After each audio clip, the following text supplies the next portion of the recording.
How's it going? Got a Sunday football action here, the late afternoon window, and got some playoff implications, of course. Some things that have already been determined. Thomas, how's it going? Going well, yeah. I mean, football game with some Eagle players starting, maybe more than people officially thought. Not all of them, though. We'll talk about that. But a day where we'll be watching both television screens. Both of the screens on my little setup here, Josh. One's on Philadelphia, one's on Chicago, because we have a lot of playoff implications. You play the two. If you get to be the 2 seed, Josh, you play Green Bay, likely 1 p.m. on Sunday afternoon next week. If you are the 3, you'll most likely play the San Francisco 49ers, as long as the Rams take care of business at the same time as well. So we'll update you guys as the day goes on with the rest of the games. But right now, we just need to sit back and enjoy a little Tanner McKee time, who's going to have Devontae Smith for a little bit of this one, Josh, as well as he will play at least at the probably first half. That was a surprise, quite honestly. I figured, obviously not all the starters can rest, but I was assuming, because Saquon was not allowed to go after the rushing record last year. And, right. It's not like Smitty's going after any sort of record. It's 1,000 yards that, hey, more power to him. I hope that he gets it. The most important thing is health and, praying, hoping that stays true for this game here. No injuries. Just stay safe. Shout out to everybody else in the chat as well. Just as always, make sure to drop a like for us. We appreciate that. We should also mention, too, and you kind of referenced this as far as the timing goes, but for the percentage-wise officially, if you just want to know based on the odds, who the Eagles might play after today, shout out to Dennis Selman here, but the official percentages there after the San Francisco loss last night, 65.5% chance the Eagles just keep the 3 seed. Yep. And would play San Francisco. A 25% chance that the Eagles get the 2 seed and play Green Bay, and just a 9% chance that the Eagles stay as a 3 seed and play the Rams. So in terms of who they could play, percentages, everything else, as you said, Thomas, it would take I know that the Rams got upset by the Falcons last week. This is Rams knowing, hey, we win, we get to play the 5 seed, which now is or we're the 5 seed, we play the 4 seed, which we know now is official for playing the Panthers, right? So the Bucs have been officially eliminated. The Rams will gladly go to Carolina, even though they did get beat by them. They will gladly go to Carolina 100%. over going to Philly and playing the Eagles. So I don't know. I mean, does Dan Campbell keep up the record on Week 18? Help us out there. Do us a favor. Get the dub. It still won't matter if the Eagles can't get the win. But like you said, Tanner McKee's out there today. We want to see him do really well in the Kelly Greens. The end zones, by the way, for people that did not see. Yes. Colored him gray. I kind of like that look. I've seen some people that didn't really care for it, but I kind of like it. It's pretty dope. No, it looks very good. It looks very good. And obviously, people joining to the chat right now asking us about the Bears game. We'll update you guys on the Bears game. I don't think we can put the Bears score on the screen. I think we just got to tell you guys as it happens. But I'm watching it on the other screen. So as soon as stuff happens in that game, we'll let you guys know.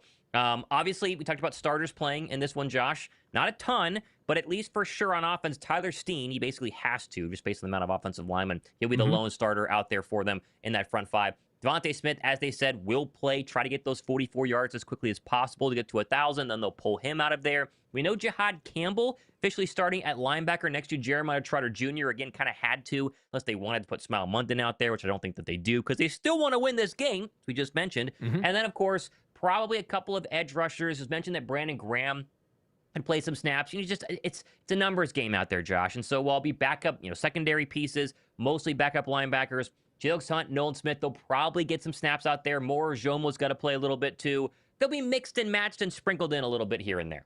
Yes. And again, you have to play some guys. We're praying for the health, nobody getting injured. But, just a few reps. If they need to just get in a little bit of action, I guess that's okay. At the end of the day, even the backups, and we saw this last year in Week 18, Tanner McKee carving up the Giants.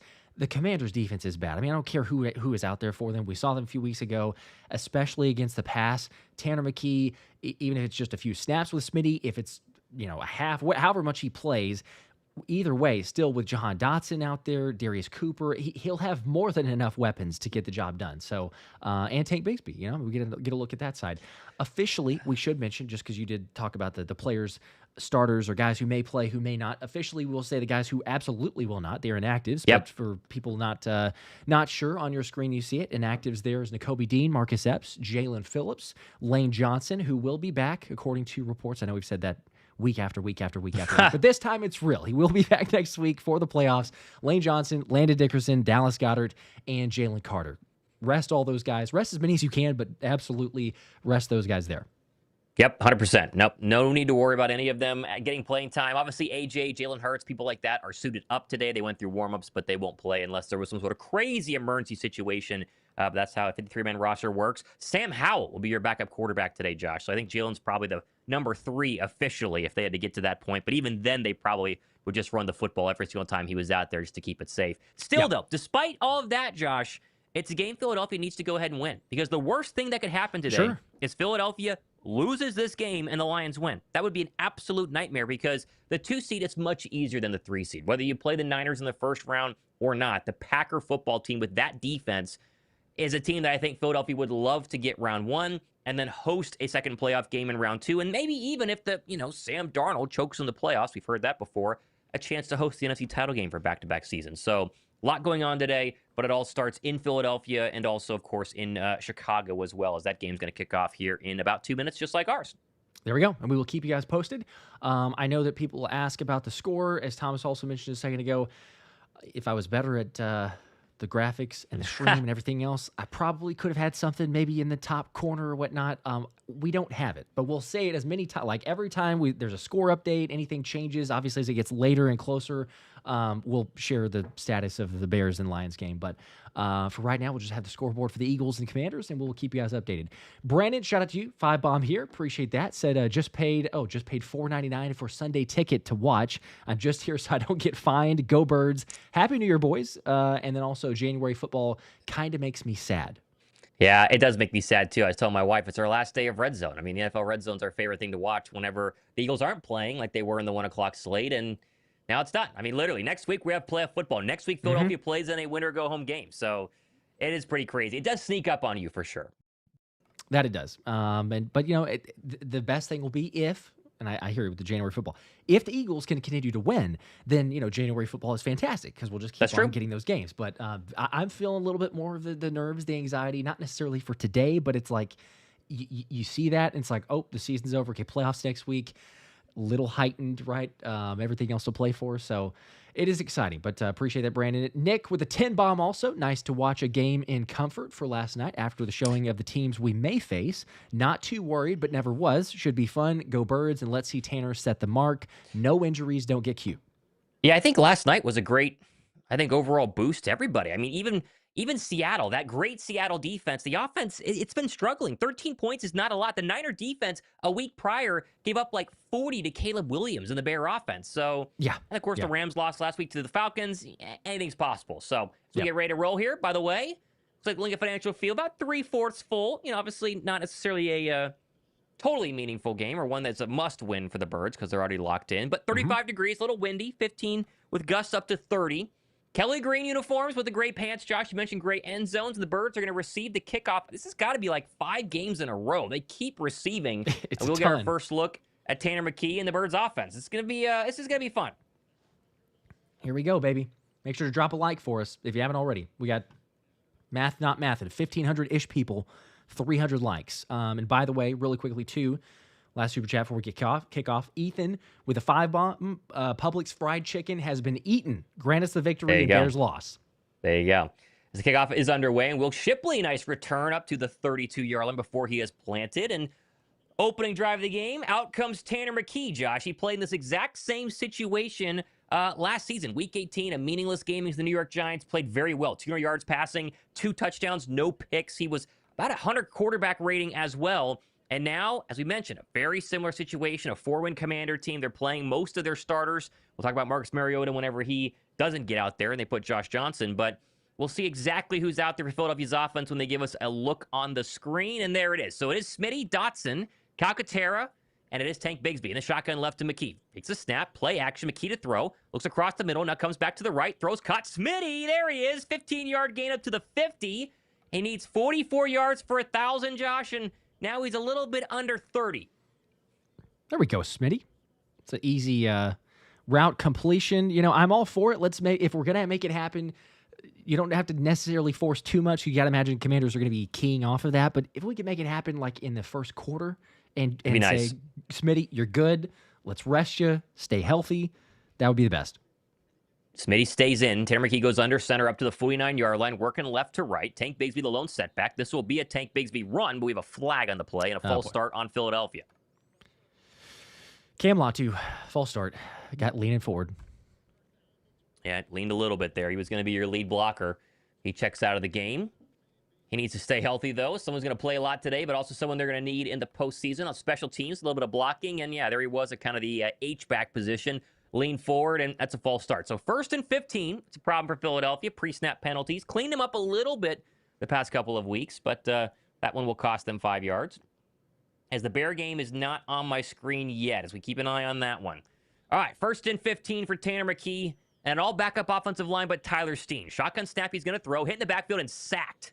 Wow, that was Daron Payne. And that's going to be the one big problem, especially for the Eagle offensive line. This is a very good Commander interior defensive line. And guys like Daron Payne are playing today. And he went right by the right tackle, Terrell Pryor, Josh, for an easy sack, untouched on Tanner McKee. Yeah, I don't know. I mean, we've seen Matt Pryor play at the right tackle before. I'm not sure what he was doing. Like, he doesn't even glance towards Payne's. I mean, it's like just run free. Who's he supposed to be blocking there? Yeah, that was interesting. 2nd and 21. Fred Johnson's not going to play today. Might have thought about putting him in there just because of how bad Pryor has been. Here's a 1st down run. Tank Bigsby tries to get around the edge. There goes Tank Bigsby. A nice gain there. Back to the original line of scrimmage and a little bit more. Maybe to the 50. And there's somebody we're going to see a lot of today, Josh, but somebody I wish we could see a lot more next week in a playoff game because he's been fantastic. It's a gain of 10. Yeah, Eagles continue to refuse to play him too often, but 13 yards there, and he looks more explosive. We've mentioned this like every single time that he gets the ball. I see it in the comment section, so many people saying Tank could be the first touchdown scorer. It's just different. Even with sometimes not even great blocking, he can make some things happen. Maybe next week. 3rd and 9 from the 50. Takes the snap. McKee back. Steps up. Looks right. Throws right. That's going to be incomplete. Just missed Devontae Smith on a deep out. That would have been good for 15. I don't know if that ball was tipped or if it kind of slid out of McKee's hand. Yeah, it's just an errant throw, I think, as McKee had Devontae Smith wide open here, and it would have been enough for a 1st down into Commander territory, and instead they'll punt on 4th and 9. Yeah, you called it. It's a not the easiest throw. You have to get over the first defender. And a little bit short of Smitty there, but like you say, he did have probably about 3-4 yards of separation in between. Can't hit him. The Rams already have a strip sack of Jacoby Brissett. We need the Rams to win to avoid them next week. Here comes the punt from Braden Mann. That's away. Little tiny gap wedge, going to be fair caught. No, take a bounce at the 10, and then go forward to the 15. Stopped by A.J. Dillon, who dresses today. He'll play a little bit more. And our first look at the Bears, who are playing defense right now. The Lions, I believe, are in Bear territory. Let's see. They are. They just hit Jameson Williams down to the 30-yard line, and so Chicago backpedaling a little bit here, and Detroit is in business. We're on commercial break in Philadelphia following the punt. We'll keep an eye on the Lions now. A 1st down from their the Bear 31. Dare we say they have a shot here? Dare we say. They go Wildcat run to Jahmyr Gibbs. Nice gain. That's a good gain of 9. And they are approaching the red zone in Chicago. Big Lion fans today. That'd be very exciting. Very exciting. Let's go. They beat them, 52-21 in week 3, if I'm not mistaken. Did. Week 2, week 3. A long time ago. So, it's Dan Campbell. Like, if you want any head coach to root for of, like, it's a meaningless game, but it doesn't matter, you just still want your squad to show up. Oh, yeah. I know there's some starters that are out, but there's no way that he's having to just roll over and go, guys, good season. We'll try again next year. No, they're trying to make sure that their former OC doesn't beat them. 100%. 100%. I'm going to make sure I can put this. Let's put the right game up here. That way I would like this game in my multi-view. I would like, where's the Bear game? Not going to let me put the Bear game in a multi-view? Where is it? That is so weird that I can't put the Bear game in a multi-view. I'm trying to build one. I didn't have it a second ago either. 2nd and 1, though, after a Lions completion, 9 yards to Jameson Williams. So it's a 2nd and 1 at the 11. Here we go. Okay. They're starting to march. Starting to march a little bit here. Let's just go straight to the Bear game. By the way, See if as I we're can looking find for it. that, let me get the other super chat too. Got one from Fernando with a 5. Appreciate that. Correct me if I'm wrong, but last year, didn't Jalen check into a lot of Barkley's big runs? Why don't they give him time to see what he is looking at? You're Good not question. incorrect there. Jalen did. He's Good done it question. this year, right? Like we've seen him whenever Jalen has more time in the Buffalo game, the first half of the Buffalo game, get to the line, have 10, 15 seconds, see what the defense is doing. And it felt like 75% of the time, Jalen was making a check. He was audibling. He was changing the play, whatever it was. And you saw the results in that first half. It's the same old story every week. We're like, why are they snapping the football with 2 seconds left? Why are they getting up to the line of scrimmage with 8 seconds left? It's a great point, great question. We'll continue to ask it. My hope is that the playoffs changes something and they allow Jalen to do more of it. But yeah, your guess is as good as ours. Here goes Josh Johnson. His first snap of the game comes from his own 15-yard line. Takes a high snap. Now going to throw a screen pass. Debo Samuel gets around the edge. Nice gainer there. He's got 10 and more. Thrown out of bounds by Jeremiah Trotter Jr. for 12. And that's a first down pass there to Debo Samuel. He's been pretty good in his first season as a Washington Commander, as we keep an eye on this Lions game inside the red zone now with a 2nd and 1. We'll stay the play-by-play for Philadelphia. Again, we keep saying it. Eagles 0-0, but it would be pretty scary if Detroit gets to a lead and then the Commanders get to a lead as well, but we'll see. All right, Josh Johnson, first down from his own 31. Pistol formation. Bill Krosky Merritt, the lone setback behind him. Motion Terry McLaurin across the formation.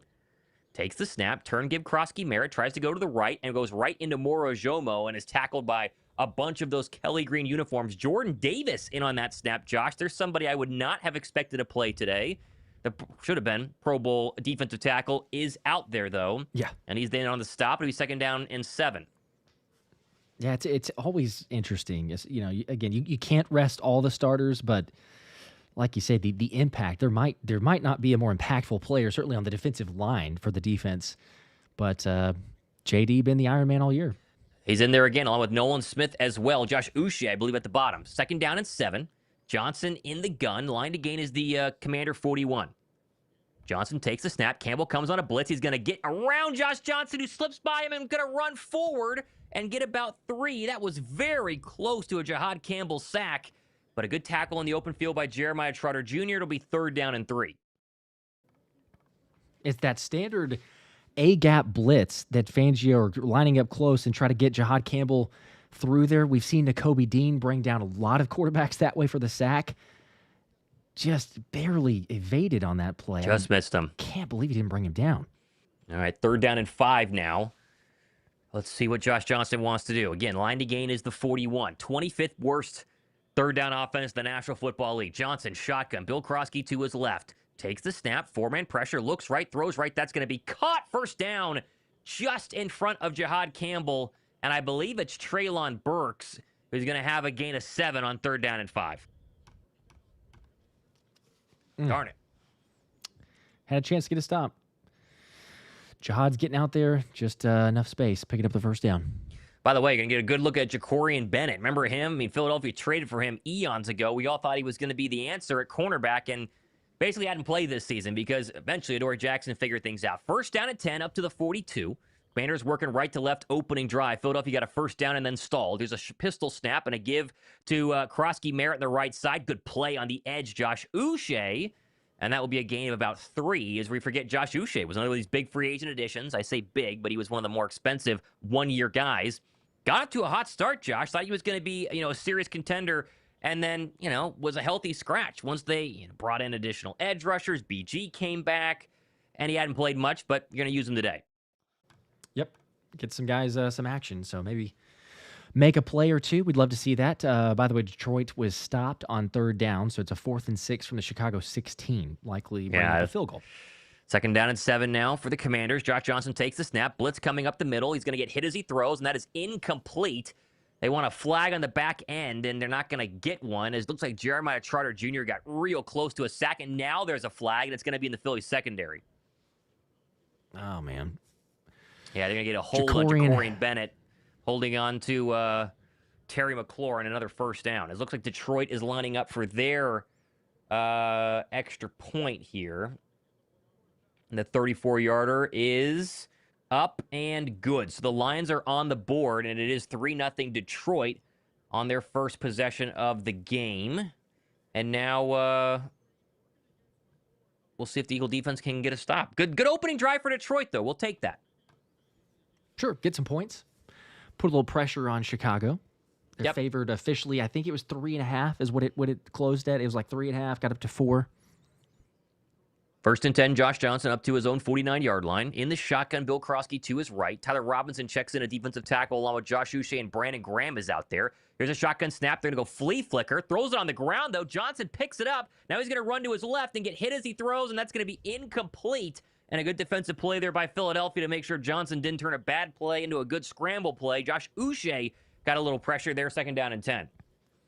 Yeah, it's impossible to know because we didn't have the down the field angle, but on those type of situations, especially the fact that Keely Ringo and Jacorian Bennett are playing out there, I just wonder, like, who's running deep, who's running free. Fortunately, that's a fumble, but like you said, at least turned it into not a terrible play. And yeah, they're showing Josh Johnson the look on his face. I'm wondering who might have been open down the field. Second down and 10, 8:45 to go here, first quarter. Under center run. This is going to be to Bill Krosky on the right side. Good tackle. There's Brandon Graham. He's going to play some today. Off the defensive end position today, Josh. Been playing a lot of defensive tackle. Gain about 4, so another third down coming up. Come on, defense. Get your stop.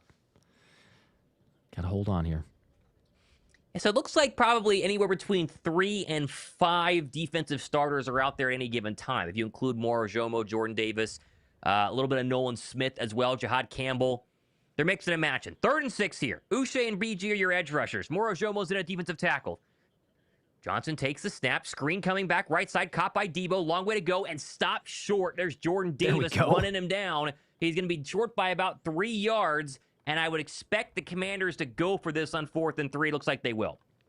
That great play there from JD, and also shout out Michael Carter getting in a little run, helping to make a stop, slow the momentum. There you go. Another Howie Roseman midseason trade that didn't really do much, but they're going to need him today in the slot position, and they like what he's looked at or what he's done so far in practice. 4th and 3. Line again is the Eagle 41. Johnson comes out in the shotgun. McNichols, the running back, to his left. Johnson motions Debo, orbit motion, 3 on the play clock, stamps his foot, takes the snap, 4-man pressure coming. Johnson rolling left, throwing left. That's caught. First down, Debo, and he's right across the 40 down to the 39-yard line. Sorry, Terry McLaurin, his first grab of the afternoon, and Washington's converted 2 third downs and now a 4th down on this drive, and they're eating some clock on this Bird backup defense. Yeah, just a little extra time for Josh Johnson to sit back there, allows McLaurin to work across the middle of the field. Looks like Job is trying to pass him off as they're running the mesh route, and no one in the vicinity. Josh Uche was actually the first guy there. He dropped back there from his edge rusher position. They came on a blitz on the outside, and Josh dropped Uche out of there. 10th play of the drive coming up here for the Commanders. From the 39-yard line of Philadelphia, under center goes Johnson. Bill Krosky, your lone setback. Johnson takes the snap. Here's a run. Krosky Merritt goes up the middle and met immediately in the backfield. I think that might have been Michael Carter again. He has been all over the box so far with a couple of run-stopping tackles. Another one officially on the docket there, and a gain of only 1, second down at 9. 6:23 to go first quarter. Opening drive for the Commanders. Philadelphia punted after their 1 first down to Devontae Smith.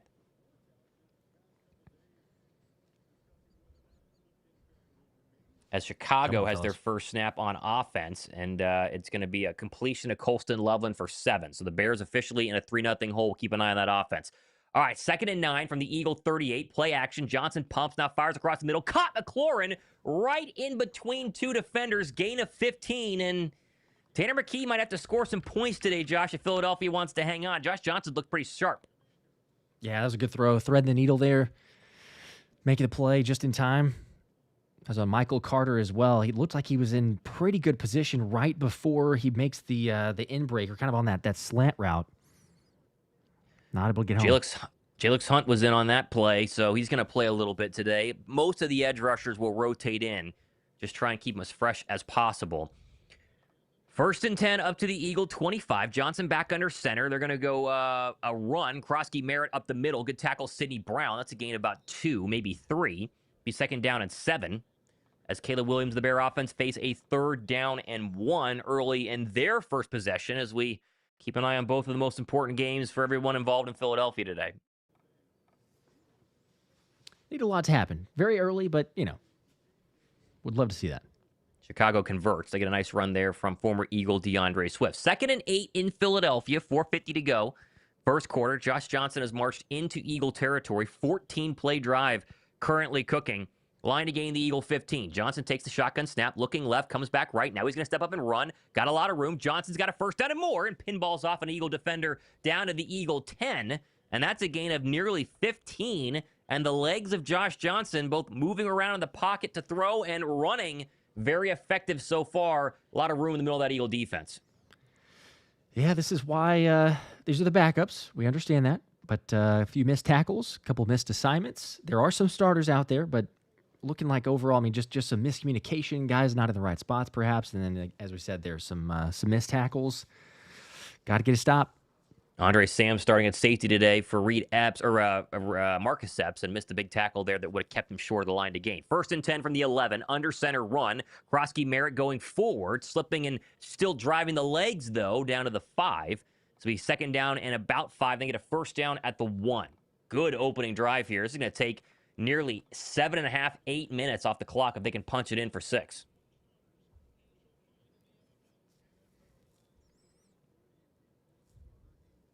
Yeah, here comes play number 15 out of an 8-minute, 45-second drive that started back at their own 20. This is quite the impressive opening statement here from a Commander team with not much to gain today, Josh. A win is going to really sink their draft pick.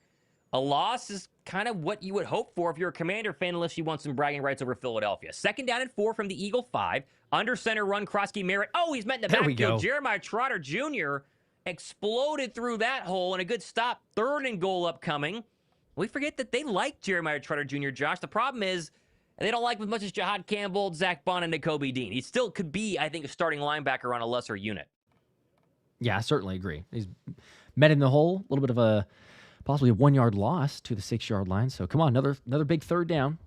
Yeah, backed him up 1. Yeah, officially 3rd and 5. They can get a first down at the 1. 2:41 to go here, running clock. Opening quarter of a scoreless football game in Philadelphia. And now they're going to go and, I think, burn a timeout, and they are. The play clock was running down, and so they will go to a quick commercial break, and we'll see. You expect this to be 4-down territory on everything that's 4th and manageable today, Josh, just because the Commanders have nothing to lose, and they probably have 2 downs to get a first down here on 3rd and 5.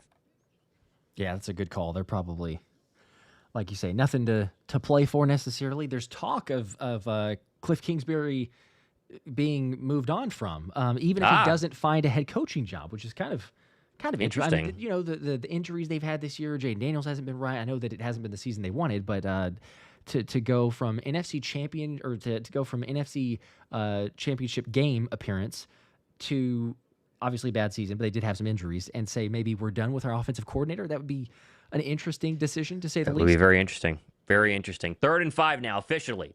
They get a first down at the Eagle 1. Johnson in the gun. Takes a snap. 4-man pressure. Looking left. Now firing left. That's going to be incomplete. Keely Ringo in very good coverage on Treylon Burks. Don't say that very often. He's going to play the entire afternoon. And it's 4th and 5. And are they going to kick a field goal here? Let's see. Good play by Ringo. All right. We'll take that. Yeah. I mean, really good play by Ringo. Oh, tipped a little bit too there by Jeremiah Trotter Jr. That might have been the difference maker. Okay. Let's go Trot. And they will kick a field goal, so out trots Jake Moody. All right. Chicago is also punting on their opening drive. Good start overall in the Detroit Lions game, and a good stop here for Philadelphia. 24-yarder, chip shot from the right hash goes Jake Moody. Snap good, hold good, kick up. Oh, it dinged off the upright. It's no good. Okay. Are you serious? 24 yards, Josh. I was trying to hold my breath there. I thought it would squeak in. And instead, it knocked the right upright. Okay. We'll take that. Look at the doink. We got the little graphic, too. That thing's legit. Shout out Franklin for making that. How about that? A doink from 20. I thought last night the 26-yard doink from Myers was crazy. 24. Wow. All right. Okay. Let's go. I almost feel like playing the Eagles fight song, but I won't.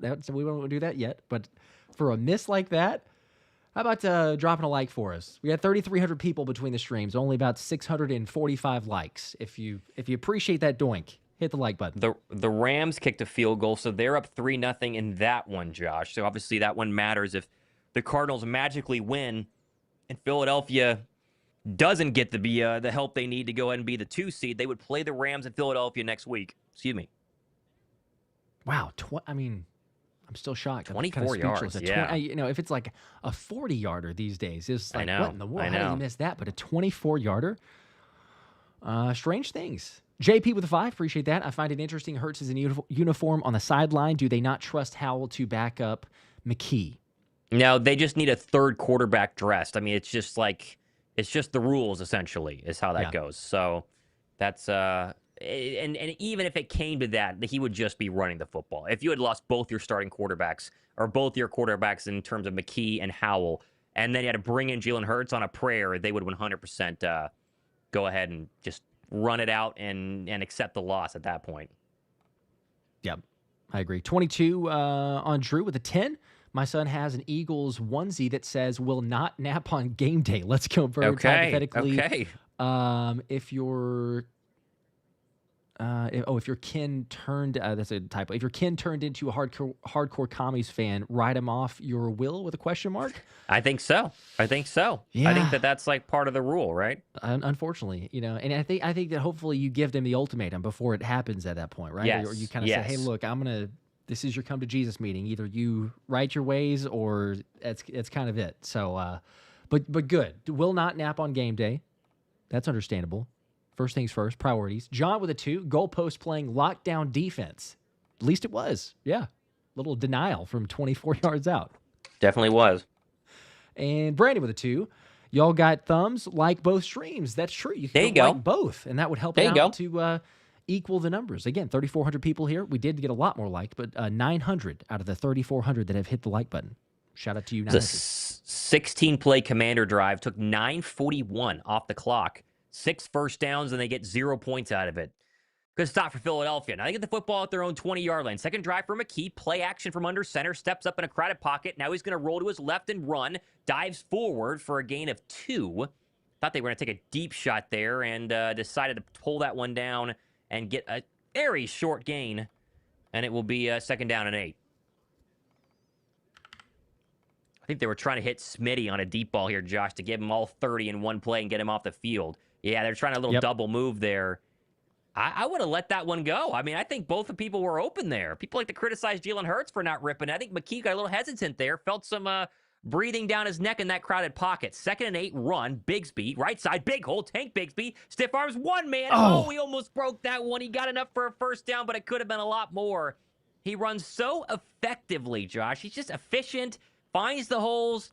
He's not extremely fast at top-end speed like Saquon Barkley, but he's pretty darn close. Gain of 10, first down Philadelphia. Man, it did. Sanders still with a good open field tackle, because right there it was looking like he was going to challenge, maybe not for a house call, but you're talking about 30, 40 yards on that run. Up to the 31. McKee out of the gun's going to throw right side. Caught Smitty. There's a gain of 7, and they are trying to feed number 6 as he is under 30 yards to go. I think we're at about 27. Maybe actually less than that. Could be 23 away from 1,000 and get Devontae Smith out of there and Darius Cooper in.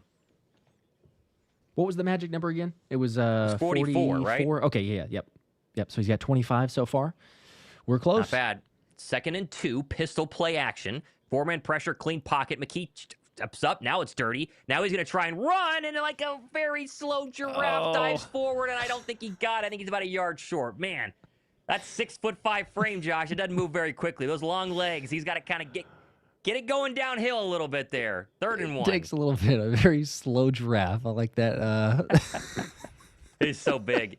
Those legs are massive. Those legs probably go up to my head. My goodness. Just tripped up. He was trying. He's not the slowest quarterback in the pocket, but when he compared to Jalen Hurts, it's a little different. 3rd and 1. Line to gain the Eagle 41. McKee takes a shotgun snap, play action, looking across the middle. Now he's going to fire it deep, and Smitty went up and grabbed it. What a catch. Up to the 33-yard line of the Commanders. That's probably right. I mean, it's going to be close to 44, Josh. Very close. What a throw by Tanner McKee. He got it. He for sure got it. That's 27 yards. He's got 3 for 52. Get him out. I was holding my breath as he goes up to make that play. I know he does it all the time. He got it. They throw the jacket on him. Congratulations. You're done. You're healthy. Woo! Let's go. Well, that's checkbox number 1. Get Smitty his yards and then get him the heck out of there. And they're all get him some love on the sideline. Look at A.J. Brown. He's fired up there. And now Darius Cooper will go ahead and take his spot, as that is how we end quarter number 1. Tanner McKee starting to heat up a little bit here. 0-0, quarter 2 here after commercial break. Come on. And By Detroit. the way, sorry, go ahead. Yeah, they're at the 49-yard line, their own 49, but basically midfield, 1st and 10, a minute to play in the first quarter. So if they could march down the field and score, take a 10-0 lead, we would take that. I switched to red zone here as the Cardinals kicked the field goal to tie it. Then the Rams got an interception off Jacoby Brissett, and then Stafford nearly just threw an interception of his own, but they still have the football on 2nd down and 5. Jeez. This is quite the afternoon slate today, Josh. You forget how loaded this afternoon window really is. Yeah, especially week 18. Just goes to show that nothing is a foregone conclusion, no matter what the teams are favored and everything. I mean, the Rams, they could still end up winning by 20 or 30. The line, I think, was 14.5. I think they were 14.5 point favorites. So they could totally run away with it. But sometimes, especially division games, but sometimes, as we've seen this year, everything is totally unpredictable. It's like, oh, well, a team should be able to perform a little bit better. Does anybody have on their bingo card last night that the game would be 13-3? Was the winning team going to win by scoring 13 points? I was told that was impossible. That couldn't happen again. We have it in back-to-back weeks. But as long as you win the game, where we've basically reached that point. I think we said this last week, but really, as you start the playoffs, it doesn't matter how it looks. Like, it's just, did you win the game? So we've basically gotten to that point, and thank goodness Smitty is healthy. He got the 1K. They took him out now. We're good to go. And I mean, the fact that what was it, a 16 play on the Washington's first drive, 16 plays. They don't have anything to show for it. That's a huge win just in itself.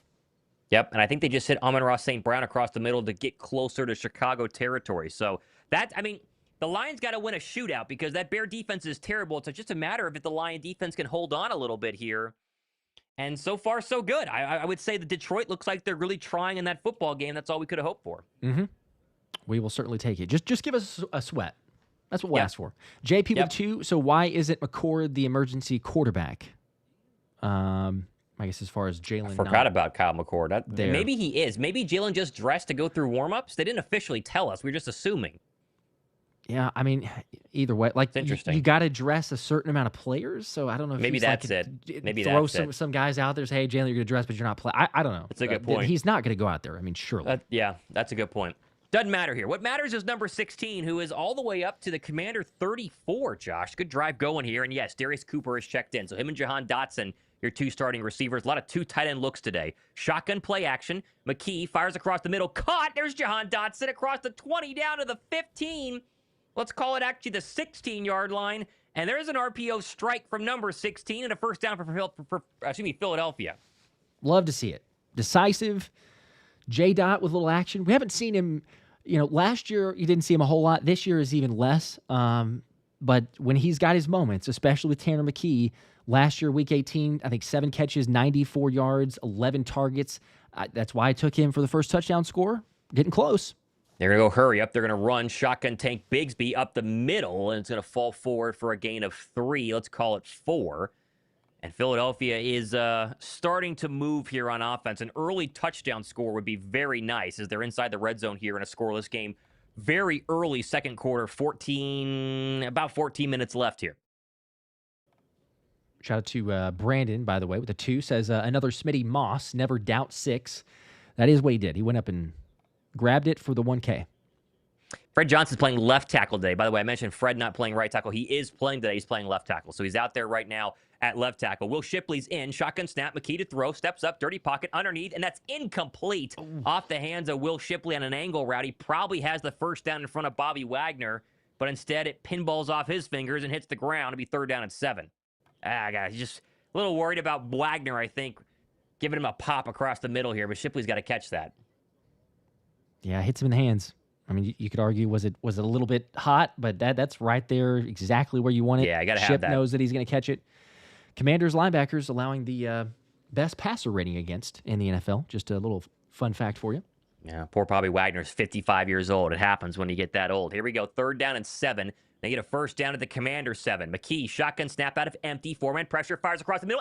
Got it! Touchdown! It's Grant Calcaterra. Hey, and Philadelphia strikes look at there. first. What a throw there from Tanner McKee. What a drive. Play number 9.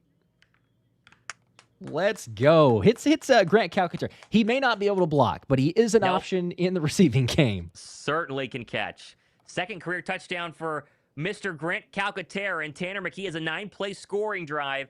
And what a strike here, a 15-yard touchdown, and Philadelphia is an extra point away from going up 7-0. Exactly what we want. Right. Come on. 3:58. That's how long it took for Philadelphia to strike first. And here comes an extra point. Let's see how Mr. Jake Elliott looks. Snap, hold, kick up, and it is good. And the Philadelphia faithful has got to like what they see right there, Josh, as Detroit also is back into Chicago territory. So far, so good. Hey, we'll take it. You can play the song as well. Yes. Shout out Edgar with a 10 bomb here. Says, thanks for the dual cast, guys. Go Birds. Go Birds, baby. We gotcha. Yeah, we're trying to do both. That's what we're trying to do here. All right, the Lions are up to the Bear 25, and they go an under center run David Montgomery, and he's going to have another big game. They are just on the edge of the red zone right now, and an early 10-0 Bear deficit would be pretty fun. That it would. EAGLES Eagles. Shout out, by the way, to everybody else that's asking. I know, like, hey, did anybody take Calcaterra for the first touchdown score? Yeah, how many? And they did. It was not as many as the 155 last week for Dallas Goedert. But people are going to be surprised how many there were. 65 people said Grant Calcaterra as the first touchdown score. So, everybody knows what that means. If the Eagles win at the end of this stream, we will spin for somebody to have those wild card tickets. But best of luck to you, because if you picked him, you're one of the 65 people that said so. Okay. I did not. I said Jahan Dotson, so I was wrong. I would have ventured There's another to that. Decent Detroit run down to the 30. Oh, they had a penalty on the previous run, so it was 1st and 20. So they're backed up a little bit, but not so bad. Rams also marching here just outside the red zone. Now they're in the red zone with a first down to the Cardinal 20. As we all technically. Well, here's an interesting thought, Josh. Technically, wouldn't the ultimate day be an Eagle win, a Bear loss, and then a Ram loss to put the Rams to be the 6th seed to go to Chicago, right? That way you get rid of Chicago early on and then guarantee Philadelphia to, well, then Philly would probably still have to play. Hang on, I got to think about this. Well, then you would play the Rams the next round. So maybe it depends on if you want the Rams or the Bears, right? Yeah, you would play, well, no, because if the Rams were, well, it depends, I guess. If the Rams were 6, then you would play the winner of the 4-5. The Eagles Oh, that's would. right. So that's right. Probably the Niners. The Niners, they beat the Panthers. So then, yes, in a perfect world, you would root for the Cardinals, but you don't want to do that until we would know for sure that Philadelphia would be the 2 seed. So there's a lot. I was telling my wife kept asking, okay, explain this to me again, and I had to go through the whole entire list of like this, but then that, but then also this maybe, and we'll see as it goes. So far, so good. It quickly makes your head spin. That's for sure. You start going through all the scenarios. First down conversion. Amon-Ra St. Brown. They're in the red zone now. Okay. Oh, let's go. At the 12. That Bear defense. Everyone's scared of the Bear offense. That Bear defense is pretty bad. I mean, it's rough. Them and the Niners. And the one thing the Bears have better than the Niners, they're at least getting turnovers. But both defenses have been pretty much, take what you want most of the season. There's your kick out the back of the end zone, and be a touchback, and so back out will come Josh Johnson. Looked pretty good in that first drive. Just couldn't get any points. Mm-hmm. The Christopher Michael with a 5. Appreciate that. Happy to see the guys who don't see the field much play. Good to see that some guys have overall 2. Tanner/Tank, let's get it, and the Lions get the dub, please. Yes. Yep. Cheering for all those things. Yeah, listen, we're biased because we cover Philadelphia. We talk about all the backups during training camp. We call the preseason games. I think Philadelphia's backups can play with anybody, and it starts with Tanner McKee, but I think there's a lot of solid backups. Keely Ringo's not a good starter. He's a pretty good backup cornerback as far as backup cornerbacks go. Same for guys like Jeremiah Trotter Jr. and even Sidney Brown. As much as people don't like him as a starter, as a backup, he's pretty good. Johnson under center from the 35, rolls to his right, dump off underneath. That's caught, but way behind the line of scrimmage.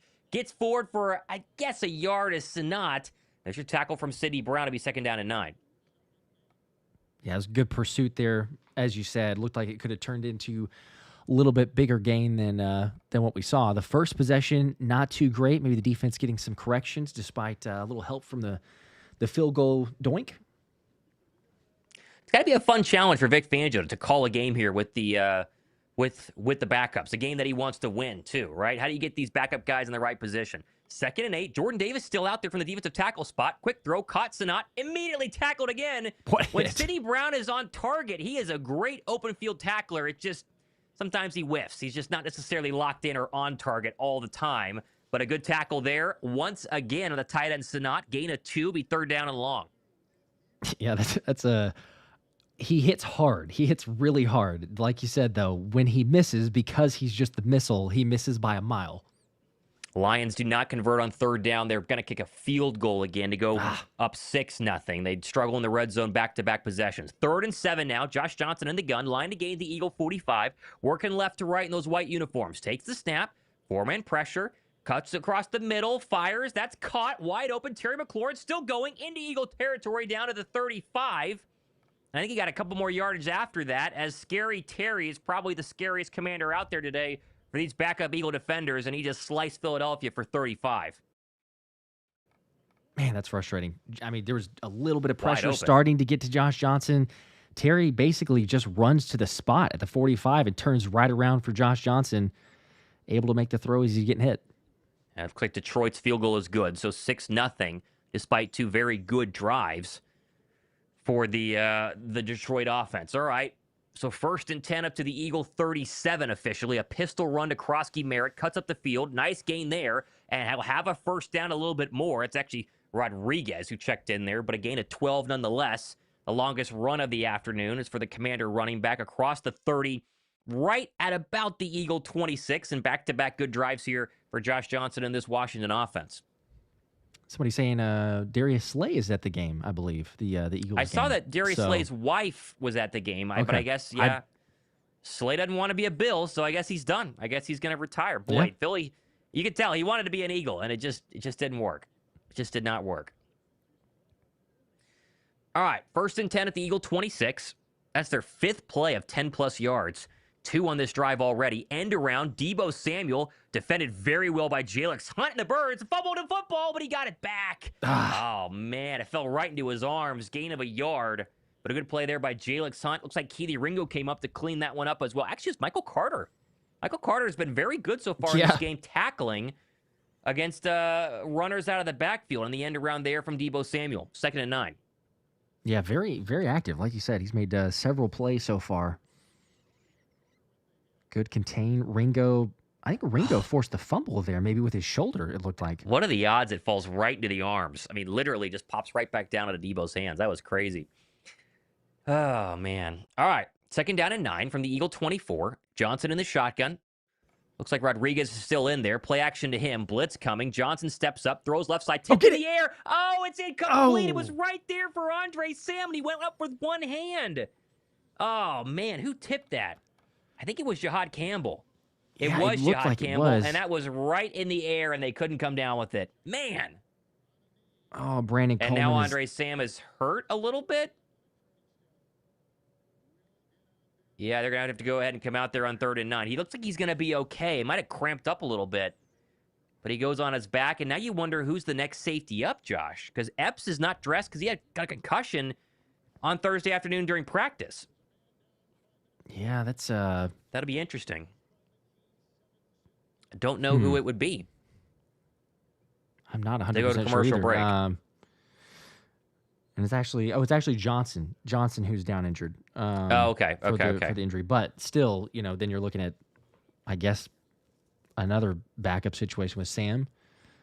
I think that he was the one who tried to go up and pick it, right? So he was just trying. To get it. I think he was. But then I think Burks was the other one who was fighting him for it. Man, that would have been big time. I mean, it's still a 3rd down, but you get that pick. Yeah, it would have been nice. Steal from some more points also. Yeah, 0 points in the red zone after driving straight down would have been pretty darn nice, but we're not going to go ahead and get it. Okay, other NFL scores today, Josh. There's a lot that doesn't matter unless you're worried about draft picks. Buffalo plays for basically nothing because the Texans won, so they're locked into the 6th. They're playing their backups. They're up 7-0, though, over the lowly Jets. We mentioned Detroit up 6-0 over Chicago. 2 possessions, 2 field goals there. Chicago had a punt on their opening drive. Broncos are playing for the 1 seed with a win in the AFC. They're up 10-0 over the Chargers, playing their backups. Chiefs, Raiders, that doesn't matter. Raiders locked up the #1 overall draft pick today with the Giants beating the Cowboys. Patriots 14, Dolphins 7. Patriots likely locked into the 2 with their win. And then, of course, the nightcap, the battle for the 4 seed in the AFC and the AFC North, Ravens and Steelers. Lamar Jackson is expected to play, obviously, against Aaron Rodgers. As Stafford kicked another field goal in the red zone, and they just got another strip sack of Jacoby Brissett, I think. So 6-3 Rams, and nope, they're actually going to call him down. But so far, the Ram defense looking a little better than the Ram offense. Yeah, just let them hang around. I was going to say, I don't know about the Rams. Like, we're also scared of the Rams, right? But the Rams haven't looked very good in the past month. I mean, ever since they blew that lead to Seattle, where they gave up 38 points, they have not looked that great. And that Falcon loss looms very large because everybody was probably picking the Rams as that one team they trust in the NFC playoff picture, Josh. They also have to go on the road 3 straight games in order to make a Super Bowl, and that's not happened in a very long time. No, it's obviously why you're playing for the home field advantage, but yeah, it did definitely seem to affect some things for I don't know, like if it's psyche or just trying to get in the same page. They had a delayed break, right? The 10 days or so after the Seahawks game, they kind of came out flat against Atlanta, showing some Brandon Johnson walking off the field. Okay, I think he's going to get checked out. I think he's okay. Reed, I don't know if Reed Blankenship was looking to go in or something. There was a little clip there, but he's not in right now. Here's a touchdown throw and an incomplete pass, but Jacorian Bennett tackled Treylon Burks on 3rd and 9. It'll be 1st and goal at the 1. That was terrible coverage from Jacorian Bennett. Goodness gracious. Treylon Burks found something. He bust in Tennessee, and he's definitely been decent the 2 times they played Philadelphia. That's a bad pass interference, though, on Jacorian Bennett. We got to turn our head around. Goodness gracious. Pretty obvious. 1st and goal at the 1. They're going to be probably marching it in here for a touchdown. Gee whiz, that's bad. And that's a good example of why he never really found the field after we traded for him. We all thought maybe, just maybe. And that play right there is a great example of why he is playing in this game and not any other ones during the NFL season. He's not afraid to challenge and contest, but a little too physical. IBH with a 2, by the way. Saquon 1,000, AJ 1,000, Smitty 1,000. Wow, with a little Eagles emoji. It is pretty sweet. I know. It's pretty crazy. 2,000-yard receivers. Who would have thought? 1st and goal. Play number 7 upcoming here. Offset I formation. They'll run Krosky Merritt up the middle, and he's not going to get it. He is short. Well, he still tried to go to at the end there, but he's going to be down at the 1-yard line. Jordan Davis, Tyler Robinson getting some snaps in a defensive tackle, and a good play there by the Bird defensive line. But 6 more inches will tie this football game up. Oh, actually, I thought he had it unless they called him down from forward progress. They must have called him down because he definitely crossed. Yeah, he's trying to fight on top of the other players, so he probably wasn't actually officially down. I don't know if they're going to challenge it or just run a play. Forward progress. I think it's going to stop at 2nd and goal from the Eagle half-inch line. Johnson under center. Rodriguez in the game now, the lone setback. Johnson takes the snap. Turn, give Rodriguez up the middle, and he is in. Touchdown, Washington. And they are about to tie this game up. Well, the penalty helps him quite a bit. Yeah, it does. But still, 2 very good drives here from the Commanders. Very good drives, as the Cardinals have kicked a field goal to tie that game up. So I guess the fumble did not stand, and it is 6-6. So interesting scores happening here early 2nd quarter around the National Football League. Mm-hmm. No one see what really Jake Moody does yet. here. Yeah, let's see what Jake Moody does here on this extra point. He missed a 24-yard field goal from the right hash. This one at least lined up dead center. Let's see what he does here. 4 on the play clock. Here comes the snap. Good hold. Kick up. Moody right down the middle, so he's fine there, and that's good. So 7-7. In Philadelphia, both offenses looking good, both defenses not so much. Philadelphia a win, and the Detroit Lions score to stay the same would block them up with the 2 seed. All right, a lot of game to play. Shout out for several super chats as well. Get to some of those. Team Kid Fresh with a 20 bomb. Appreciate that. Touchdown or first touchdown. Right again. That's right. You got it back to back. A better chance this week. Like I said, there's 65 that correctly picked Calcaterra. So we'll spin for that at the end of the game, assuming the Eagles win. We hope they do. The Eagles get a dub. Lions get a dub. All of a sudden, we're looking at the 2 seed. But Congrats for 2 weeks in a row. I mean, that's going with. It seems like you can't go wrong this year. I don't know what the exact count is, but taking an Eagles tight end, mostly Goddard, but an Eagles tight end as the first touchdown scorer. That's kind of the best pick or play so far this season. Been pretty safe. It's been pretty safe, that's for sure. Warfighter with a 5. I don't care what anyone says. McKee plays great with backups against first-team defenses. Dude is him. He's absolutely got some tape out there. The question will be in the offseason, how much do teams offer for him? Because it's almost like a foregone conclusion that teams are going to check in and be like, hey, we see Tanner. Is there a possibility for a trade? Like, what would you give up, or what do we need to give up to get him here? That's why Howie does what he does. He drafts certain guys. He's got the tape out there. Jacob with a 2. I told y'all Calcaterra was the first touchdown. Fly Eagles fly. You did. Okay, so Jacob, if you said that, which I'm assuming you did, it's your comment. He's got a chance. You got an opportunity. See if it can happen. Good luck. He's got a chance. Boogie Down Bronx with the 5. Not to be that guy, but the passing game always looks different when McKee is in. Just saying, not to be that guy, but to be that guy. Not to be that guy. Cool. I'm going to be the guy and say that the Bears punted again. Detroit has the football once again here. Right. Chicago's offense. That's supposed to be the good part, right? Yeah. Let's see if Detroit can convert a 3rd and 1 from their 33. And they do not. Come on, Dan Campbell. Fourth and inches. Darn it. All right. He might go for it, but I don't know if that's a good thing or bad thing. I said all week long that I would have played the Eagles starters and then scoreboard watched. Just in case the worst scenario would possibly happen. An Eagle loss while the Bears also lose. That would be terrible. And the Eagles aren't losing yet, but man, that would certainly stink. A lot of game left, though. Back in Philadelphia. 7-7. Plenty of time. One more here. Lunar Wolf with a 5. Can't wait for the media to make narratives say McKee over Hurts. Oh, they will. Also, they will. Thank you for you guys for all that you do. Happy New Year. Can't wait for the future vids. Happy New Year. Thank you very much. Happy New Year. Are they going to go for it? Detroit on 4th and 1. Oh, they jumped off sides. Automatic first down. Move them on. First down. I almost want to play the first down graphic. As Moody kicks it away, following the Commander 8-play scoring drive. That one is going to go out of bounds, I think. Did it? No, it's going to be a touchback, so up to the 35. It is offside, so an automatic first down for the Lions on 4th and 1. That's big. Keep moving the chains. All right. So far, it's going exactly as you'd want it, minus the Bird defense. That's it. RD with a 2. I picked Can't Block Katera as the first touchdown score. See, I'm telling you, the 65 people agreed. Coming in. You can't say that our fans don't know ball because you mentioned it. Dallas Goedert, all these touchdowns, and you go, okay, Goddard's out, McKee's in, let's pick the other tight end. Yeah. 65 people got it right. Still the game plan with the tight ends. Under center run goes Tank Bigsby, tackled pretty quickly. He's going to get 1 yard there. So it'll be 2nd down and 9, but up at the 36-yard line following the touchback. There we go. Eric the Red with a 5 also. So if Tanner throws for over 200 yards and 2+ touchdowns, how idiotic will the hot takes be on WIP tomorrow morning? My goodness. Someone will say it.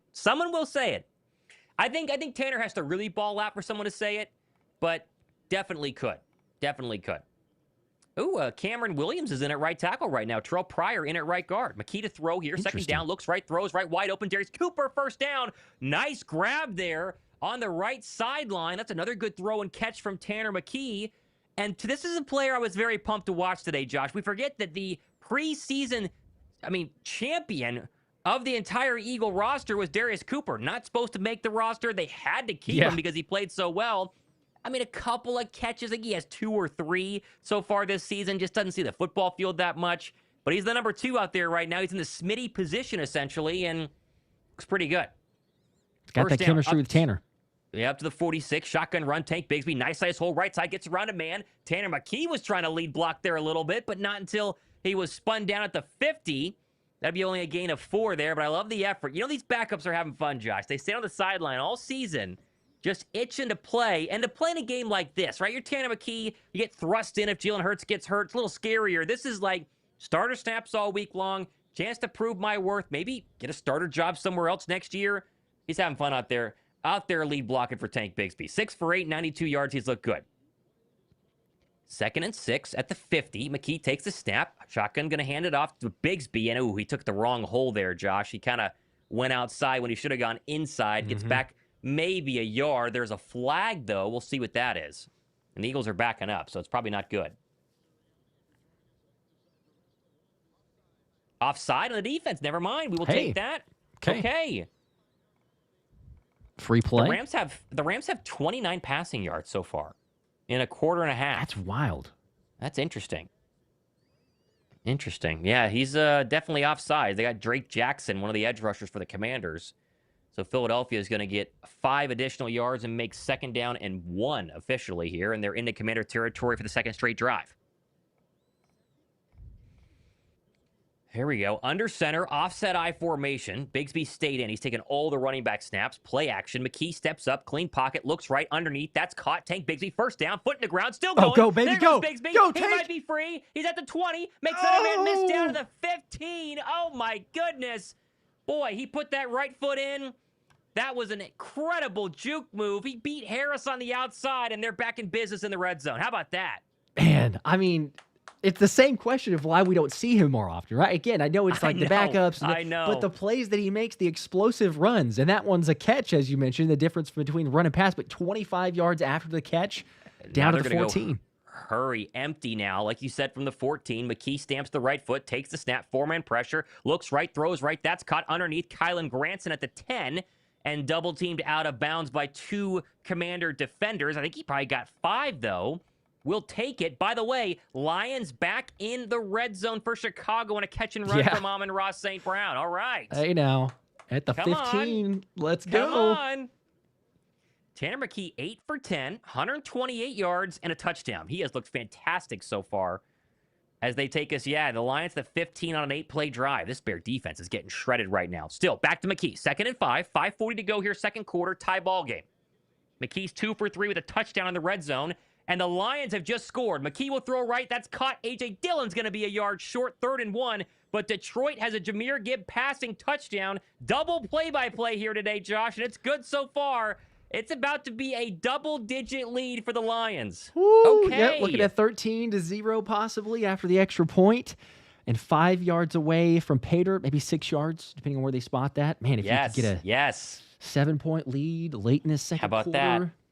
Come on, Tanner. 3rd and 1, Philadelphia after the nice catch by A.J. Dillon, by the way. He plucked that one right out in front of him. They're going to go 2 running back look now. Dotson comes in orbit motion. Line to gain the 4. Play action. Rolling right. McKee nowhere to go. Throws back at the end zone. Incomplete.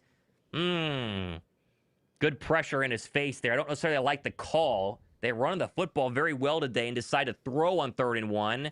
They will go for it, though, on 4th and 1. No surprise. Yep, you got to. Got to stay aggressive.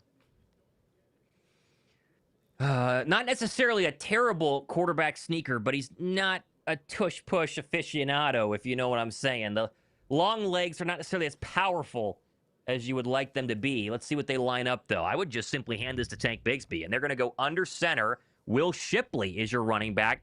From the 5, first down can be added at the 4. Did Philadelphia jump? No, they didn't. And now they're just going to call a timeout. So are they just going to kick a field goal? Surely not. Don't. Okay. No, he's Nick's saying stay out there. Okay, he's saying stay out there. If you've been to the link, I was going to say, if you've been to the link, you know where they show the opposing scores. They're up in that kind of tower square scoreboard, at least the one that's most closest to where I've normally sat when I'm at like a financial field. I'm kind of waiting for them to acknowledge the fact that Detroit scored again and is up 13-0. I feel like that would get quite a few cheers from the Eagle faithful, understanding what's at stake, but it hasn't happened yet. I'm sure they're aware. Oh yeah, they're definitely aware. Oh, I just lost my screen here. Let's see if I get it back.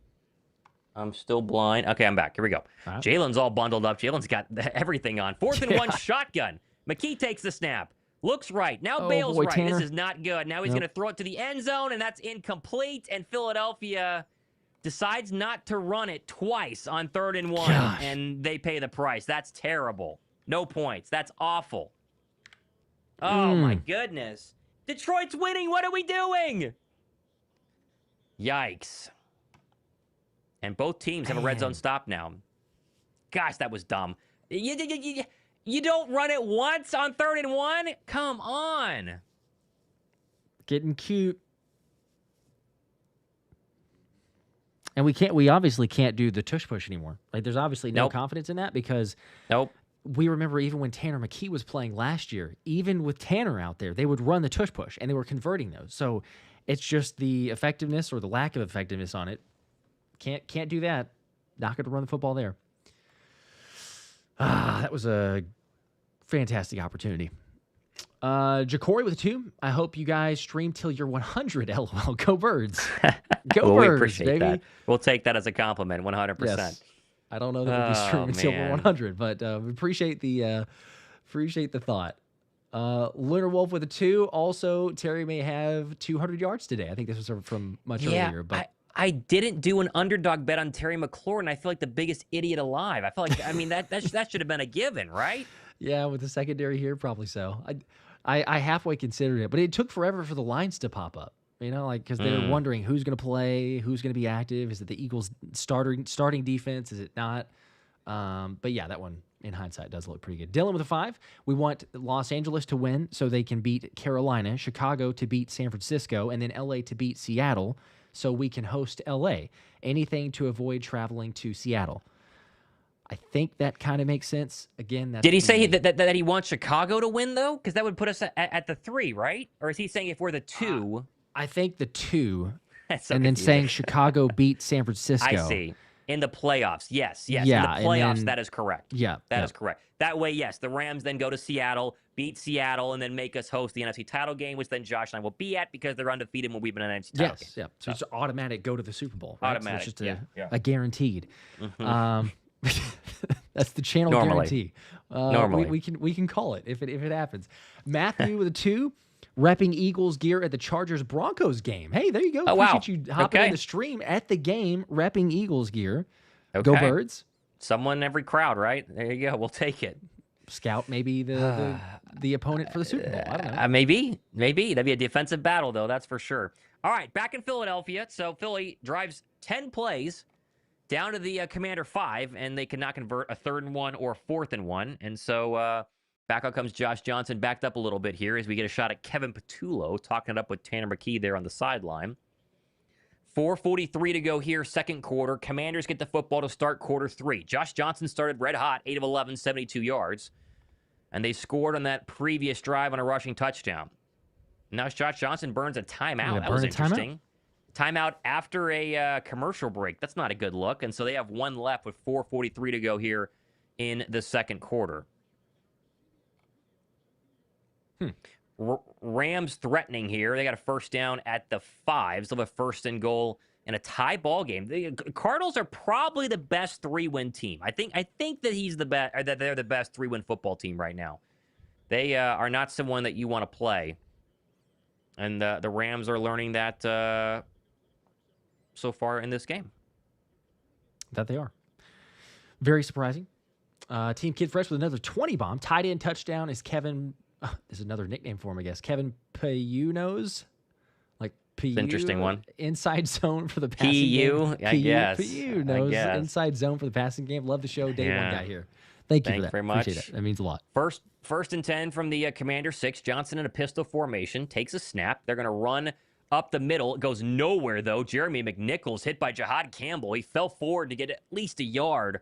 But that's a great play there by Jihad, who we hope is not going to play a lot in the postseason, simply because that means Dean is back, and Dean has been a little bit better, maybe even a lot. But Campbell's had a very promising opening year, and will make the decision, I think, on Nakobe Dean a lot harder than people realize. Everybody thinks it's guaranteed, and yet Dean has never been paid. I could see another football team offering him quite the bag, and that would be it. And maybe they roll with Jihad Campbell. So 2-yard gain officially, 2nd down and 8. Up to the Commander 8. Johnson in the gun, McNichols to his left. Now they motion across. They're going to throw a screen back right side, Treylon Burks. He's going to get hit and dropped for a gain of 4. Good play there again by Sidney Brown. He's looked good so far today. So 3rd and short upcoming, as looks like Chicago goes to the 2-minute warning. They finally have broken into Detroit territory in a 13-0 hole. 3rd and 2 back in Philadelphia, though. Yeah, they finally are. They're at the Detroit 37, but a 2-minute warning. Keep an eye on that one here. 3rd and 2, 3:34 to go here. Running clock. Philly's got all two, I should say, of their timeouts remaining, plus the 2-minute warning. Would like to get the football back if they can get a stop.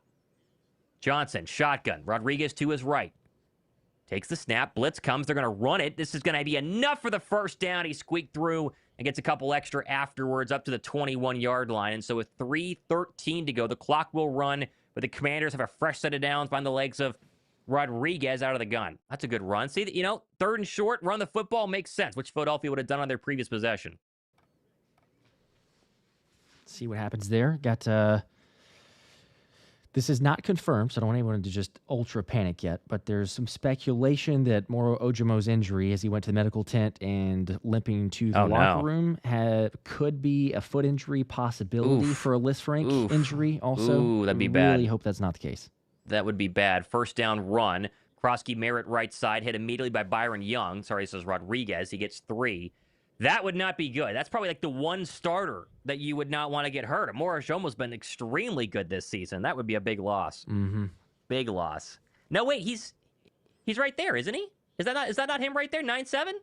Is he back? He's right there. Yeah. Oh, he's back. Him. Okay. All right. Okay. Never mind. Okay. You know what? Okay. Sorry. I was gonna say, I'm like, wait a second. 97's right there. I was checking on Twitter, and people are saying he's in the medical tent. So. Thank goodness.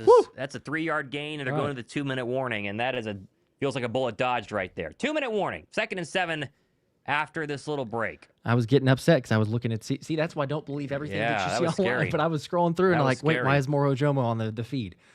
Yes, he is back on the field. So, all right, forget what I said.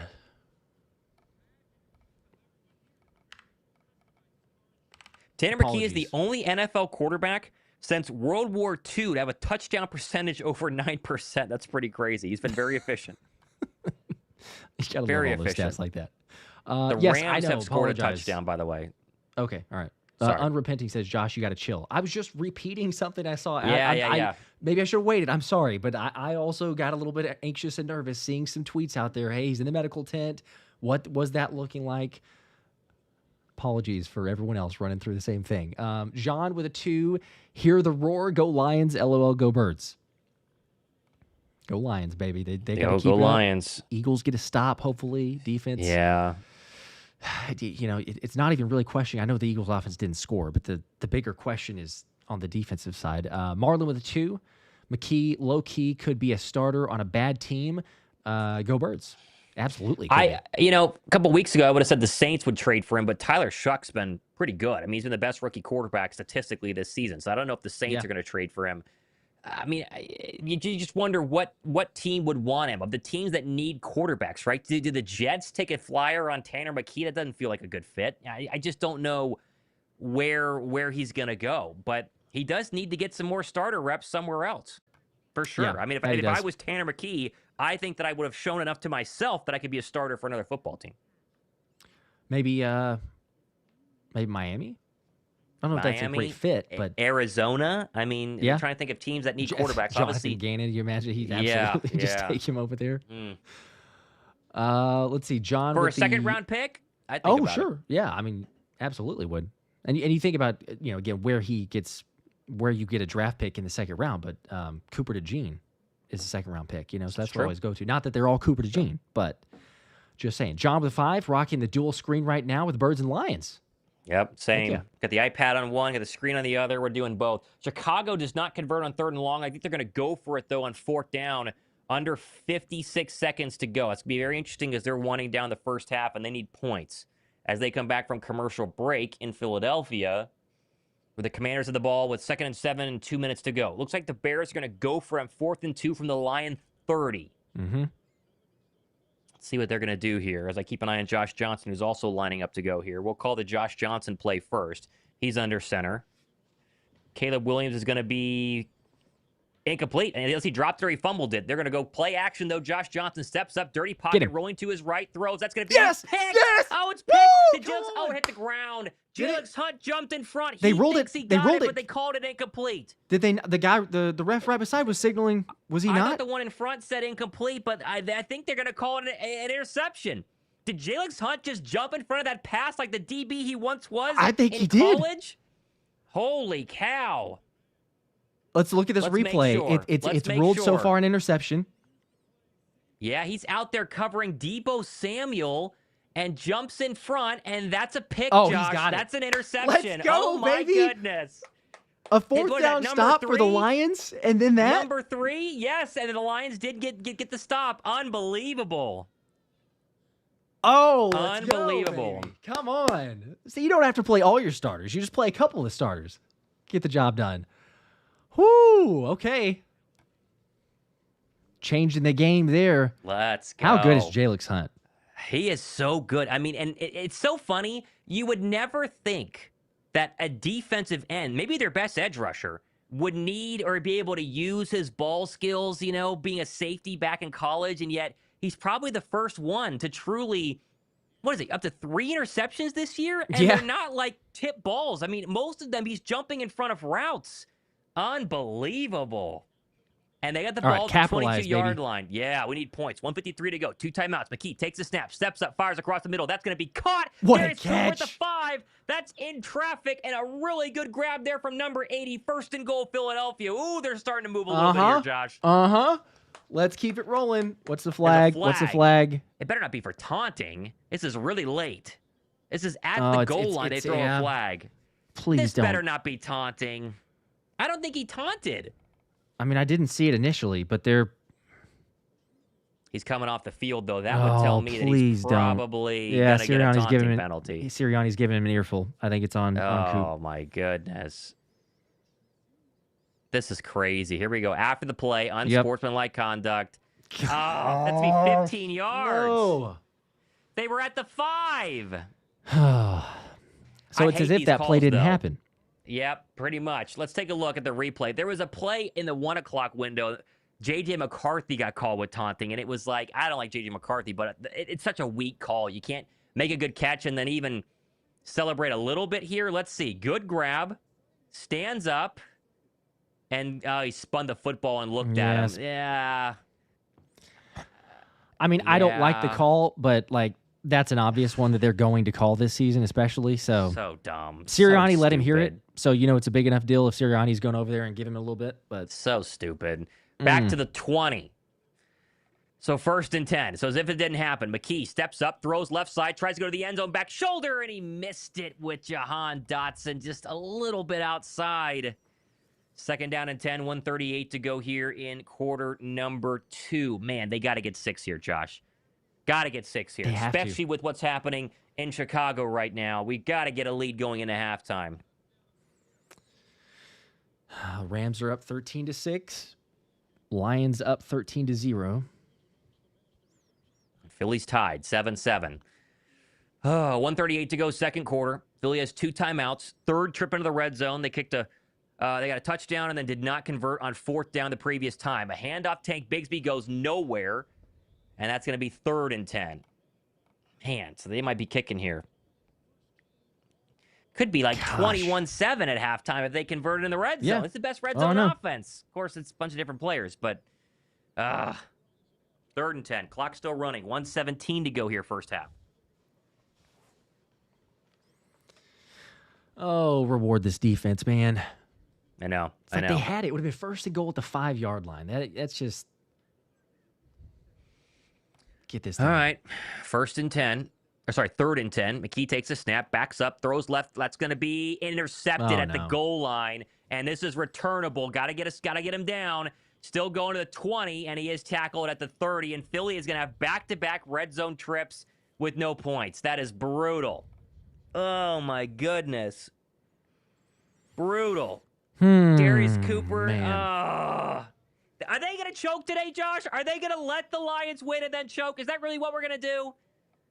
That's a terrible throw, by the way, for all the pro McKee people out there. Jalen Hurts has not made a throw like that all season. It's a total force right there. I don't know why he's doing that. Man, I mean, I get that there's like some pressure. Okay, you had a chance to score, but that's just a stare and hope and pray. Throwing it with the safety coverage over there as well.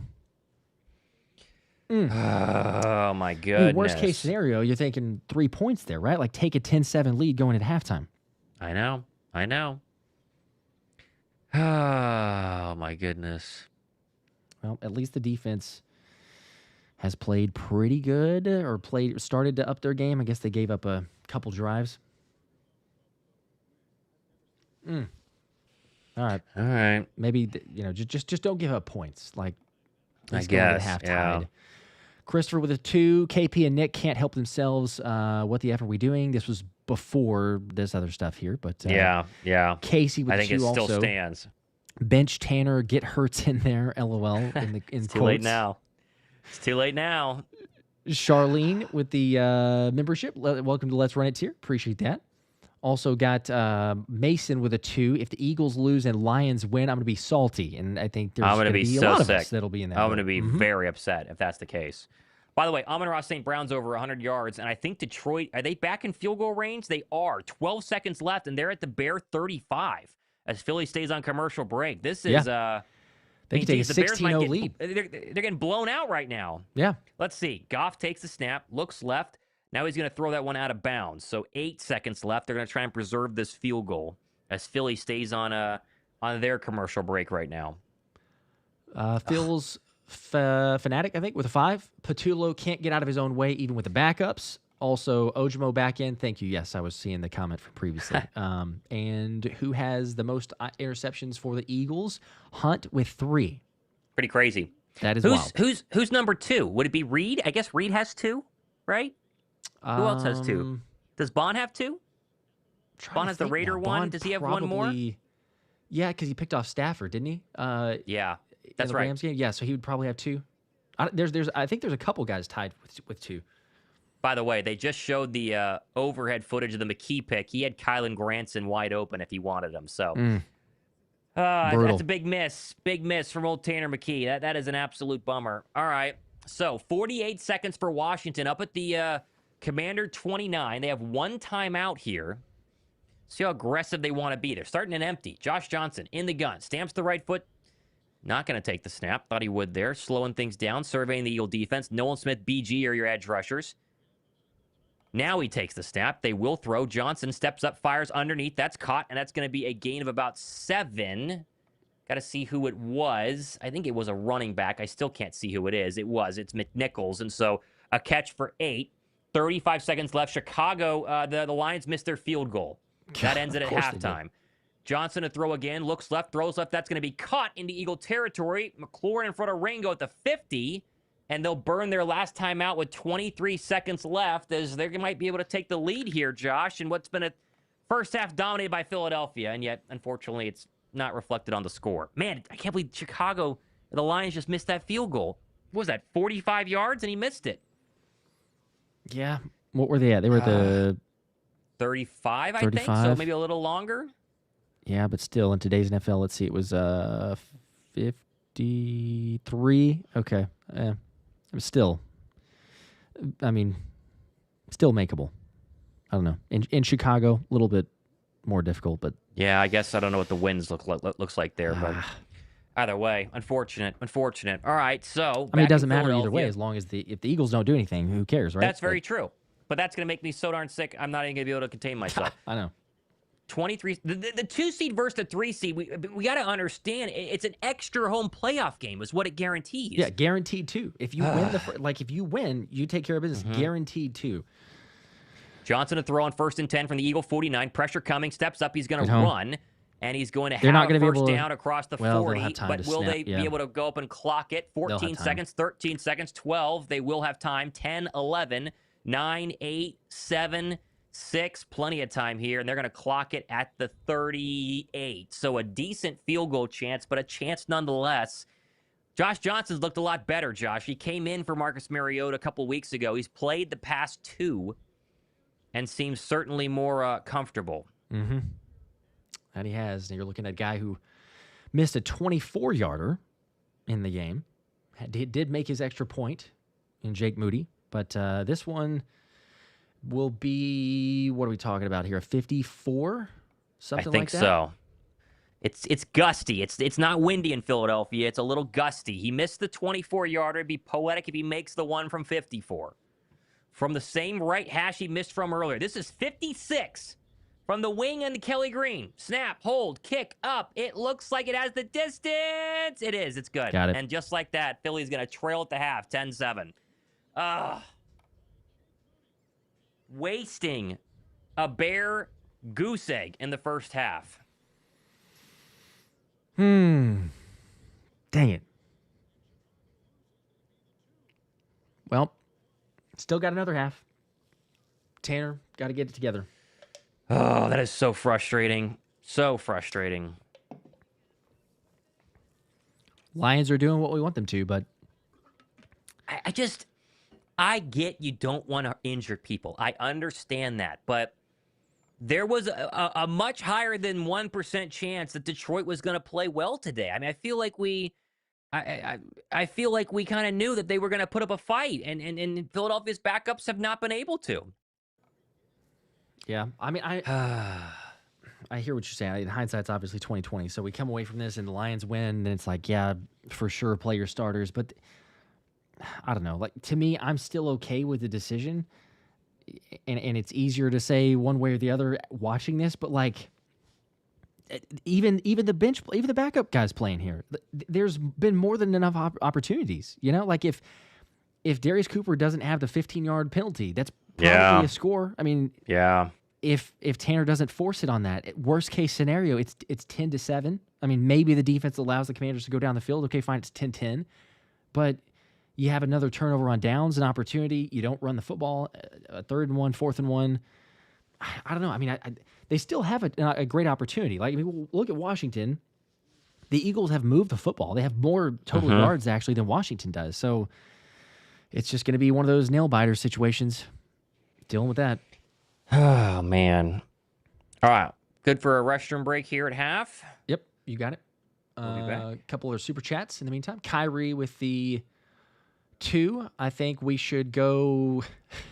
Are we really doing that? I think we should go get Kenny Pickett back. Huh. Look, the INT was not good from Tanner, but seriously? Really, we're going to do that? Get Kenny Pickett back? Tanner is a very good backup. He's a very good quarterback. I do think that I could see him starting at a couple different teams. Made a bad throw, missed a couple opportunities, but he's a good quarterback. Kilo with the 2. Don't go for it on 4th with our backups. Take the points. Yeah, I guess going back to the instance where they got stopped, should have just kicked the field goal. I mean, I suppose. Hindsight's 2020. Should have in that situation. I don't mind them going for it because they would have in general, and they had been moving the football. I don't know, just a stupid decision. It's a weak call by the refs, but we've seen that call all year. A 15-yard penalty for taunting. It's going to happen, and especially like you spin the ball in the opposing player's lap. That's going to get called every single time.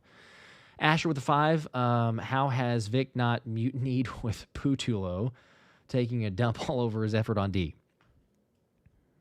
He's probably been a little upset, I would imagine. Maybe showing some restraint for Patullo. Defense has done the job. Week in and week out, just about. Trent with the 2. Thanks for that, man. Maybe Hurts haters will shut their damn mouths now. You know, you would hope so or think so. I doubt that'll be the case, but yeah, it would be nice to have some of the starters. Hindsight being 2020. I don't mind some of those. Gonzalo with the 2. Cooper shouldn't see the field again. I'm wondering if he will, quite honestly. He came out of the play after the 15-yard penalty. Sirianni letting him have it as he's going to the sidelines. Something like that could be a total game changer. So, I mean, I know you want some players who can make plays, and Cooper is one of those guys, but I wouldn't be shocked if he does not see the field. Hero with the 2. This was the same score at halftime last matchup. That it was. Actually, it was 10-7.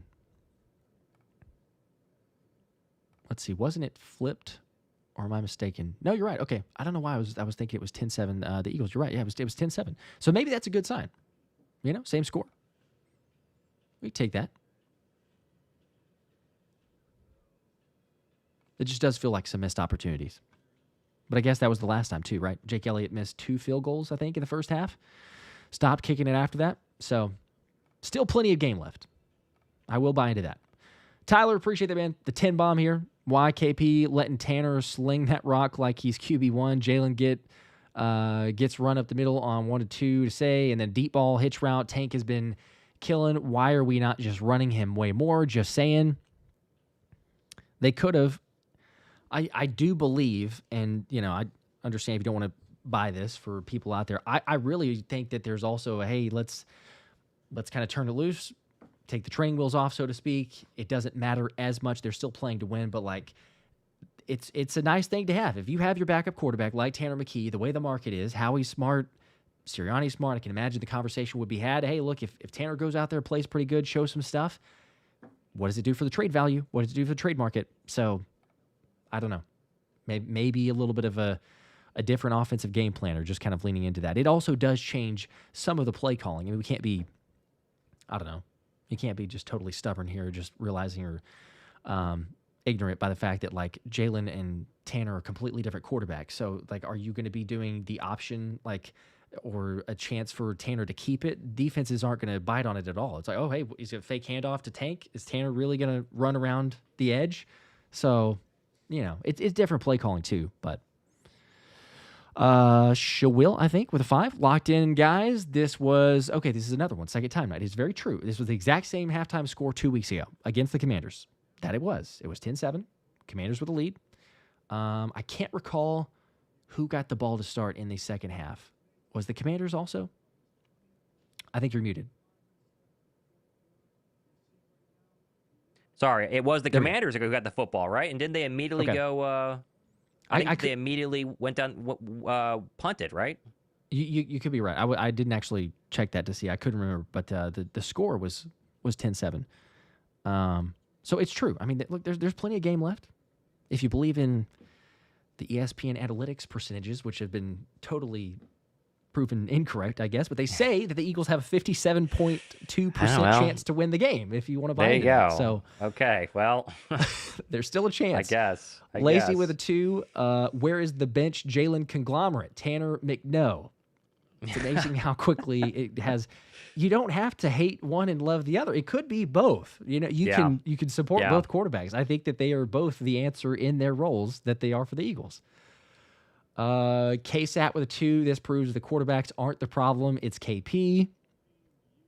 KP didn't make that throw. I'm just going to say that. That's not true. that I believe in all the play calling, but KP did not make that throw that Tanner did right there. Nor did he taunt like Darius Cooper did from the 5. So that's fair. Just, you know, I think it's a little bit unfair there for Kevin Patullo. Even though I like the comment that said we should have rested Kevin Patullo today, but they did not. Yeah. So somebody had to be active, and he knew it was going to be KP. So David with a 5, the regular comment that we get on the streams. Please, Tom, drop the spruce big deuce goose for the win.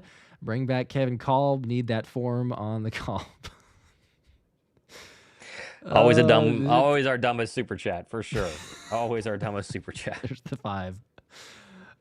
Lacey with a 2 more. Tanner McNugget is the nickname, I guess some people are going. Okay. Tanner McNugget. I mean, he's looked good, except for the interception. Other than that, he's looked pretty good. Yep. Jersey-born Philly fan with a 5.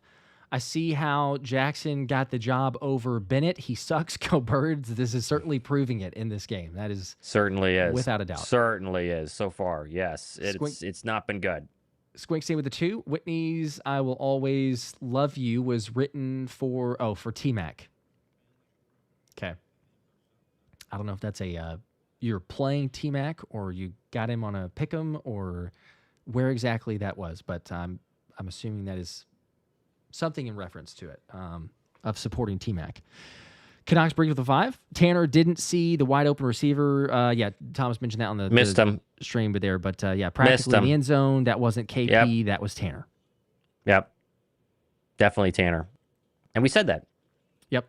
And he was frustrated on the sideline. Naturally, you throw an interception, you're frustrated, but he was looking at the tablet there. You got to imagine he does see the open receiver, and then it's like, oh, shoot, I should have made that play. Yeah, probably United so. With a 10. It's 13-0 Detroit. Suit those starters up for the second half. LOL, rather play Green Bay than the 49ers or Rams. I know. I wish it was that easy, but it's not possible. It's not possible. I don't think they're even rolling out more. There's enough starters on defense where they should be able to hold up against Josh Johnson. I mean, let's be for real sure. Here. They're They not should, playing as well as they technically should be, with most of the defensive line being out there. Not most, but most of them are. They've all played except for Jalen Carter. Yeah. They've got enough. They had a couple times of pressure, little opportunities, even the turnover, obviously for Jalix Hunt and the INT. But all right, one more super chat here. I'm going to take a quick break for a second. Lacey Yes, with the yes, 2, go that ahead. taunting penalty might have cost us this game. I Maybe. hope not. Very early, but it possibly could have. I mean, taunting penalty, and then 3rd and 1, they decide to go this weird kind of RPO play action, and then 4th and 1, they also get blown up again. It's like, that's twice. It should be 21-10. That should be the real score right now, and maybe even 21-7 because they wouldn't have the football with some momentum to go ahead and score that field goal at the end of the half. But at least they're in.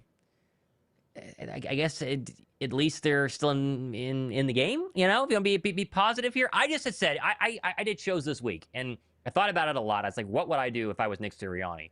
And I truly believe the 2 seed is as valuable as it comes. We saw it last year, right? Philadelphia's the 2 seed. They get the second home playoff game versus the Rams, which, you know, the weather played a big factor in them being able to slow down Matt Stafford in that offense.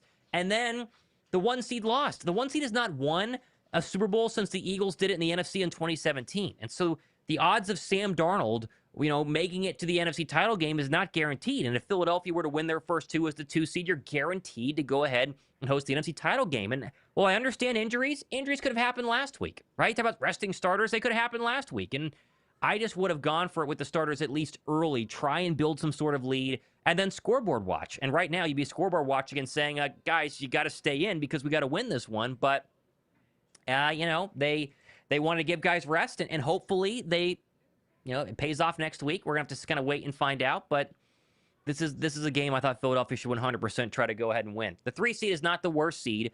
But if I was going to ask you right now, do you want to play Brock Purdy and the 49ers with Kyle Shanahan, or do you want to play Jordan Love and the extremely banged up Micah Parsons-less Packers? We would all take the Packers right now, even though I don't really believe in the 49ers, but we'd all take the Packers. So, you know, is what it is. They've not lost yet. They still have plenty of time, plenty of chances. Get a stop here, go down and score. It'll be okay. And the Bears, they've been a very good second-half football team, down 13-0. They could always come back. But, yeah, it's going to be interesting. It's going to be very, very interesting. Unbelievable. All right.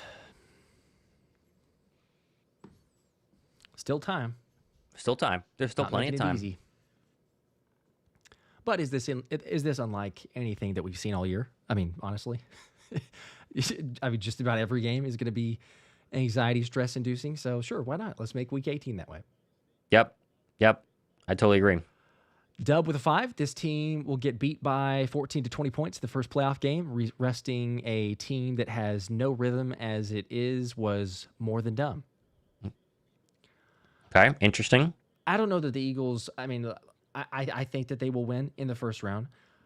I believe that.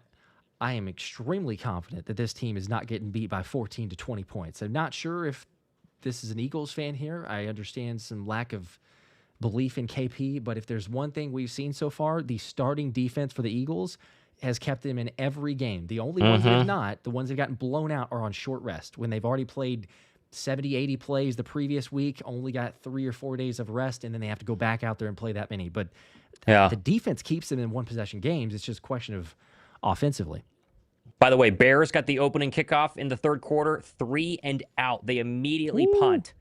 And the Lions had the football back. And this is going exactly as you would have hoped. Exactly as you would have hoped. Can the Eagles please do something? Get a quick stop. Eagles offense, go down the field. Tanner, we got to have you show up. Lacey with the 2 more here after the last Washington game. I was hoping for momentum. That's true. Maybe a little momentum. Yeah, well. But it's got to be difficult, right? I mean, I know that they have some practices, first-team reps, who's going to start and everything, but it's got to be difficult when you have some backups, some starters, guys who've not played together, combinations that haven't played together basically all year, and then roll out there. So, I don't know. You're seeing some miscommunication, but one more half. There's the kickoff, returnable here by the Commanders, 10-15-20. Good tackle by Cameron Latu at the 25. And that's where Josh Johnson will come back out. He has been very good so far in this game, Josh, and he has gone right into Eagle territory on every single drive, I think. I don't think that they've punted yet in this game. They didn't convert on a fourth down. They also missed a field goal, but they still move the football well. They got to play some better defense. Come on, defense. A little more pressure. I think they'll get a little more pressure. I want to get win number 12, too. We forget about that. They're 11-5 right now. They 100% can get the 12th win of the season, which a lot of us were saying 10, 11, 12. 12's a big number. Here we go. 1st and 10 from the Commander 26, opening drive, third quarter. 10-7 Washington. 2 in the play clock, a pistol play action, and a throw into the dirt. And that's great pressure off the edge by, look like, Byron Young and Jeremiah Trotter Jr. And I mentioned they need to start getting some pressure, and they did. Josh Johnson on his back threw that one into the ground. It'll be 2nd down and 10. Like the play call there, Fangio dialing up a little bit of a blitz with Trot. Taking a big shot, actually, for Josh Johnson between three Eagles. Nolan Smith playing a lot today. He's kind of has to with the amount of edge rushers they have on a 53-man roster. Tyler Robinson also getting to play, which has been fun. So he's actually, I think, looked pretty good. 2nd down and 10. Shotgun now. 2 running backs, including, it's Debo in the backfield as well. Johnson takes the snap. They're going to run him up the middle, and he's going to get a yard. That looked like a broken play, tackled once again by Michael Carter. He's been their best open field tackler on the afternoon. I think he was supposed to hand that off to Bill Krosky and missed due to the Debo motion, and at least got a yard or 2, but 3rd down very quickly, and it's 3rd and long. Yeah, I'm right there with you. I don't think the play call there is send our aged veteran on a QB run in that scenario. 3rd and 8. Opening drive. Johnson in those white Commander uniforms with the red helmets and red pants working left to right. He's opened 11 for 17, 100 yards and a pick. Philly brings a delayed blitz. Not going to get home, though. Johnson steps up, loads up, deep ball, right side, and that's incomplete. Wanted Treylon Burks, and thankfully no flags this time. They targeted Jacorian Bennett. It worked well earlier, not this time, and the Bird defense gets their quick 3 and out we were hoping for, and now we get a quick look at Tanner McKee. Okay, that's exactly what we need. Get the stop. First, bring up the first back. punt of the game. Yep, thankfully. Oh, man, Jacorian, a lot of contact, too. Goodness gracious. He's hanging on for dear life. Yikes. That's a lot of physicality there. Yeah, it looked like Christian Parker giving him an earful on the sideline. That easily could have been at least illegal contact. Here comes the punt here from Tress Way. He gets it off that left foot. And this is going to be taking a bounce, and it's not a good Eagle bounce. Go in the end zone, please. I think they stopped it at the 9. They flicked it back, right? Yeah, I think they did. Yeah, I think that I was hoping he stepped on the line. No, that's a good punt. And now McKee's going to have a very, very long trip. Yeah, I think he was definitely in the right spot. Yeah, that is. So, all right. I think Covey should have caught that, but what are you going to do? Commercial break as we go over to the Detroit game. Detroit has a 3rd and 1 right now following the Bear punt. Mm-hmm. Well, it'd be great, too, if the Lions win because then their draft pick gets slightly worse, He makes sure the Lions don't have a good offseason. Chicago, they would lose going into the playoffs. Maybe make us be the 2 seed. There's a lot going on there. By the way, the Rams are up 16-6, so the Rams are all but guaranteeing a collapse here away from the 5 seed. Oh, Stafford nearly just threw a pick, though. Never mind. Keep an eye on it. 3rd and 4 for Detroit. He has, for sure. From the Detroit 40, and now we have a whistle before the snap. So, looks like there's a flag and a delay of game. So, 3rd and short is a little bit longer. By the way, we've mentioned, Josh, that the likely playing time for Philadelphia this coming week is opponent dependent, but Green Bay, you're playing Sunday at 1, most likely. Mm-hmm. If it's the Rams, if it's the Niners, because it looks like the Rams are not going to be it, but if it's the Niners, it'd be Saturday night. So, little difference there in terms of when they would play, because obviously they would think the Rams and Niners, or the Niners and Eagles would be a little more interesting of a game than the Eagles and Packers. All right, so 3rd and 9 for Detroit. Philly's still in commercial. Takes a snap, goes Goff, looking across the middle, steps up. He's going to get hit and sacked. And so there's a stop for the Bear defense. All right, well, they're still up 13-0, but it's coming down to the Eagles. The Eagles got to get 100%. something going. Get the offense 100%. rolling here. Christopher with a 10 bomb. Some of y'all act like Jalen can't be criticized for bad games. He had 5 turnovers just a few weeks ago. This is Tanner's first start all year. I don't care who the quarterback is. I just want to win Super Bowls. This is our window. I don't know. I think that's probably in reference to people in the chat. I have not been able to follow super closely, but yeah. We've criticized Jalen whenever he has bad plays, and that's the thing. I think ultimately what it comes down to is like in a micro focus, every quarterback has bad weeks. Like it just happens. So like one bad game, a couple bad games, you don't just automatically write them off and be like, oh, yeah, there's just Right. no answer. They're not going to be it. I told you they're terrible. Like, okay, you go a year or multiple seasons, then okay, maybe. But Tanner's entitled to have a couple bad throws or even a bad game. Here's McKee's first throw of the second half, and that is incomplete. So not close to Jahan Dotson. And after the interception now, a little shaky here from McKee. 13:44 to go, third quarter. They've run the football very well, Josh. They've not kind of gone back to it, at least late in that second quarter, and didn't hear on a first down throw as McKee had Frankie Louvu right in his face. He kind of had to get that one away, but somebody missed the block there, I think. But McKee bounces off Louvu. He's okay. Be second down and 10. Pistol now back in shotgun.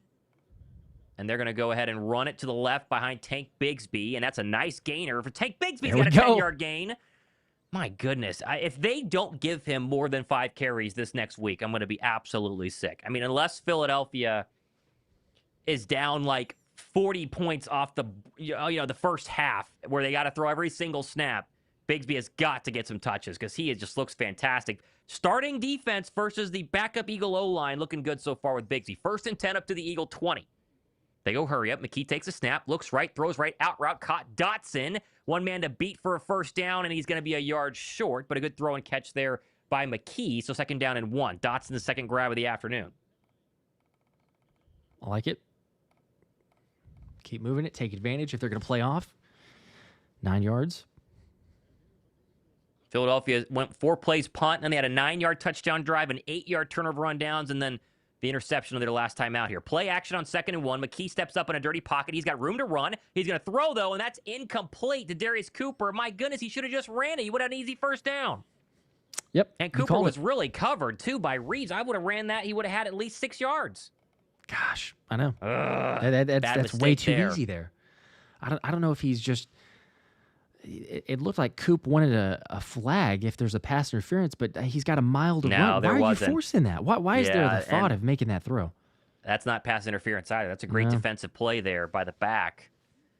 Yeah, he should have kept that. Well, let's hope it doesn't matter. That way they just convert here on a 3rd and 1. Why don't you just run Tank right at the middle? They're in shotgun, though. And they are going to go ahead and run Bigsby up the middle, and he is not going to get it. Okay, so, oh my goodness. Nope. 4th and 1. God, McKee just run it, and they're going to have to punt. I know. And the problem is, like, even on that last play call, I like the fact that they did play action. I know that it was a 3rd and 1 scenario, or a 2nd and 1 scenario, but I like the fact they did play action because the Commanders committed so much to it, and then Tanner was able to step up into the pocket. He has 5-10 yards that he could have ran and pick it up. Instead, tries to force a throw, and then all of a sudden, you got a 3rd and 1. Don't convert. All right, Braden Mann, always trusty, ready for his second punt of the afternoon. We have a whistle, and it's going to be on Philadelphia. I think they're going to get a false start. Yep. So back him up 5 more yards. Calcaterra. He has a touchdown reception and not much more. Add a penalty to his stat line for the day, as he did. Yep, he jumped.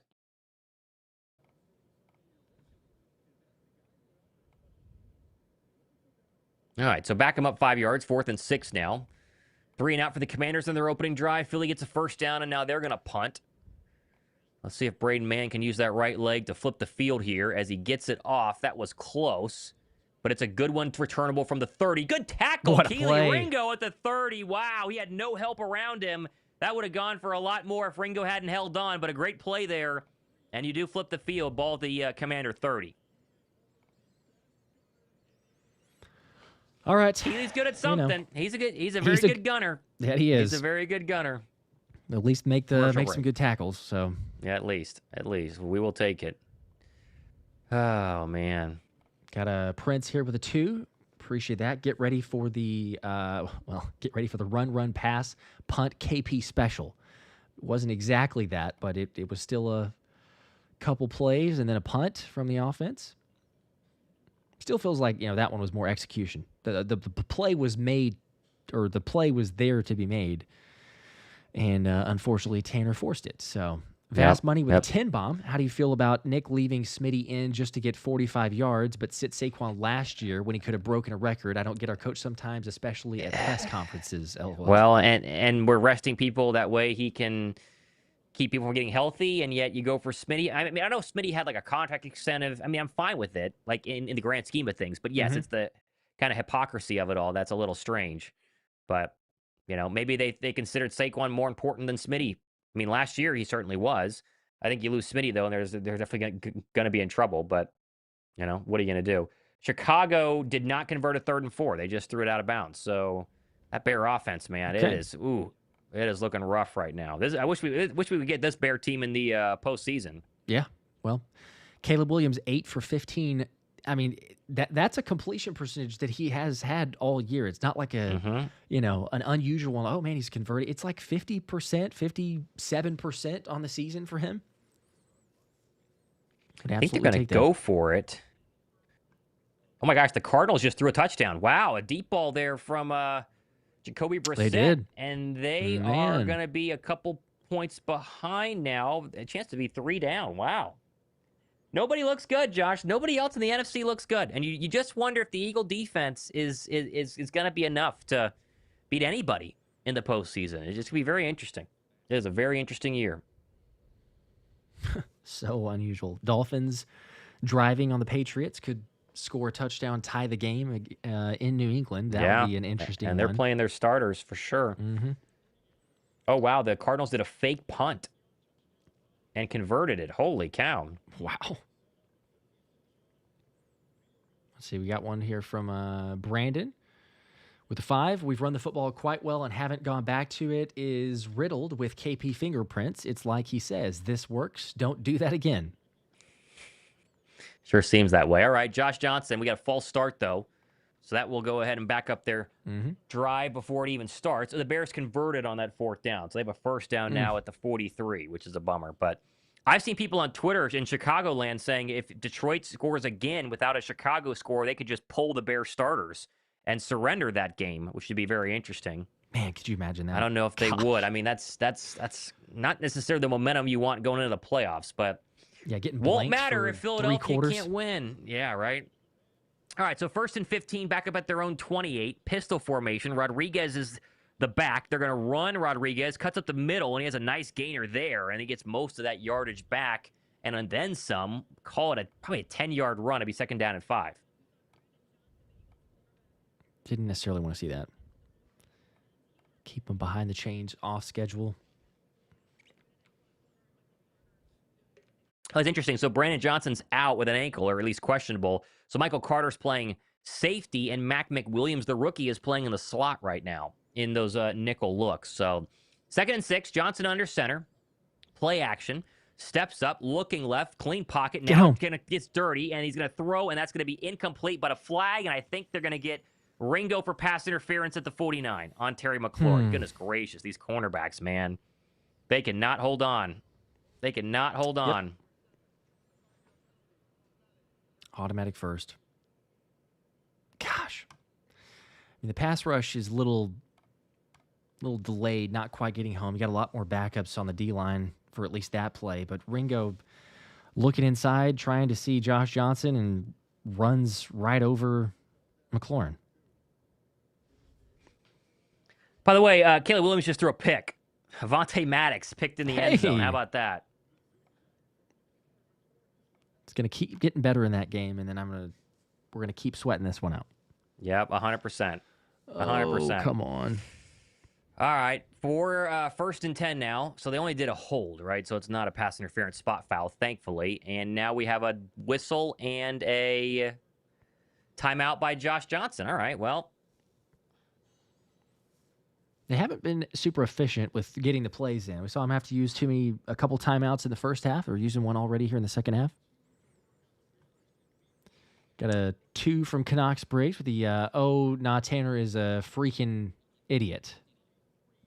Yeah, that was not a good throw. Yeah. Not a good throw in the red zone. He's going to want that. He's going to want that one back. Yep. KSAT also with the 2. Tanner was probably scared of getting hit, shaking my headband, as far as making that throw across the middle. Also, Timothy with the 2. Why don't we even try for the tush push anymore? We brought that up in the first half. It hasn't worked with good success at all. I mean, since the Lions game, I think it was like, 37%? It's ridiculous. Oh, it's a bad snap, and it's bouncing back to the 30. Johnson dropped it. Eagles got it. Yes! Oh, it bounced right into the hands of Jalen Hunt. What? Oh, my goodness. He's got 2 of them today. And it's a turnover in Philadelphia back in business. An errant snap, and Johnson couldn't fall on it. Jalen Hunt, baby. Jalen Hunt. Let's go. Oh, yes, you gotta capitalize here, please. Yeah, I mean, I think Johnson's got to catch it, but I think it came early was the problem. And he's not really ready for it, and then it bounced right into the arms of Jalen Hunt. Unbelievable. Yep. Oh, we will take it to the bank. We will take it. At the 28 he now? He was ready for it. He just missed it. It's a little bit to the left, but it's still at a good height. Yeah, that's not too bad, quite honestly. Come on, offense. Take the lead back. We got some life. 2 turnovers. Yes. Oh, my goodness. I lost my screen, but here we go. We're back. All right. Come on, baby. 10:52 to go, third quarter. Philly back in business. Up to the 28-yard line. McKee under center. They're going to run Bigsby. Cuts to the right. Slips through 1 tackle, and then he's going to fall forward for a gain of 2, maybe 3. Second down and 7. Protect the points, Josh. I mean, geez, how many points have they left on the board? At least 6 minimum. 2 trips in the red zone with no points. But at least try to tie this one back up. Rams are punting. They're only up 3. Everything going Philly's way except for this Eagle offense right now. Gosh, this is the second time that, that one wasn't as much Jalen Hunt forcing the turnover as just being in the right spot, but still coming up with it. Second time, you have to capitalize on the turnover.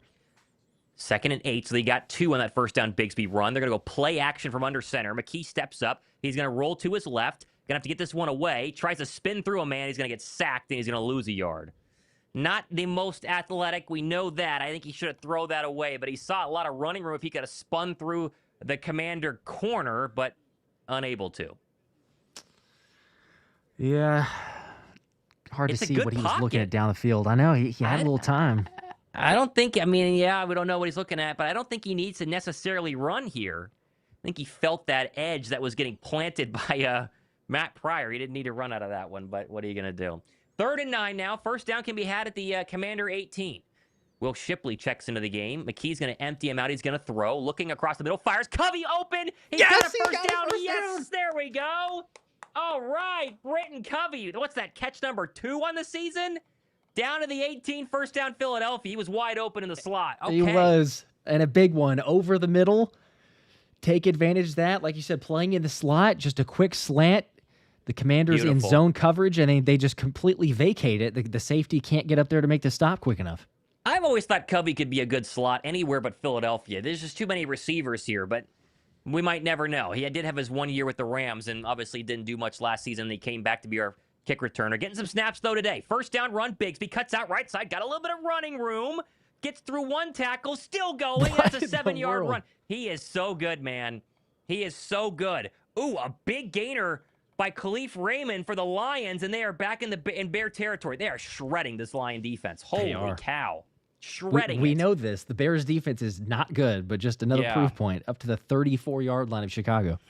Philadelphia 2nd and 3. Trip number 3 into the red zone. They've only had 1 score. A run for Bigsby. Goes back left side. Comes up the middle. First down and a little bit more as Bigsby's down to the 5. And Philadelphia 5 yards away from retaking the lead. They need it. Boy, do they need it. I was hoping for no holding call. Looks like no flags. Just sometimes the way you see defensive linemen fall down. I wasn't sure on that play. Wagner kind of gets blocked in an interesting way. He was looking for a flag. We'll take it.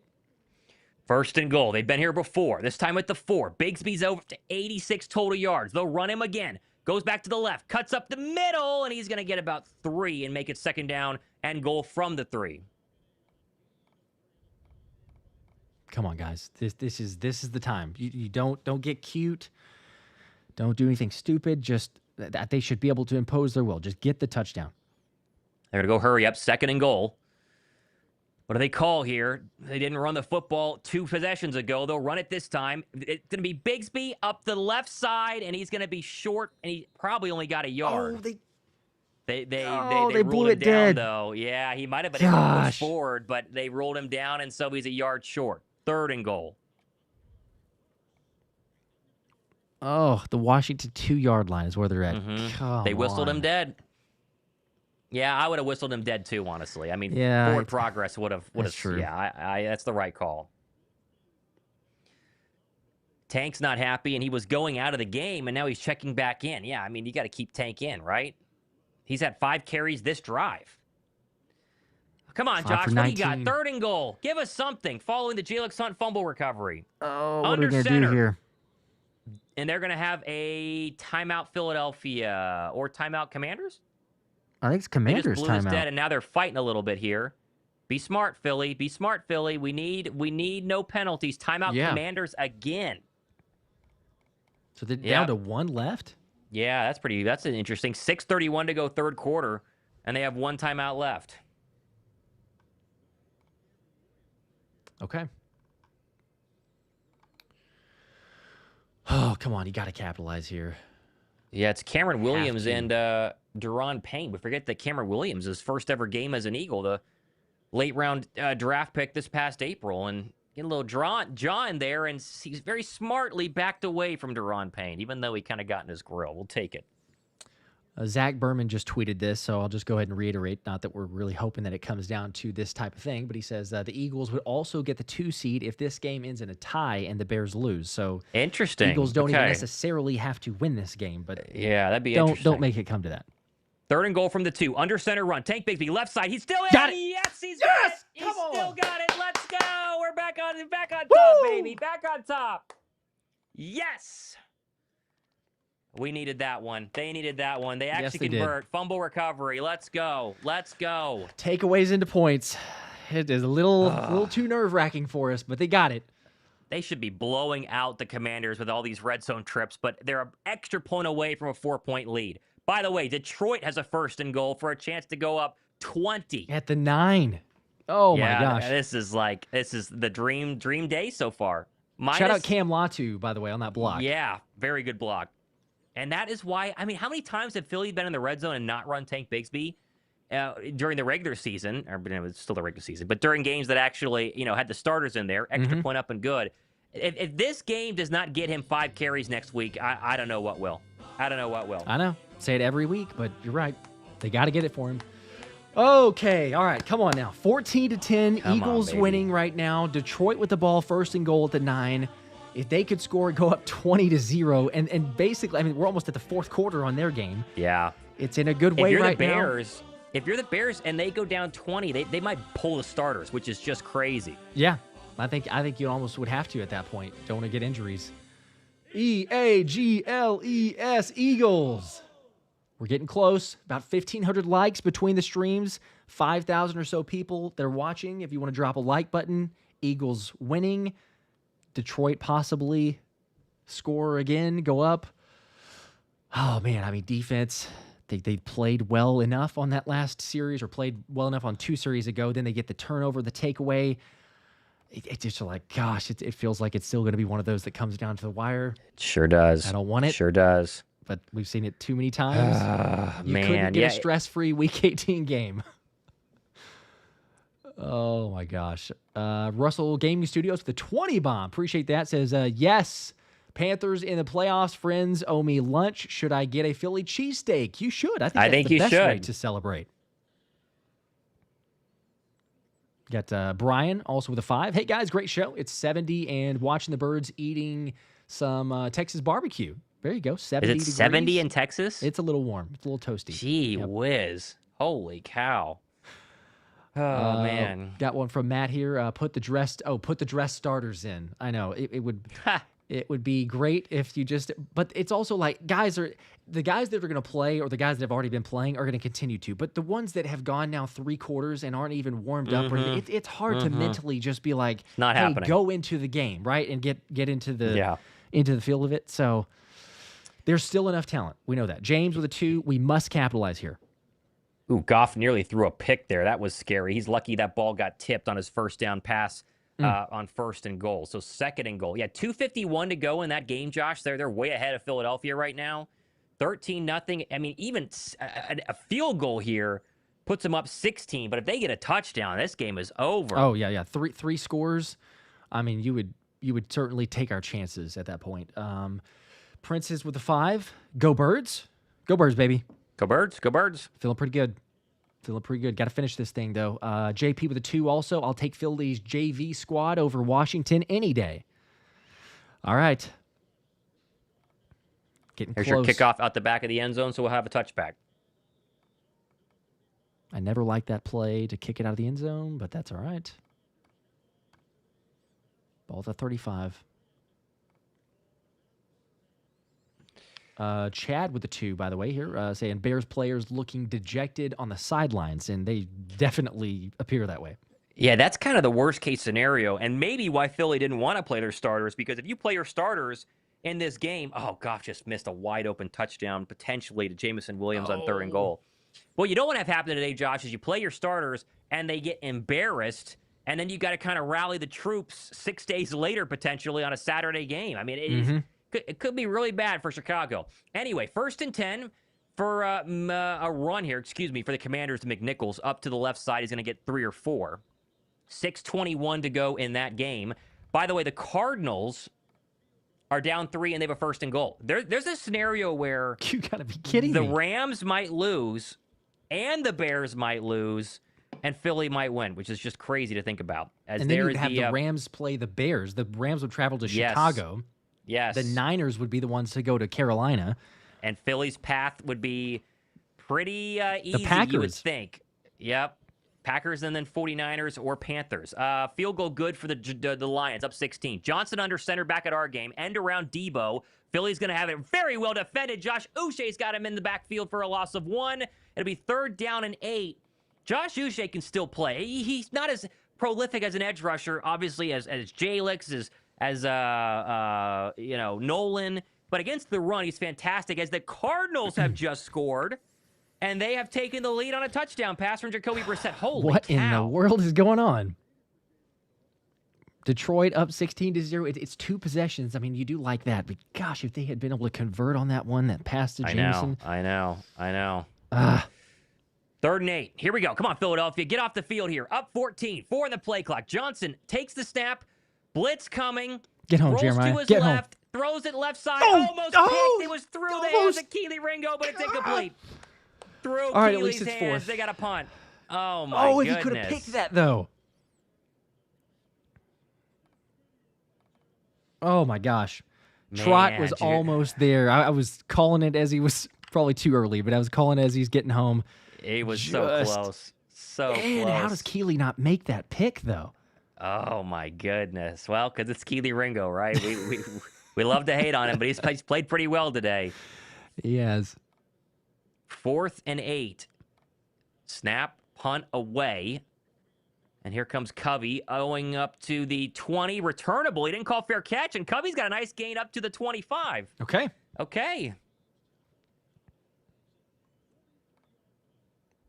All right, good field position.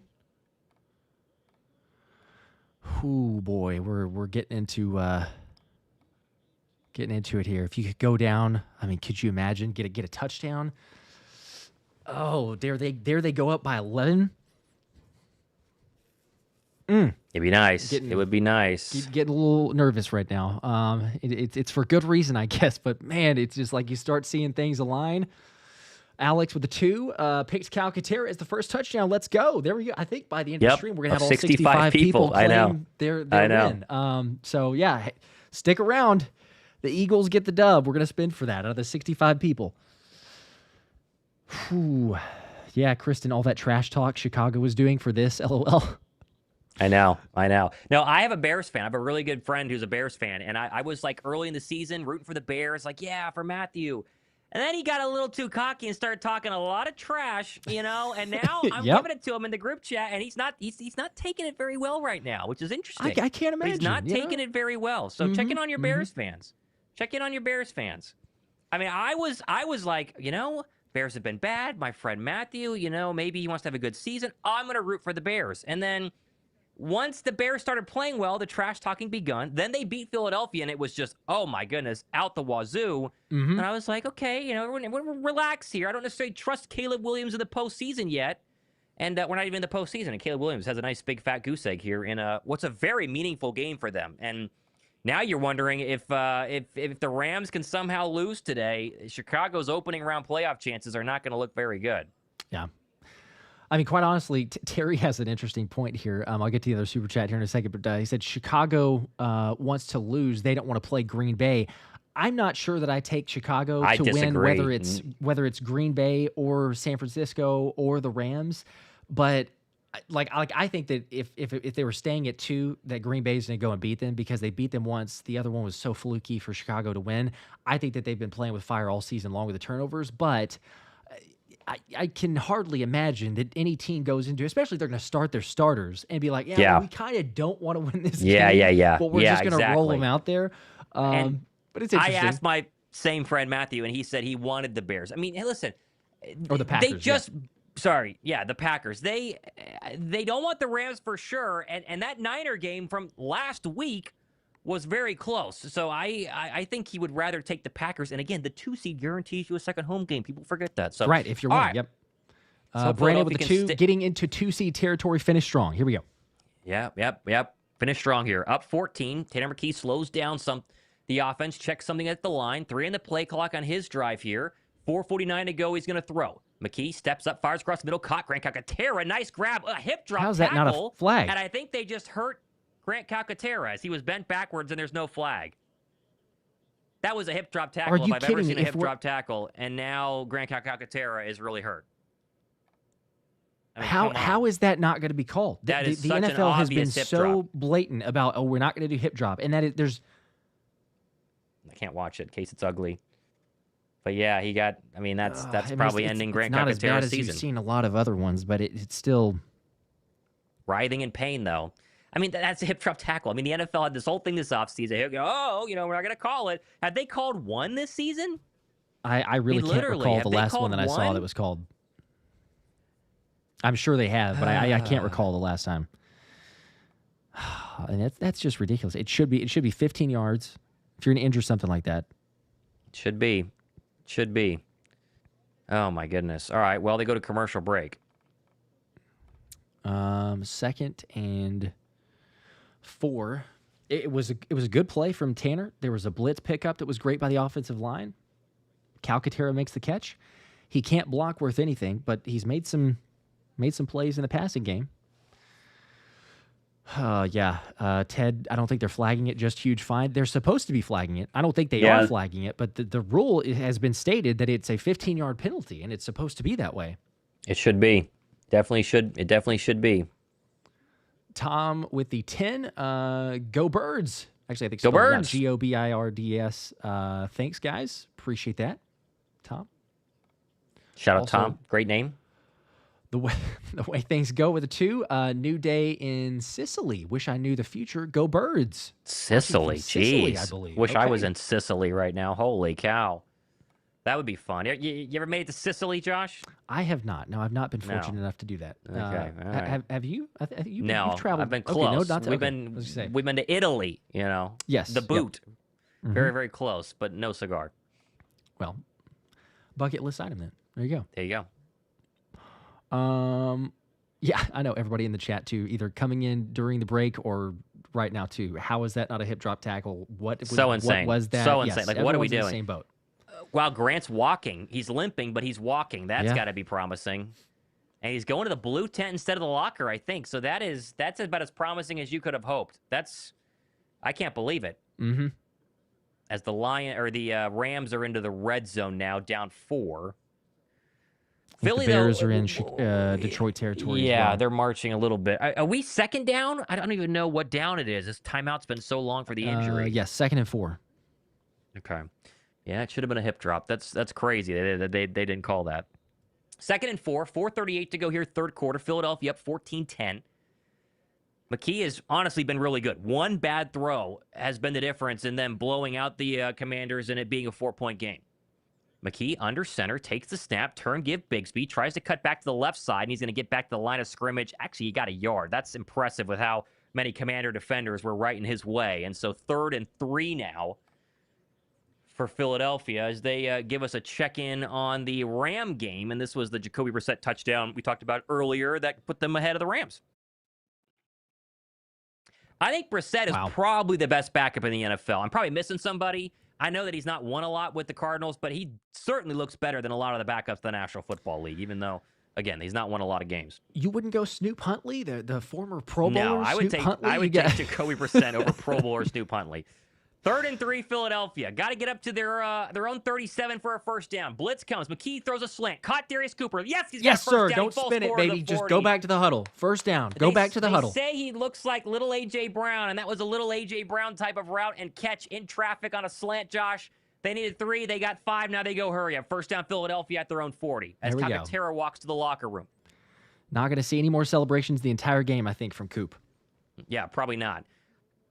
All right, in the gun, McKee takes the snap, play action, pop pass, caught by the screen. Oh, here Covey, we go. A lot of blockers in front. Covey's still going across the 50 and tripped up. Oh, he could have had a lot more. That's a gain of 12, though. First down, Philadelphia, and Covey grabs to the back of his left calf, and he's slow to get up. He gives the sideline a thumbs up, though, but he'll check out for at least a play. But there's the, that's one of the more successful wide receiver screens they've had all year. 12 yards for Britton Covey into Washington territory. I'm glad you actually said that because I was going to ask you the same thing. When was the last time we've seen a successful wide receiver screen? You know, like to pick up 12 yards there and what was very close to being like 40.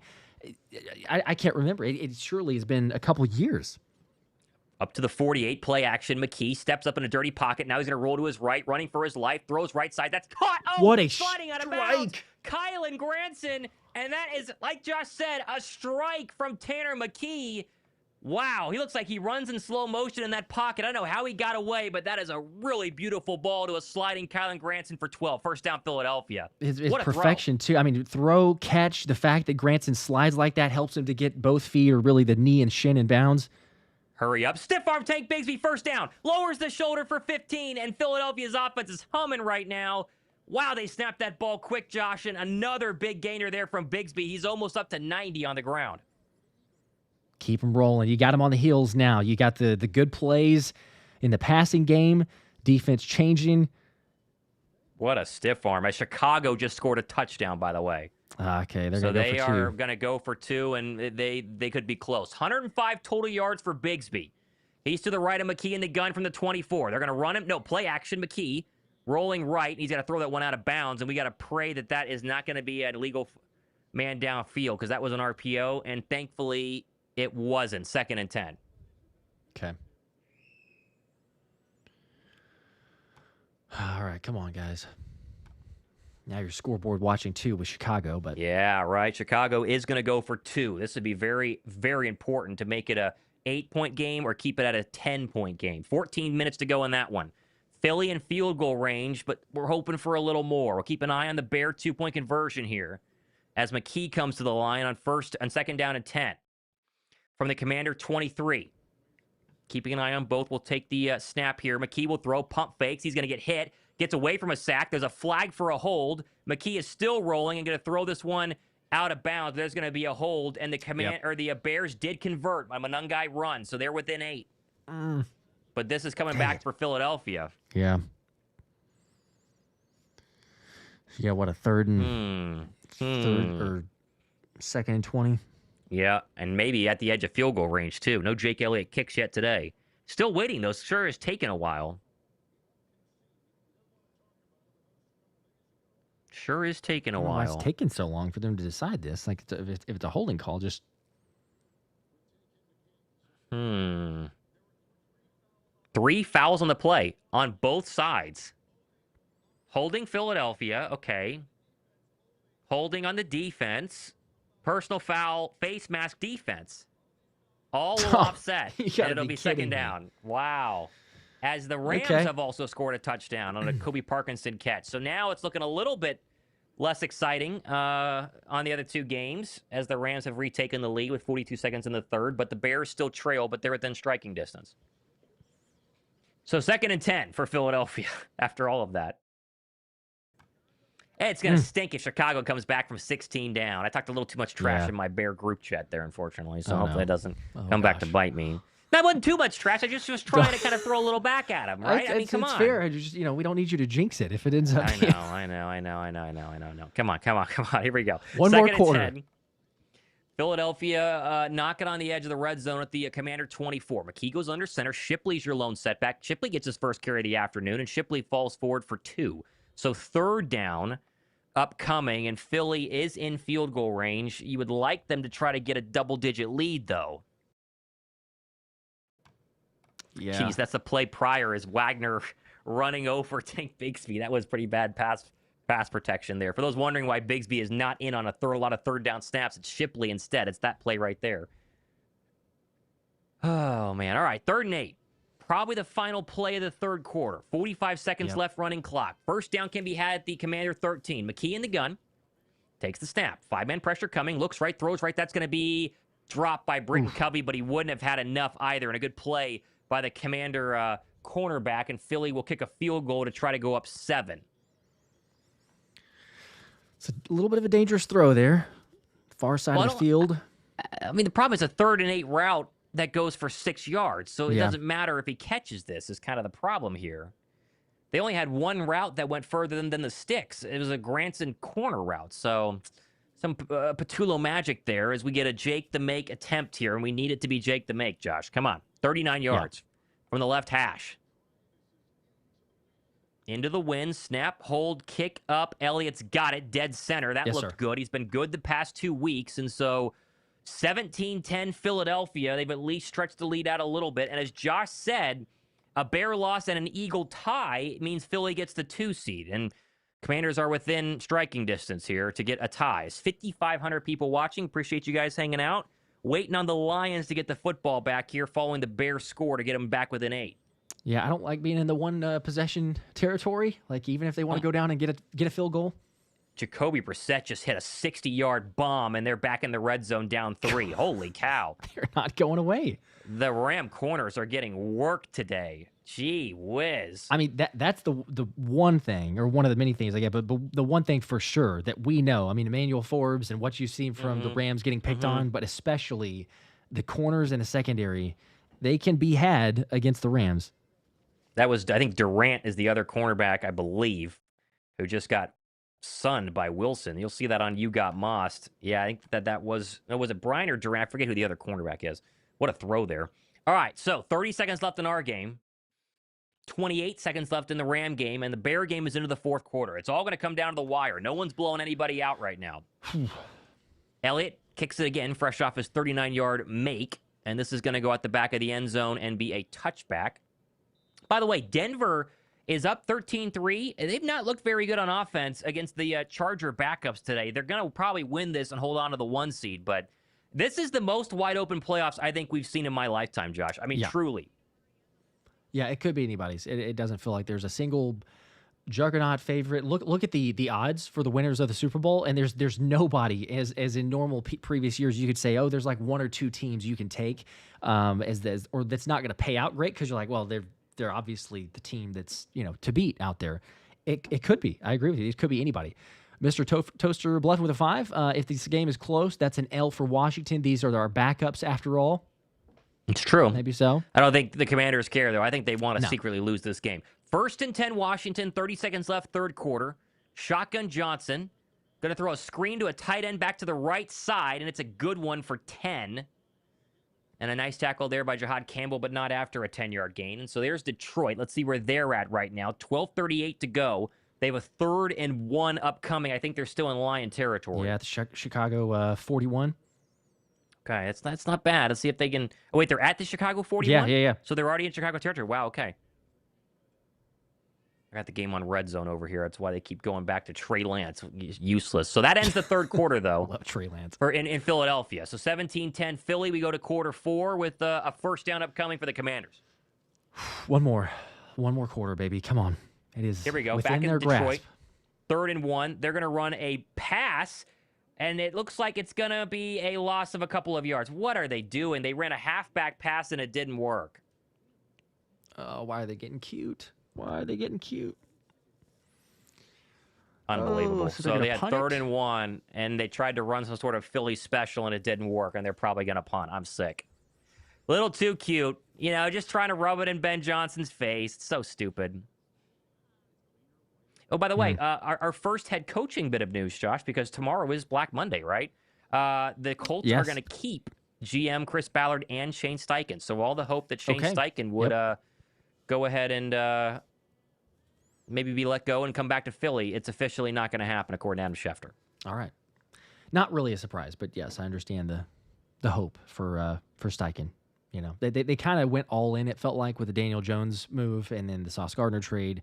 And yeah, they didn't get the job done, but at the same time, like, it is your head coach, and it's the reason that you kind of went all in with Daniel Jones. So with him getting injured the way that it happened, I figure they're probably doubling down and saying that's going to just see what they got. I think so.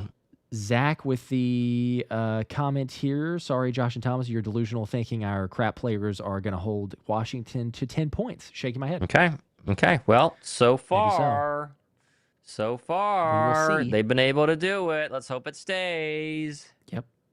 There's a chance. We're just saying that. There is an opportunity and a chance. Featuring Tim with a 14 here.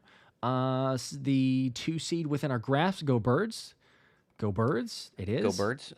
By the way, go ahead. I was a Phantom with the 2. That is why we are playing backups. I think there was before for an injury possibility, but the Cardinal deep shot didn't count. The Cardinals are somehow back at their own 10-yard line. I don't know what I've really been watching, but yeah, so they are not in the red zone like man, like I thought they would be. So as Philly stays in a commercial break right now, that Ram game is a 3-point LA lead with 14 minutes left.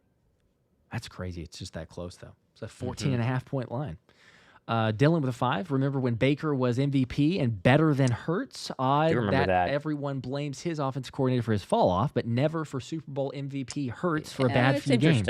It's interesting how that works. I don't know. I don't know why, but I do know why. But I don't know why. Okay, back in Philadelphia, 1st and 10 for the Commander, 45. Johnson takes the shotgun snap. They're going to run Krosky Merritt to the right, and he's going to squeak forward for 8, 9. Still going. Is he going to have the first down? He's going to be a yard short. That's a very good run there from Jacorian Krosky Merritt, who's really come on here in the past probably month and a half for Washington, as Calcaterra is jogging into the locker room. At least he's jogging, I guess. It's positive. Yeah. Still can't believe that wasn't called. Yeah, they're showing it again. Hopefully it's just a little knee sprain. Yeah, so Cardinals are punting, so that deep ball did not work, which is a shame. Do you have the Lion game on your screen, or I don't have it yet? I'm curious where they're at. The punt happened in Chicago. Had the ball at the 12, and it's still at the 12. So they're their own 12. I mean, they're at least backed up. But 2nd and 2, Bill Krosky runs for a first down for 3, and that will get him in further into Eagle territory, approaching the Eagle 40. By the way, the Buffalo backups are just thumping the Jets. Holy cow. It's 34, about to be 35-0, and it's the Buffalo backups to close out their final game at Highmark Stadium in those throwback uniforms, and they're just killing the Jets. Boy, Jets got to fire. They got to fire their head coach. They say they're not going to, but they need to. There's so many things wrong, and they didn't get their defense has not recorded a single interception all year long. That is probably the wildest stat of the entire season. First down, shotgun play action pass. Johnson steps up in a dirty pocket. He's going to get around Jahad Campbell, and he's going to run for 9, maybe 10. How did he get away? I thought Philadelphia for sure was going to sack him. Not the case, and I think he got enough for a first down. 2nd and 1. He's a yard short. God, the Bills keep going for 2. The Bills have gone for 2 3 times. They're going for 2 again. They're trying to just really put it on the Jets here. They didn't get it, though. Okay, doesn't matter. All right, so 2nd and 1. Come on. 2nd and 1, 10:17 to go. Sorry, 12:53 to go in our game. I'm watching so many games at once right now. Josh Johnson lining up in the gun. Line to gain is the Eagle 33. Takes the shotgun snap. They're going to run Krosky Merritt up the middle. He has a first down and a little bit more. They try to punch that ball out. Doesn't happen. But a first down nonetheless, and the best second-half drive of the afternoon for Josh Johnson. The Commander offense is happening. Over at Chicago, the snap goes over Caleb Williams' head, picks up the 1-yard line. Now he's going to throw it deep, and it's going to be incomplete. Oh, my goodness. What a smart play to throw that deep. Very smart play to throw that deep. That could have been a disaster. I know, that could have been it. Huge in a good way for us, but... Man. All right, 1st and 10 Washington. At the Eagle 30. Can someone get a stop here to hold him off the... Hold him off more points for the scoreboard? Let's see. Johnson takes the snap, 4-man pressure. Back he goes to throw. Looking left, throwing left. Home run ball into the end zone. Trying to find Debo. Incomplete. That's got to be a flag, and it will be on Mac McWilliams. They're going to have the ball at the 1. Yep, that's pass interference at the 1. They're gonna tie this ball game up here. Yep. For he sure never turns around, so... Nope. I don't know how many times we're going to see that from it. It doesn't pretty much matter which cornerback because they're the backups, but just running, never turn around and hold them. Are the 2 commander scores going to be from pass interferences in the end zone on cornerbacks who don't play this year? Is that how they're going to do it? It appears that's the case. Yep. Goodness gracious. Just manned up on Debo and just turn around. It's a badly thrown ball. Yeah. He could pick it off if he turns around. No, that's a rookie. That's why rookie DBs, Quinyon Mitchell's a special breed. All right, 1st and goal at the 1. Oh, boy. Johnson under center. Krosky, Merritt, your lone setback. 3 tight end look here. Take the snap. Turn, give Merritt up the middle. I don't think he got it. I think Morrow tackled him. I think he's going to be a yard short.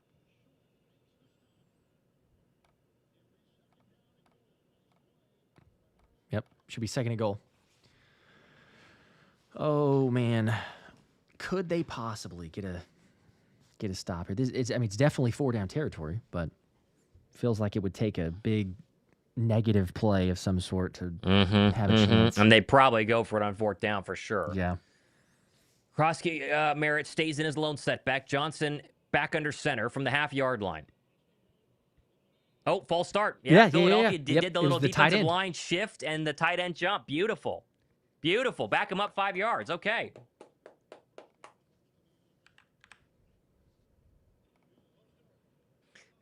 All right. 6-yard line's a little different story here.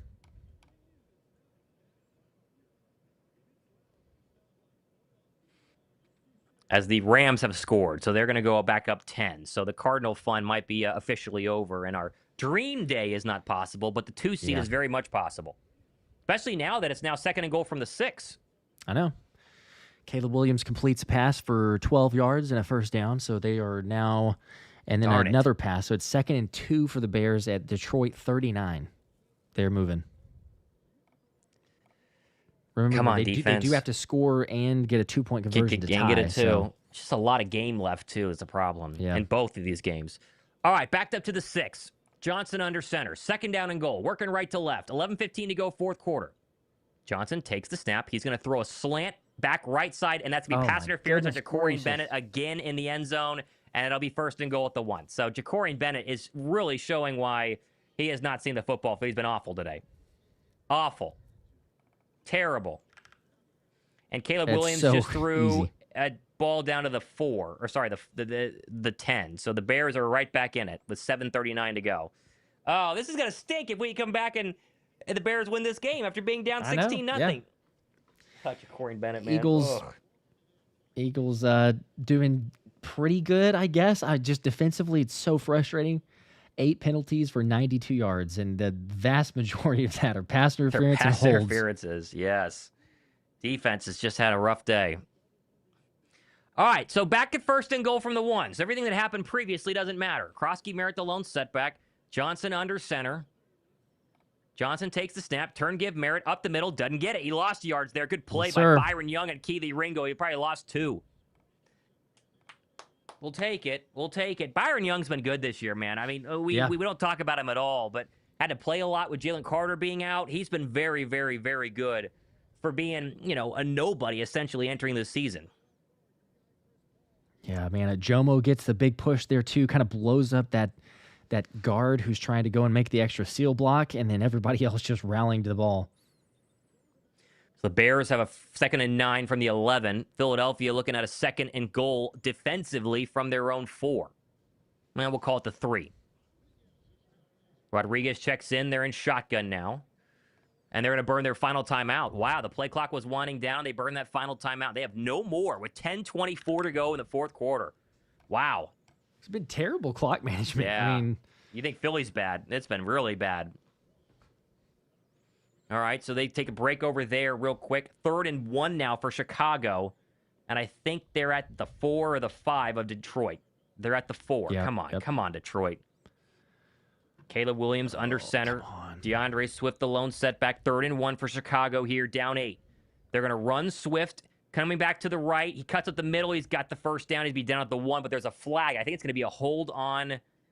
Yeah. It's going to be a hold on the. No, I think it's on Detroit. Is it? I think they pointed Detroit's way. Really? Oh, I thought it was going to be a hold.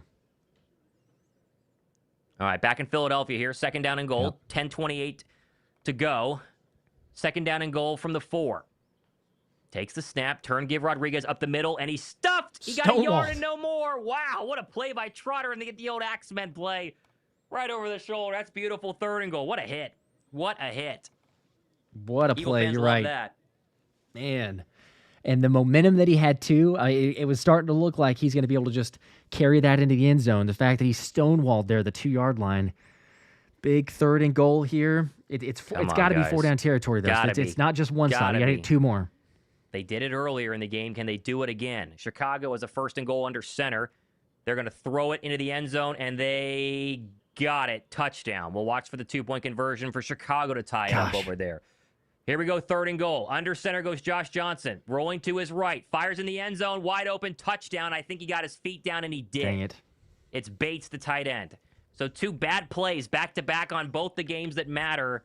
And, yeah, I think Bates has got both his feet in there, and they are a extra point away from tying it.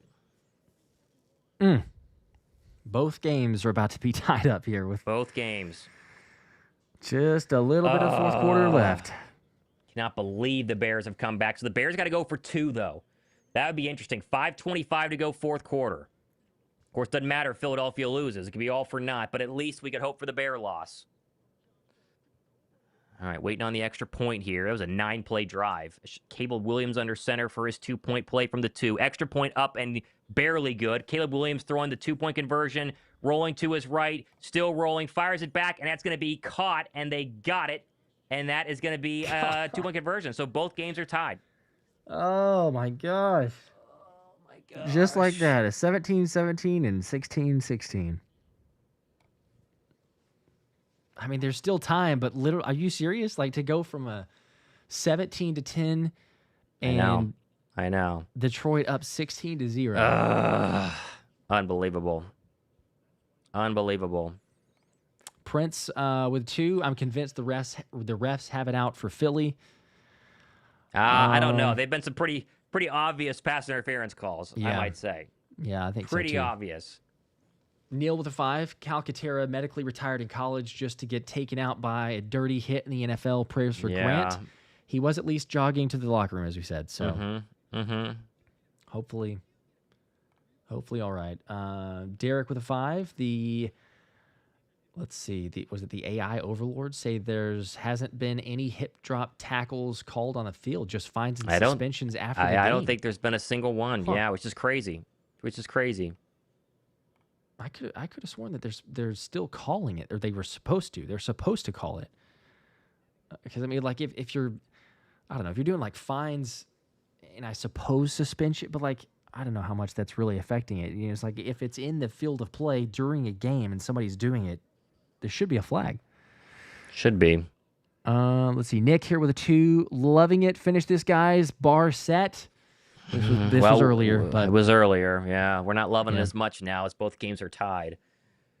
Keith, oh, man. with the 2, you guys rather play the Niners or the Panthers? Interesting question. The Panthers. Yeah. The Panthers. Pretty sure you want the Panthers. The Panthers. It's not going to matter, though, but I would take the Panthers, but we're not going to see the Panthers.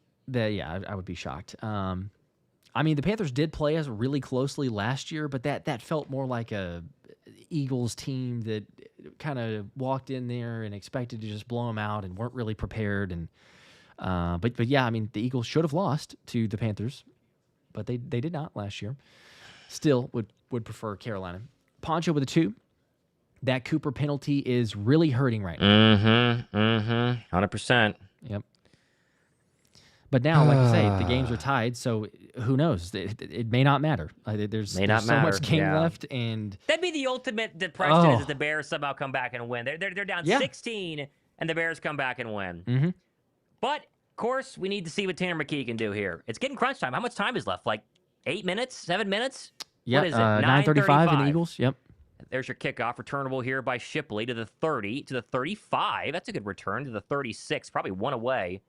And he pops up. Looked like a little bit of an interesting tackle there, but he's okay. And so what does Tanner McKee have? They went down the field, kicked a field goal. Can they score? Yep. Again, if you're a believer in the ESPN analytics, which has been, who knows what the percentages actually mean, but there was a point in the game where the Lions, being up 16-0, right towards the end of the third quarter, apparently had a 95% win probability to win the game. It's a tie ball game now. They say Detroit's still 60%. Philly does win or get the 2 seed with a win and a Chicago tie, by the way, just for those wondering. Yes, yep. Got to win first, though. Tie ball game, Tanner McKee play action under center, rolling to the left, throw caught. That's Granson, thrown out of bounds, gain of 6. Good first down play there. Clock keeps running, 9:23 to go here, fourth quarter.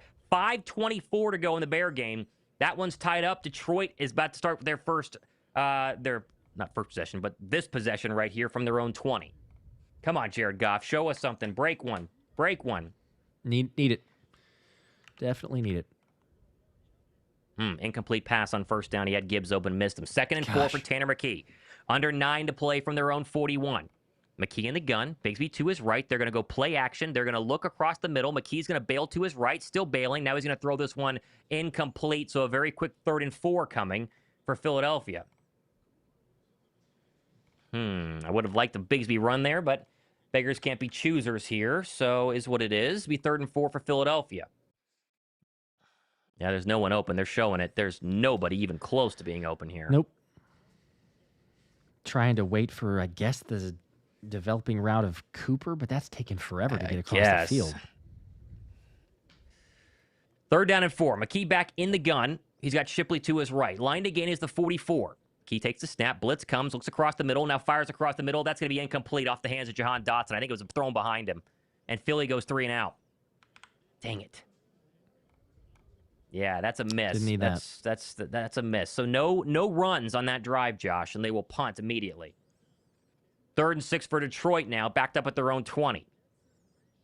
Dotson he could have caught that, I think. I mean, it's not the best throw, but I think it hits him in the hands. Punt number 3 coming for Braden Mann. Here's the 3rd and 6 for Jared Goff on the other screen. They got to get to the Lion 30. Goff takes the snap, looking across the middle, fires. That's caught. 1st down and more. There goes Jameson Williams. He's got a big gainer across the 50 as that punt goes out of bounds for Philadelphia at That's a good punt. 15. Nope, still running. 20. Okay. That's called the 19-yard line. Jameson Williams beat Jalen Johnson on a crosser, and he broke it for 30. All right, so that's at least good news there. But, of course, Philadelphia's got to get the lead back over here, and their defense has not looked so good on a lot of these drives from Josh Johnson. No, it is not. When in doubt, Washington pretty much just dial up a throw it to Terry McLaurin and pretty much probably get a penalty, which we've seen pretty much. Lions up to their own 46-yard line. That was a 35-yard pitch and catch, and now they're running David Montgomery for 5. 4:24 to go in that game. It'd be nice if the Lions could show us some 4th down or 4-minute offense, kick a field goal and seal it, and then we hold our breath in Philadelphia. Gosh, that would. JP with the 5. Hip drop tackles are extremely hard to call in real time. There are 3 elements that have to be met, and seeing them in real speed is next to impossible. I guess, but it doesn't seem that hard. I'm watching it on TV. It doesn't seem that hard. I know. It's the motion, right? The motion seems so obvious, but what are you going to do? Jahmyr Gibbs got a 1st down run. He's going to be a yard short. 3rd and 1. Sorry, they're in the Bear territory, though. Big 3rd down. Brandon with the 2. Yes, from the movie quote. Oh, no, we suck again. WTF, man. WTF. Yeah, it's our backups. I'm arguing with my Bears friend. This is our backups. This is your starters. We're both struggling, though. Gosh, a big 1st down if they can get it. Come on. Philly still on a commercial break, so we're still over here in the Lion game. They're at the Chicago 45, on a 3rd and 1. Goff under center. Takes the snap. They're going to go give to Gibbs. Up the middle. First down. He gets a little more. Let's call it 5. First down to the 40. So a good Lion drive brewing right now. So far, so good. Oh, man. I mean, first things first, like you said. So the Lions game is going to end, I mean, barring something crazier, I guess, overtime. But the Lions and Bears game is going to end before the Eagles game. So if Detroit can run the clock down, kick a field goal to end it, or just, score a touchdown and hang on, I guess. Eagles still on commercial break. We stay with the Lion game. Lions marching in a tie ball game, 2:38 to go at the Bear 40. Goff goes under center, takes the snap. They're going to run David Montgomery. Tries to get around the edge and does. There goes David Montgomery. There you go. Gets to the outside, and he has a first down sir. as we come back from commercial break in Philadelphia. So that will be able to take us down to the 2:30 to go in the Lion game, and they're in field goal range. Philadelphia, though, needs a stop. 1st and 10 Commanders working right to left. 8:37 to go, 4th quarter at the 23. Washington working right to left. Johnson in the gun. That's Rodriguez to his left. Play action pass. Johnson steps up, clean pocket, loads up, deep ball left side. That's going to be incomplete, and they're going to get a penalty on Keely Ringo for pass interference. It's all day, at the every Eagle day. 35. Turn your head around, Keely. What are you doing? Goodness gracious. Just throw it up like you said. He's gracious, so bro. bad. He's so terrible. I mean, it is. When in doubt, if you need anything, get Terry McLaurin to just run deep and throw it towards him. He's burned so badly. The double move there, he's not getting home. I know that there's panic and trying to but compounding issues and just tackling him, the ball's not even anywhere close to him by the time that he makes contact. My goodness gracious. The 9th penalty for 124 yards, and about all of them are on Keely Ringo and Jacorian Bennett. First down to the Eagle 45. Under center goes Johnson. Turn give McNichols up the middle. Big gainer. He's got 10, another first down. And Philadelphia might not matter what happens in the Bear game right now because this defense cannot get a stop. 8:20 to go here in the 4th quarter, and it's another first down for the Commanders. Goodness gracious. First down, Lions from the Bear 25. Goff drops back from under center, rolls to his right, throws it into the dirt. Incomplete pass, try to get a screen to Montgomery. Be 2nd down and 10, 2:26 to go in that game. Come on, Philly. Playing with our food. We should be up big because of the red zone mistakes. Lacey with the 2. Tanner McNugget has no legs. He's just a gunslinger. Yeah, that's pretty much it. Yep. Old-fashioned gunslinger. 1st and 10, Josh Johnson from the Eagle 34. Stamps the right foot out of the pistol. Turn, give Rodriguez up the middle. Good play. They had a stop in the backfield by Ty Robinson, and then you called it. Stiff-armed him to the ground, and then Rodriguez went forward for 2, 2nd and 8. Goff 2nd and 10 from the 25. Detroit with 3 on the play clock. Tie ball game there. Goff takes a snap. All-out blitz comes. They throw it incomplete. Be 3rd down and 10. They are in field goal range, though. Philadelphia has the Commanders in field goal range. Likely here 2nd and 8. Running clock. 7:15 to go in our game. Line to gains the Eagle 24. Johnson empties them out. Rodriguez to the top. 3 receivers and a tight end out there. Johnson on 2nd down and 8. Takes the snap. 4-man pressure from Philadelphia. Johnson throws it out of the backfield. Caught Rodriguez. Wide open. Still going 20, 15 down to the 13-yard line. And Philly's defense is just hanging on for dear life right now. This has been really bad. It's got to be such a busted coverage there. I mean, Rodriguez is the outlet. Nobody within 10 yards of him. Telling you, we better not waste a Lions win. It feels like we're going to waste a Lions win, but we better not waste a Lions win. Goff got called for intentional grounding, so it's 3rd and 20 now. Gosh, you got to be kidding me. It's been a nightmare second half. It would be a 54-yard field goal, I think, now, if they don't get any more yards. Back in Philadelphia, Johnson under center from the Eagle 14. They've been in the red zone 3 times. They've scored twice, including their past 2. An under center run. This is Rodriguez up the middle. Good stop there from Philadelphia. Gain of a yard. 2nd down and 10. Under 6 to go in the next snap. Over in the Lions game, a 3rd and 20. Goff backs up from his own 40. Steps up, fires across the middle. He almost threw a pick. He did throw a pick. It was a tip ball by Kevin Byard, and the Lions threw a pick. Oh, my gosh. And that is going to be returned to the 25. And now it looks like nothing can go right for Philadelphia. Oh, my goodness. Well, it may not matter then. It might not matter, but it feels like we're wasting it. Detroit is going to have if Detroit's going to, they've already scored 16 points in the fourth quarter, but if they're going to score, 19 or another touchdown, 23 points in the fourth quarter? 2nd and 9 from the Eagle 13. Josh Johnson takes the under center snap, turn give to Bill Krosky, and he's met by Jahad Campbell. He's going to get 2. So a big third down coming now for the Commanders as we are below 5:20 to go in that game. I cannot believe they just threw a pick in Detroit. It's unbelievable. Just forcing Caleb Williams, chance to go down, kick a field goal, and they're the 2 seed. Man. 3rd and 7 in Philadelphia. Got to take care of your own game if you want the Bear game to matter. 5:02 to go. Running clock. Commanders 3 for 8 on 3rd down. They've been much better here in the 4th quarter. Line to gain is the Eagle 4. Johnson in the gun. Krosky Merritt to his right. Takes the snap. Back he goes, bailing out of a dirty pocket. Now he's going to roll to his left. He can run. He's got some room here. He's going to have a first down, I think. I think he got a first down. Yeah, that was easy. Ty Robinson is just jogging, too. They're going to say first down. Yeah, Philly's cooked. Philly's cooked. Couldn't do it. Not going to matter what happens in the Bear game. They're not going to be able to get enough stops on defense. Ty Robinson is He's gassed, just man. gassed. I mean, dude he doesn't even move. Yeah, that's not good.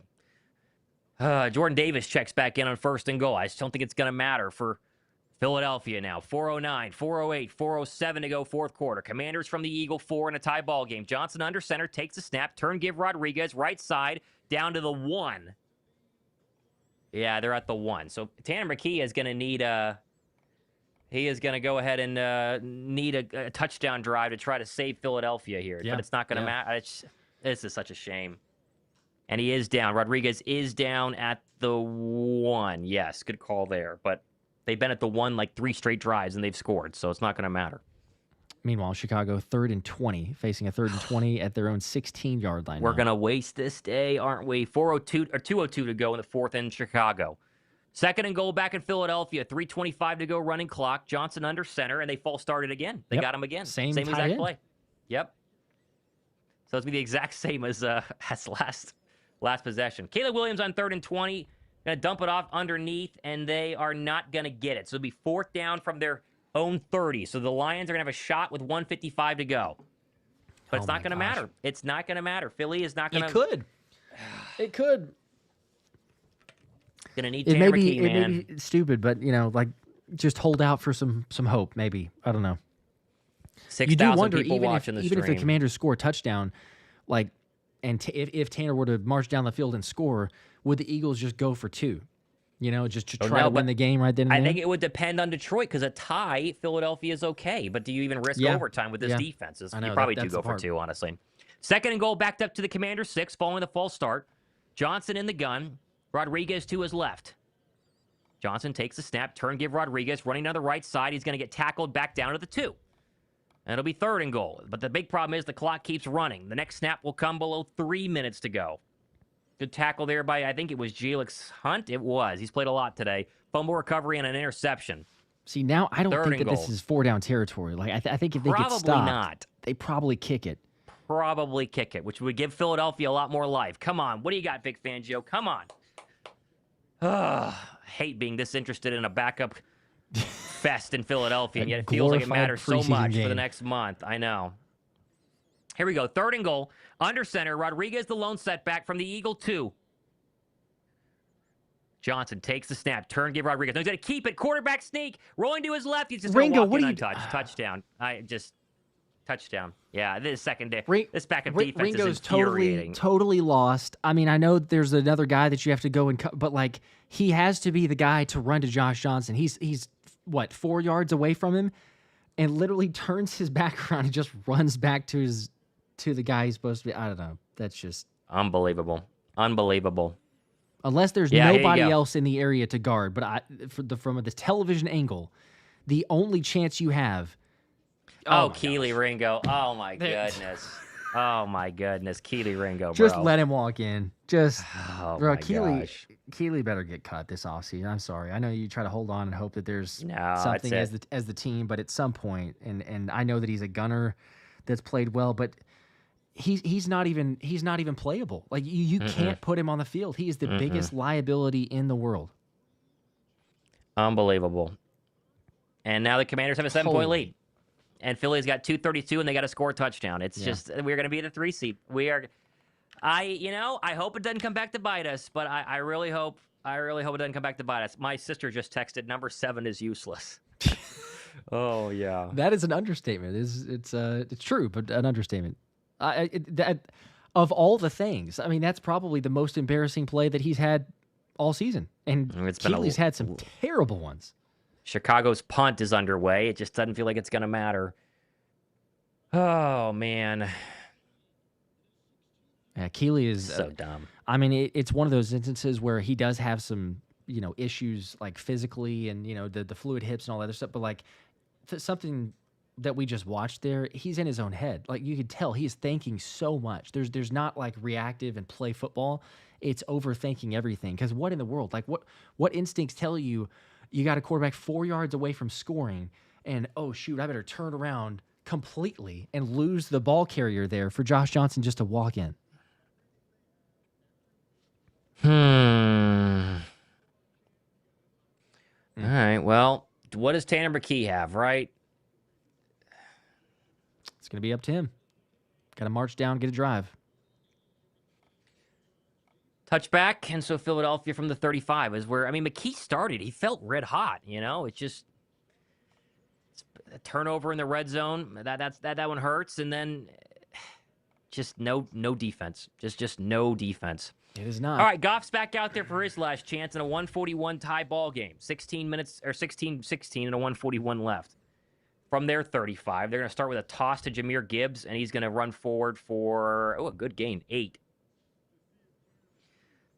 Oh, what does Tanner McKee have? They're going to go down and get a field goal attempt, aren't they? And we're going to have to. They are, and we're going to be feeling sick. Here we go. From the 35-yard line, McKee, what kind of miracle do you got in you? Empties him out. A shotgun screen pass caught Will Shipley out of the backfield. Got some room to run. There goes Will Shipley at a 15-yard gain. And that's a good opening play there for Philadelphia. Boy, would you like to see them go down and score here? Yes, but am I crazy or did Will just duck out of bounds? Yeah, maybe. I feel like he had Darius Cooper there to block if he wanted to cut back to the right. I felt like he could have had another 5-10 yards. I mean, who knows where that play goes? I get there's, time. I guess you're thinking, oh, hey, there's 2:30, but you got 3 timeouts. I'd take the extra 10 or whatever you can get. First down up to the 47-yard line of Philadelphia. McKee takes the shotgun snap, rolling to his right. He's going to throw a screen to Will Shipley, who's going to slip through a tackle and then get back to the line of scrimmage. That could have been a loss of a lot more. Philly has all 3 timeouts. They have a 2-minute warning as well, but the clock is running at 2:14, 2:13, 2:12. They're going to go hurry up here. I think you let it run down to the 2-minute warning and make sure you get the right playoff, right? 6 on the play clock, 5 on the game clock. Takes the snap. McKee to throw on 2nd and 11. Steps up. Rolling to his right, pressure coming, throws it out of bounds. It'll be 3rd and 11. Philly's 2-seed hopes are 2 snaps away from being killed. Tanner didn't like what he saw, obviously, but him rolling out, he had room. He actually was not getting pressure. He could have just stood there in the pocket, but by him rolling out, then he forced the extra pressure and had to get rid of it. 2-minute warning. Gosh, you got to be kidding me. This is early team Kid Fresh with a 20 bomb. Appreciate that, but said defensive touchdown on the way. Unfortunately, we did not get that because Keely didn't get it. Is terrible. Chad with a 2. Didn't get Goodness, Keely sucks. He's so bad. I think Jacory might have been worse today. It's crazy how bad both of them have been. Yeah, I don't know. Keely, I would take Keely. They've both been bad, but Keely, I can't even. I don't know. Gonzalo with a 5. For as good as our secondary starters are, the backups are just as bad on the other end. Yeah, it's kind of amazing, quite honestly, the difference between the starters and the backups in the secondary. But Squingstein with a 2. Can McKee play cornerback? Asking for Keely Ringo. I don't think so. Although I think he might give him a shot. There's another injured Bear. They've had back-to-back plays where the Bears have had an injured defender. It might be the same one though, actually. Yeah, I think it was. Go ahead. Was it KSAT with a 5? The NFL wants a 49ers and Eagles or San Francisco Philly playoff rematch, and they might get it. Shaking my head. We make everything difficult. think they're going to. I think they're going to. You know, at this point, you want the Bears to win just so it doesn't matter in the end. But it sure seems like Detroit is, what are they, at the 49-yard line? Yep. Their own 49. I mean, 42 seconds left. Yeah, they're at the 48. They got 42 time. seconds left, 1st and 10. They got plenty of time to go down here and kick a game-winning field goal. And then we're really going to be sick. Goff under center, takes the snap. Philly still in commercial break. Fires across the middle, wide open. Big first down for Amon-Ra St. Brown. Still going. Spins through a tackle. Amon-Ra down to the 25. And they are going to win this on a field goal. And Philadelphia is going to watch this 2-seed waste away. Unbelievable. Eagles are going to have 2 plays from a 3rd and 11. They can convert and hopefully keep the drive alive. But, man, that's going to be frustrating. Zarvon with the 2. This touchdown is Ringo's.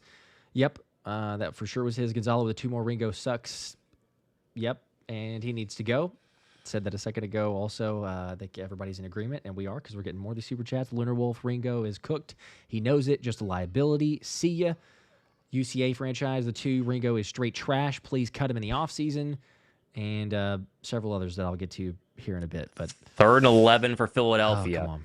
McKee takes the shotgun snap. Steps up in a dirty pocket. Fires right side. That's going to be Got a him. big first down. Yes. Oh, Jahan Dotson's got 15. Philadelphia back in business. They needed that one. As the Lions are into the 25-yard line, they're going to run it a couple times and kick a field goal, but Philly has a little more life now. Oh, my gosh. We got an opportunity. There's Jahan Dotson. He's been a little too quiet for my liking, but what an out route to the 38-yard line of the Commanders. Holy cow. Big time. It's 4-down territory, obviously, too. So the Eagles have 3 timeouts. There's more than enough time on the clock. And he got out of bounds, too. 1:53 to go. So the Lions are walking this down. They're going to line it up, call a timeout, and then kick it. We're 2 plays away from that. Back in Philadelphia, the Commander 37, McKee takes a shotgun snap, steps up, dirty pocket, side steps one man, rolls to his right, now going to throw this one out of bounds. That's going to be incomplete. 2nd and 10. A lot of pressure in McKee's face. Yep. Getting quite a bit of those. Commanders knowing they're obviously in throwing it, but... Come on, Tanner. And I do think they would go for 2, right? So yeah, we got a lot of things have to happen. Not risking any other potential injuries and, just get the game over with. Yeah, I think they're for sure going for 2. 2nd and 10. McKee breaks the huddle with a very dirty Kelly Green uniform. Detroit about to take a knee to line this up for their kicker. 2nd and 10 in Philadelphia. Line to gain the 28. McKee's going to throw a quick slant. That's caught Granson. He's going to be 2 or 3 yards short down to the 31. So 3rd and 3 probably. They have all 3 timeouts. 136, 135, 134. Clock running. They're going hurry up. 3rd and 3 is Detroit getting ready to run their kicker out. 3rd and 3 Philadelphia. McKee in the gun. Takes the shotgun snap. Steps up. Going for it all. Home run ball. Incomplete. Out of bounds for Darius Cooper. So 4th and 3. Oh, my gosh. And everything could end here in a matter of 1 play. 4th down in Philadelphia and a field goal coming for Detroit. Oh, I hate a 3rd and 3 go route that you throw out of bounds, Josh. It makes me sick. Yeah, I know. They could have run it. They have all 3 timeouts. Pick up the first down. Jake Bates lining up for a field goal here from the left hash to see if Philadelphia is even going to have life. I'm so sick. It's going to happen at the same time as Philadelphia's 4th and 3. The exact same time. Come on. McKee takes the snap, steps up, fires it right side, incomplete. He had so him. Philadelphia is not gonna matter, even though Detroit is now kicking the field goal and Detroit made it. It's not gonna matter. Oh my gosh. And they have 3 timeouts. He did miss him. They have 3 timeouts. I mean, they technically can get the ball back with like a minute left. I am so sick. Oh my gosh, you got to be kidding me. Yeah. 4th and 3, and he had him, and he sailed it. Bears are going to lose, and Philly's going to waste it. Oh, my goodness. How sickening. How sickening. Wide open, too. Wide open, too. And they are going to... I cannot believe he missed that. I hate the 3rd and 3 play call. Run the football. You have 3 timeouts. Yeah, I mean, I hear you there, but it doesn't matter at the end of it. That was the right play call. Tanner, it was there to be made. He had a guy open. Well, unfortunately, I'm saying on 3rd and 3. On 3rd and 3 when he threw it. Well, yeah, but I'm just saying, like, if you didn't have a play to be made, like, Tanner still could have and should have made that play. 1st and 10 for Josh Johnson. Remember, Philly can stop the clock 3 times. They technically can have a chance here. The Bears have officially lost. They're going to go 1st down run to Rodriguez. He's going to get stopped for a gain of 3. No, he punched forward. They're trying to punch the ball out, and they don't tackle him. He got 6 yards. And timeout. 2 left, 1:11 to go. I cannot believe we're gonna waste this. Gonna waste it. Just get a And stop. it's Don't not punch just down. the defense. How many red zone trips did we have? I mean, sickening. Sickening. Golly. Sickening. Yeah, he missed Kylan Granson. He did. Man, I mean, we've seen him make some good throws, but that one is there to be made. Gosh. 2nd and 4. First down would seal Philadelphia's fate as a 3 seed and a date with the San Francisco 49ers because the Rams are going to win. Instead of getting a 2 seed date with the 7 seed struggling Bears or Packers. Josh Johnson under center on 2nd and 4. Philadelphia still playing pretty soft coverage. Come on, get a stop. Johnson takes the snap. They're going to give it to Rodriguez right side, and they do get a stop. BG, good tackle, gain of nothing. So here it comes, 3rd and 4. Timeout blown, 1 left. Can you give Tanner McKee one more prayer? I cannot believe. This was my fear, Josh. I said it in my shows this week. I was like, I get resting. I totally do. And if they win next week, whatever. It'll be fine. But Yep. what happens if Chicago loses and then your backups don't beat the Commanders? What happens? Oh, I know. Yep.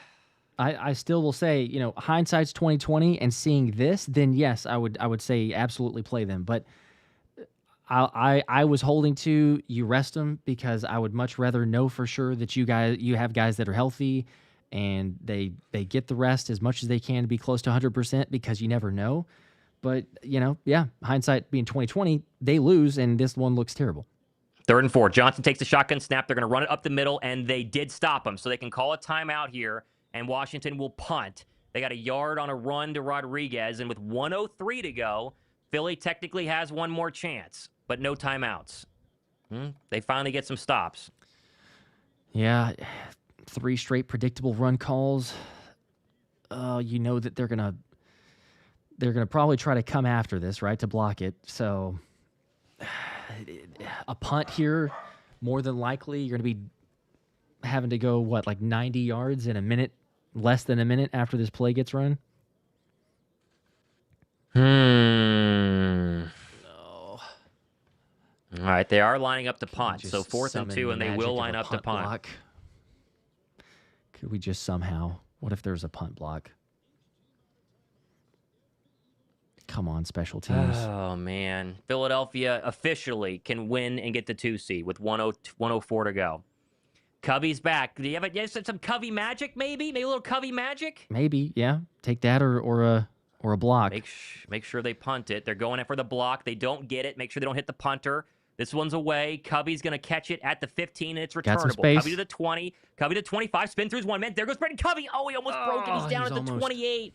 He was a 1 man away, and they got to go, the normal length. The normal length. Win and you play Green Bay with a guaranteed home game in round 2. Lose, and you're for sure playing San Francisco, and it's likely Saturday night with a road game the next week. Yep. Well, I'll say this again. I've been saying it all along. I do think that if the Eagles, regardless if they win against San Francisco, I think they'll host a home game. I will be shocked if the Bears beat the Packers. Just saying that. All right, 1st and 10, Philadelphia. 53 seconds left for McKee from his own 28. Backpedals to his left. Fires out into the middle. That's dropped, but thrown behind Britton Covey. Wouldn't have gone for much anyway. 2nd and 10. They need a chunk play. Yeah, you got to be willing to take a shot over the middle, I think. Complete something in the field of play because Washington will probably give you a little bit more in the middle of the field and then just go up and spike it. But, yeah, you got to have something like, a 30-yard gain? I think overall a rough day for Tanner McKee, honestly. I mean, I think he was starting hot. I think that he's really cooled off, and the accuracy has been a problem here in the second half for sure. 2nd and 10, Philadelphia from their own 28. 48 seconds left. McKee deep drop, steps up. Now he's in pressure, cannot take a sack. Stiff arms a man and throws this one out of bounds. I think it got back to the line of scrimmage, and so that will not be grounding. 3rd and 10. And Philadelphia is, all but guaranteed to be the 3 seed now, despite the Bears losing. Yeah, I think this barely made it back to the line of scrimmage. Very close, for sure. McKee's got to throw this sooner. Right there, he's got to throw it. Yeah. Oof. 3rd and 10. 41 seconds left, no timeouts. Philly needs 7. 5 in the play clock, 4 in the play clock, 3 in the play clock. McKee in the gun, takes the snap, 4-man pressure coming, steps up. He's going to get sacked, Tanner. and that is all but going to do it. All but going to do it. No timeouts. It's Von Miller, of all people. 28 seconds left, and it's 4th and 18. They're going to blow it. They blew their chance. That's crazy. From the 21, 4th and 18. McKee takes the snap. Well, now he does. 4-man pressure. Steps up against pressure again. Loads up. Throws right side. He threw it out of bounds. And that is it. And Philadelphia's a 3 seed. What a waste. Wasted it. Yep. Wasted it. 3 seed. 3 seed it is. What a shame. What a shame. What a shame. What a shame. Had a chance. It's on both sides, you know. I mean, Darius Cooper, 15-yard penalty, takes away a touchdown. Tanner McKee, forcing a touchdown, takes away a field goal. Defense, take whatever you want against Keely Ringo or Ja'Cory Bennett all game long. Unbelievable. Unbelievable. The guy's just not. Let's hope it doesn't burn you. Let's hope it doesn't burn you. That's all I got to say. That's all I got to say. I mean, Philly's still in the playoffs. They got to be well rested. They cannot lay an egg in round 1. Cannot lay an egg in round 1, or this is going to be very disappointing. Yeah. I agree. I will say, again, like I mentioned a second ago, I do feel like Green Bay is going to beat Chicago. So, you know, if that happens, then Eagles win, and it doesn't matter. They're still going to get a home game. Granted, it'll be against the Rams, because assuming the Rams beat the Panthers, but you would get 2 home games. Yep. Oh, man. That was Fred Johnson crying at the end there? Looked like he was. He? It looked like was he he was. I already turned it off. I don't know. I don't know. I already turned it off. Upset or what? Like that? Yeah, it looked like he was tears in his eyes. Adam with the 2. Several more of these comments, but yeah, Ringo has to be the worst DB I've ever seen. He's been terrible. Kanad Spriggs with a 2. Ringo is an amoeba, which is a single-cell organism. Not a good day. Not a good day. No, not at all. Robert here with the 2 also. Both Keely and Bennett are ass. Terrible. Yeah, we better pray that our performance quarterbacks stay okay in the in the postseason. Yeah, you can't afford to lose. You can't afford to lose them. I mean, just watch it. But 10s with a 2. I don't know. It feels like they were. I don't know. It feels like we're trying to lose. Weird. I don't know that they were trying to, but they just made some mistakes, not capitalizing. Matthew with a 2. These backup cornerbacks need to be cut tonight. They're definitely not going to be here next year. Definitely not going to be here next year. I don't think either of them, but yes. CJ with the 2. Should backups play more during the season? I don't know, but I don't know what that means. Sure what I don't think so. Thought is I sure as heck did not want them because playing they more didn't during the play. season. I don't know. That's why they're backups. The one and only with a 2. For my sake, hope the Bears win. Sickening game. Okay. I kind of hoped the Bears would win there in the end, and they did not, because we knew that they wouldn't. As soon as Philadelphia gave up that scoring drive, you knew it. Yeah, CX Crown with a 5, 7 and 23. Useless, same old KP offense. No one's open. It's a little bit revisionist there. Some of the play calling, sure, but Tanner had a couple throws to be made, and he overthrew him. I wanted to Granson. That possession's still alive if he hits him. He's got him open on the out route. Prince with the 2. Patullo killed our Super Bowl repeat. Disappointing. It's not over. They can easily beat listen, the Niners just had an absolute slugfest yesterday against the Seattle Seahawks. They are not rested. They are banged up. The Packers at least did. The Packers at least were able to rest their starters. And so, like Josh said, in a perfect world, Philly wins on Saturday night, most likely. The Bears lose to the Packers, hopefully, and that would send Philadelphia to another home game in the divisional round, most likely against the Rams. That's how it would go, and would send the Packers to Seattle. So I mean, I don't know. I mean, listen, the playoffs is all about seeding. It's all about who you play. But in the end, you got to beat the teams in front of you, right? And last year we didn't want the Rams in divisional round. We were all and Philadelphia won, and you know, and that was it. So you got to do whatever you got to do. Yep. Canucks with the 2. Why didn't we play the starters? Again, it's the question. You know, do you want rest? Do you want the potential for home seat? But you can't guarantee it. And you know, look, I said this during the game stream. I'll reiterate the same thing. Hindsight's 2020. Right now, you look at it and say, you know, had Nick Sirianni known this, would he have played the starters? I think there would have been a much bigger question. But you don't know, and the fact that the Bears could have beat the Lions, you play your starters, you risk some injuries, that was the factor there. You're going to give them some rest. And I'll still reiterate this. Like, I do believe that the Packers are going to beat the Bears, and it ultimately won't matter. Now, people can come tell me how wrong I am if that does not happen and the Eagles win, and then it's like, oh, now see, we got to go play in Chicago and travel to the Bears, and we don't get to host a home game. Maybe so, but in 2 games, the Packers were the better team against Chicago. They lost one of those, but they were the better team and had a ridiculous onside kick. I mean, what's the recovery rate this season? Like 4%, and the one of the like 3 times it's happened this year was Chicago allowing that from or Green Bay allowing that from Chicago, and then them going down and scoring, forcing overtime. So to me, I am pretty confident actually that the Packers win. We'll obviously see, and maybe it does matter, but I don't know. Take care of business, as Thomas was saying. A Niners team, it's definitely beatable. The defense that we got, I think they are. Rhythm with a 5. Appreciate that. Didn't see a comment, but thanks for the support there. Thank you very much. LCB with the 2. Guys, at least we are third. Could have not been. Guys, at least we are third. Could have not been this year. Oh, I guess like maybe I don't know, could have been 4th seed, or I'm not sure what that is, but I think that's what we're referencing. Could have been worse than the 3rd seed, maybe. Sure, I guess I'll take it as somewhat of a positive. Canucks the 2. Tanner is an amoeba as well. It's amazing how quickly the Tanner. Yeah, right. There are a lot of people calling for Tanner during the regular season. I think we saw there's a lot of plays there where Jalen Hurts probably runs for first downs and doesn't throw bad interceptions, but you know. That's true. Yep. Any given day, Das with the 5. If we get sent home next week, then this game sums up our season.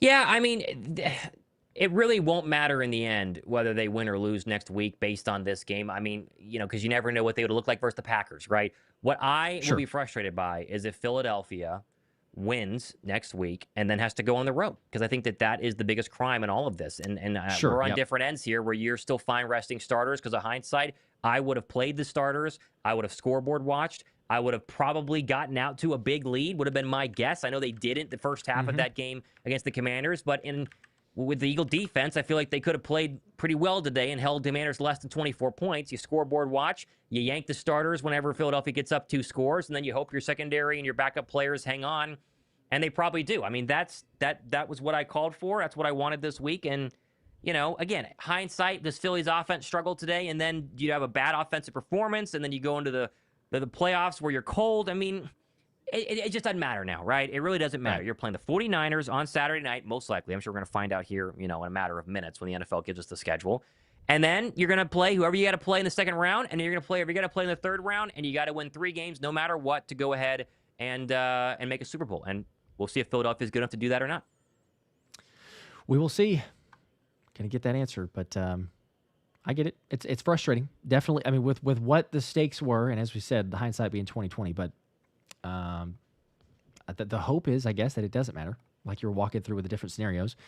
Alvin with a 5, 3rd and 3 go route. Please get that out of your system before the playoffs, Birds. I know. Please. Gracious. Yeah, but that's a pre Patullo play. Honestly, I mean that happened with Kellen Moore. Yeah. You know, you think about last year. Yeah. The Jaguars game, they ran that play on a 4th down. The Giants game, they ran it on a 4th down. I think it was a 3rd down against the Browns last year. Also, time and time again, like you get a short yardage situation and they see a little pressure or something in the box, whatever. Jalen may motion it, or it may just be a play call, and they say, okay, run a go route. Now, it's different. I get it when you're like, hey, we're running a go route to Darius Cooper or Jahan Dotson versus A.J. Brown or Smitty. But I don't know. Mason with the 2. Who said Tanner over Jalen? A lot of people. There were some. Wasn't there that people were on thrown out there. WIP? Weren't there hosts on WIP saying that? I think there feel were. like there were a couple. I feel like there definitely was. But, what do we know? Jay Carver What do we know? 20 bomb. Exactly. Every coach should be on the hot seat for sitting starters and saying they have the ability to win with the backups and coaches. This was a known failure going in with coaches, with crap coaches, and then a crap secondary. We'll get a ton of rest with one and done. Maybe the so. one thing the one thing that we at least can mention is that Philadelphia had quite a few chances to blow this game wide open. I mean, it should have been 21-7. Red zone efficiency was a real problem here, and that Tanner McKee pick really came back to bite them when he had Colin Granson wide open. I mean, they had a lot of chances, and 2 straight passes on 3rd and 1 early in that one. It's just, it's what ifs, And I think the only bright spot we can take from this is that the Niners are a much better matchup than the Rams, right? We will take the Niners, I think. I think that we all can agree. And we didn't have to play our starters, so we're going to be rested. And we didn't have to play our starters, and we didn't have a Bears situation where the Bears looked bad and played their starters in a game that, in the end, doesn't matter for them, right? The Bears did all of that, and it didn't matter. So Philadelphia has rested starters. They're getting Nakobe Dean and Lane Johnson back. They should be able to beat the 49ers at home. And if they can't, well, then it really was 2023 all over again. And I agree, yes. And as far as the Super Chat goes, like I said, we're going to have to agree to disagree. I think that the Packers are going to win.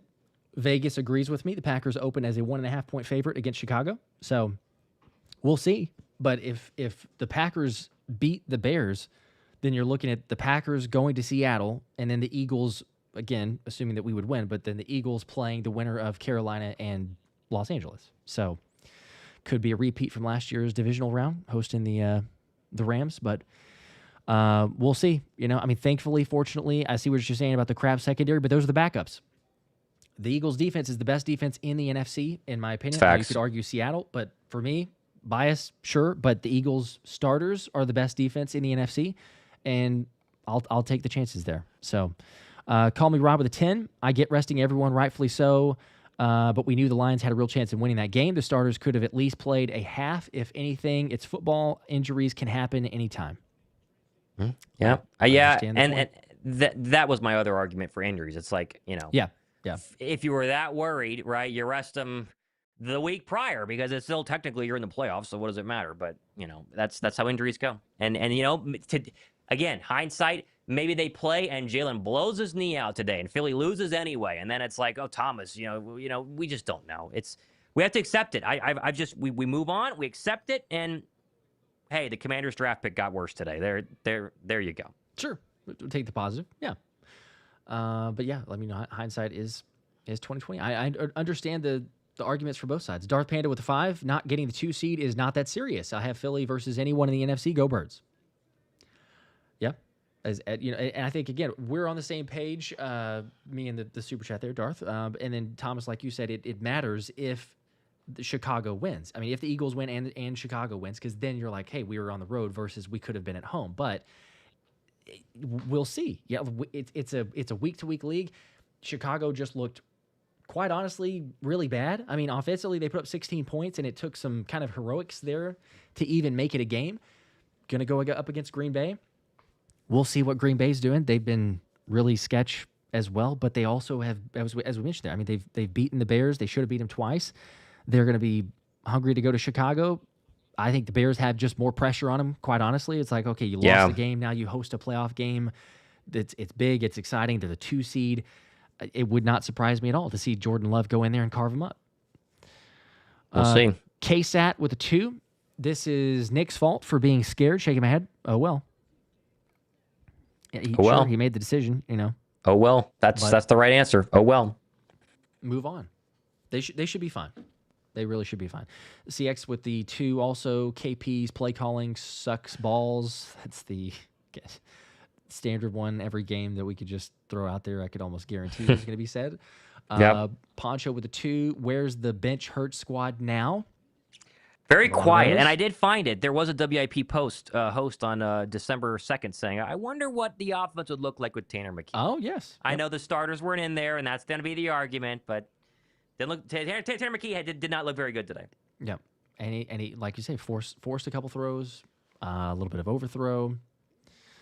Not the best of days. Kilo with a 2. Well, there goes the McKee bidding war. I would also disagree with that, though, too. Like, I understand Probably the whole so. Hurts and McKee.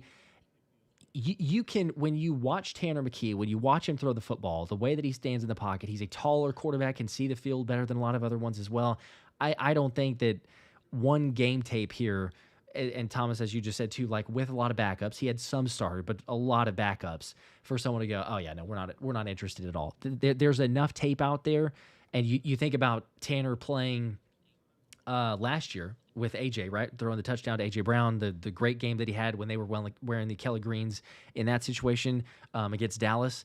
So I think there's enough tape out there to say, look, when you have some starters around him, he can make some plays, but no one's immune to having a bad game. And Tanner had a bad one. Nalu, I think, with a 2, ultimately on KP and Nick, but go Birds. It's their decision, and they had to know this was a possibility. It wasn't like the Lions were playing, the Titans today, or sorry, the Bears were playing the Titans today. They had to have known, and I think that they prioritized rest. And guess what? If they win their next 2 games, then they will look like geniuses. But they have to not go one and done, period. Right. And really, 2 and done would still, I think, upset a lot of people, obviously. But 1 and done is not going to be allowed based on this decision. So they got to show up probably next Saturday.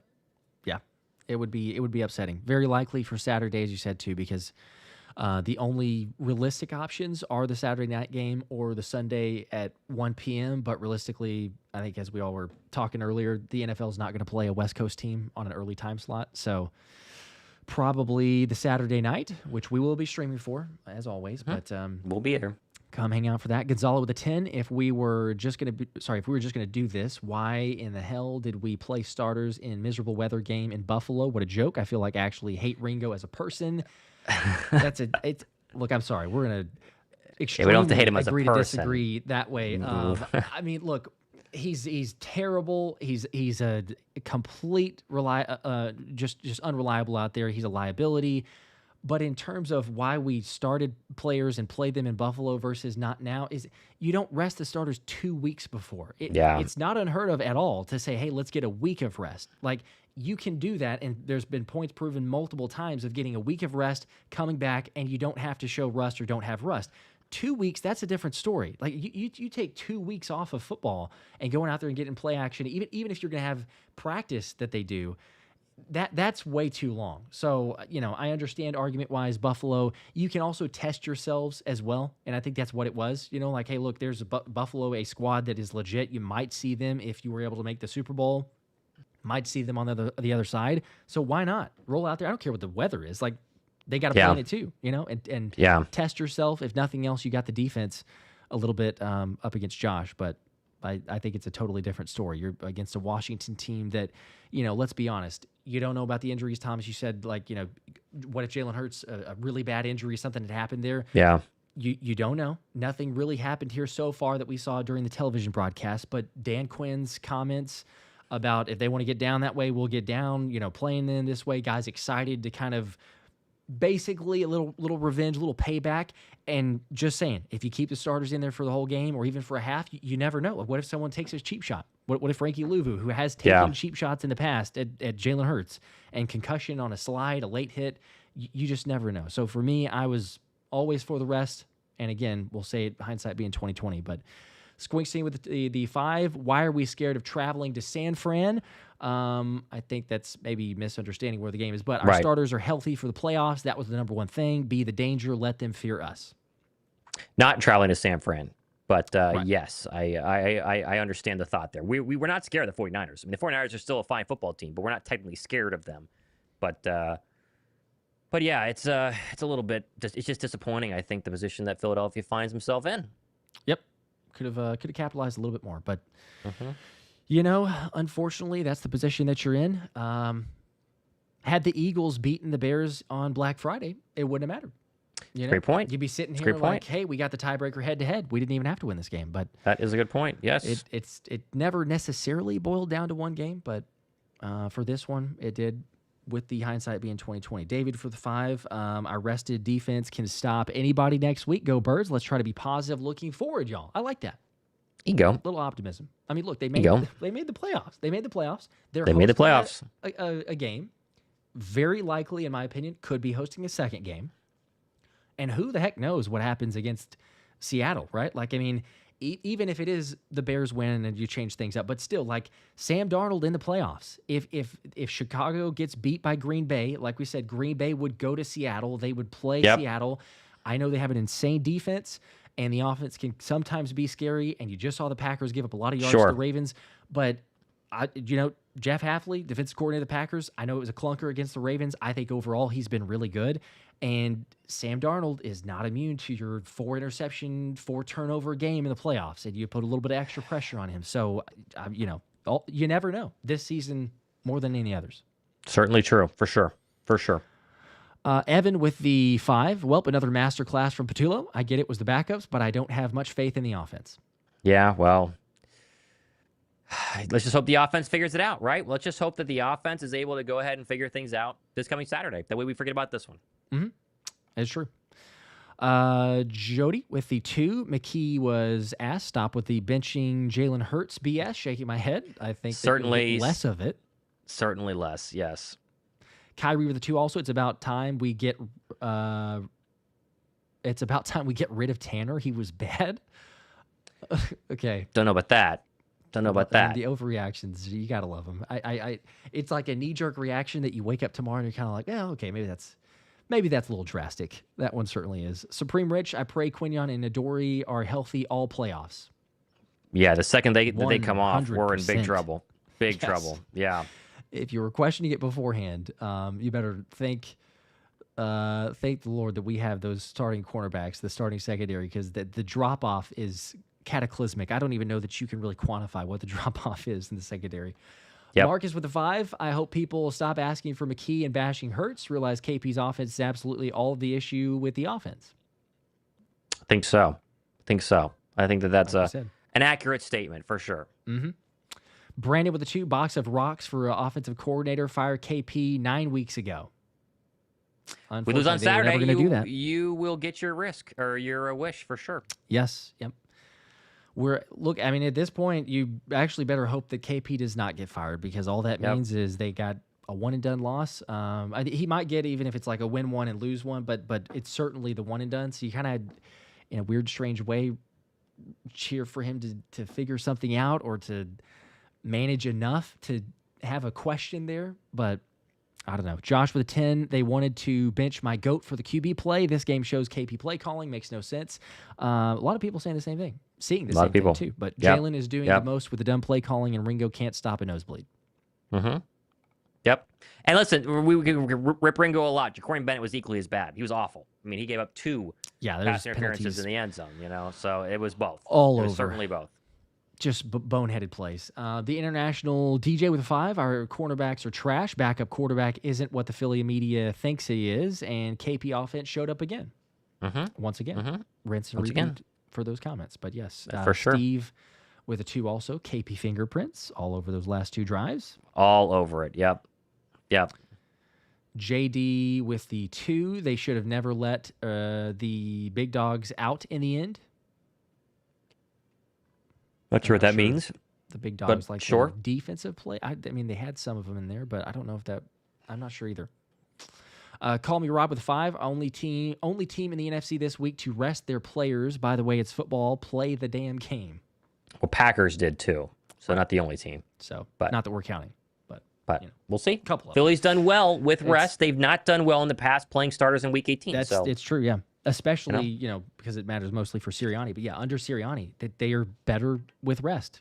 And I think it's the most important thing. You have guys that are healthy. It's been a long time since A.J. Brown's been healthy going to the playoffs. He's going to be as close to 100% in a long time that we've seen him for that. Smitty, good to go. Got his 1,000 yards. Got him out of the game. Saquon an extra week of rest. The offensive line, I don't think that 1 week does a massive amount of difference, but still just a little bit to save from the bruising schedule, and you get Lane Johnson back. So Nate with the 2, what's up?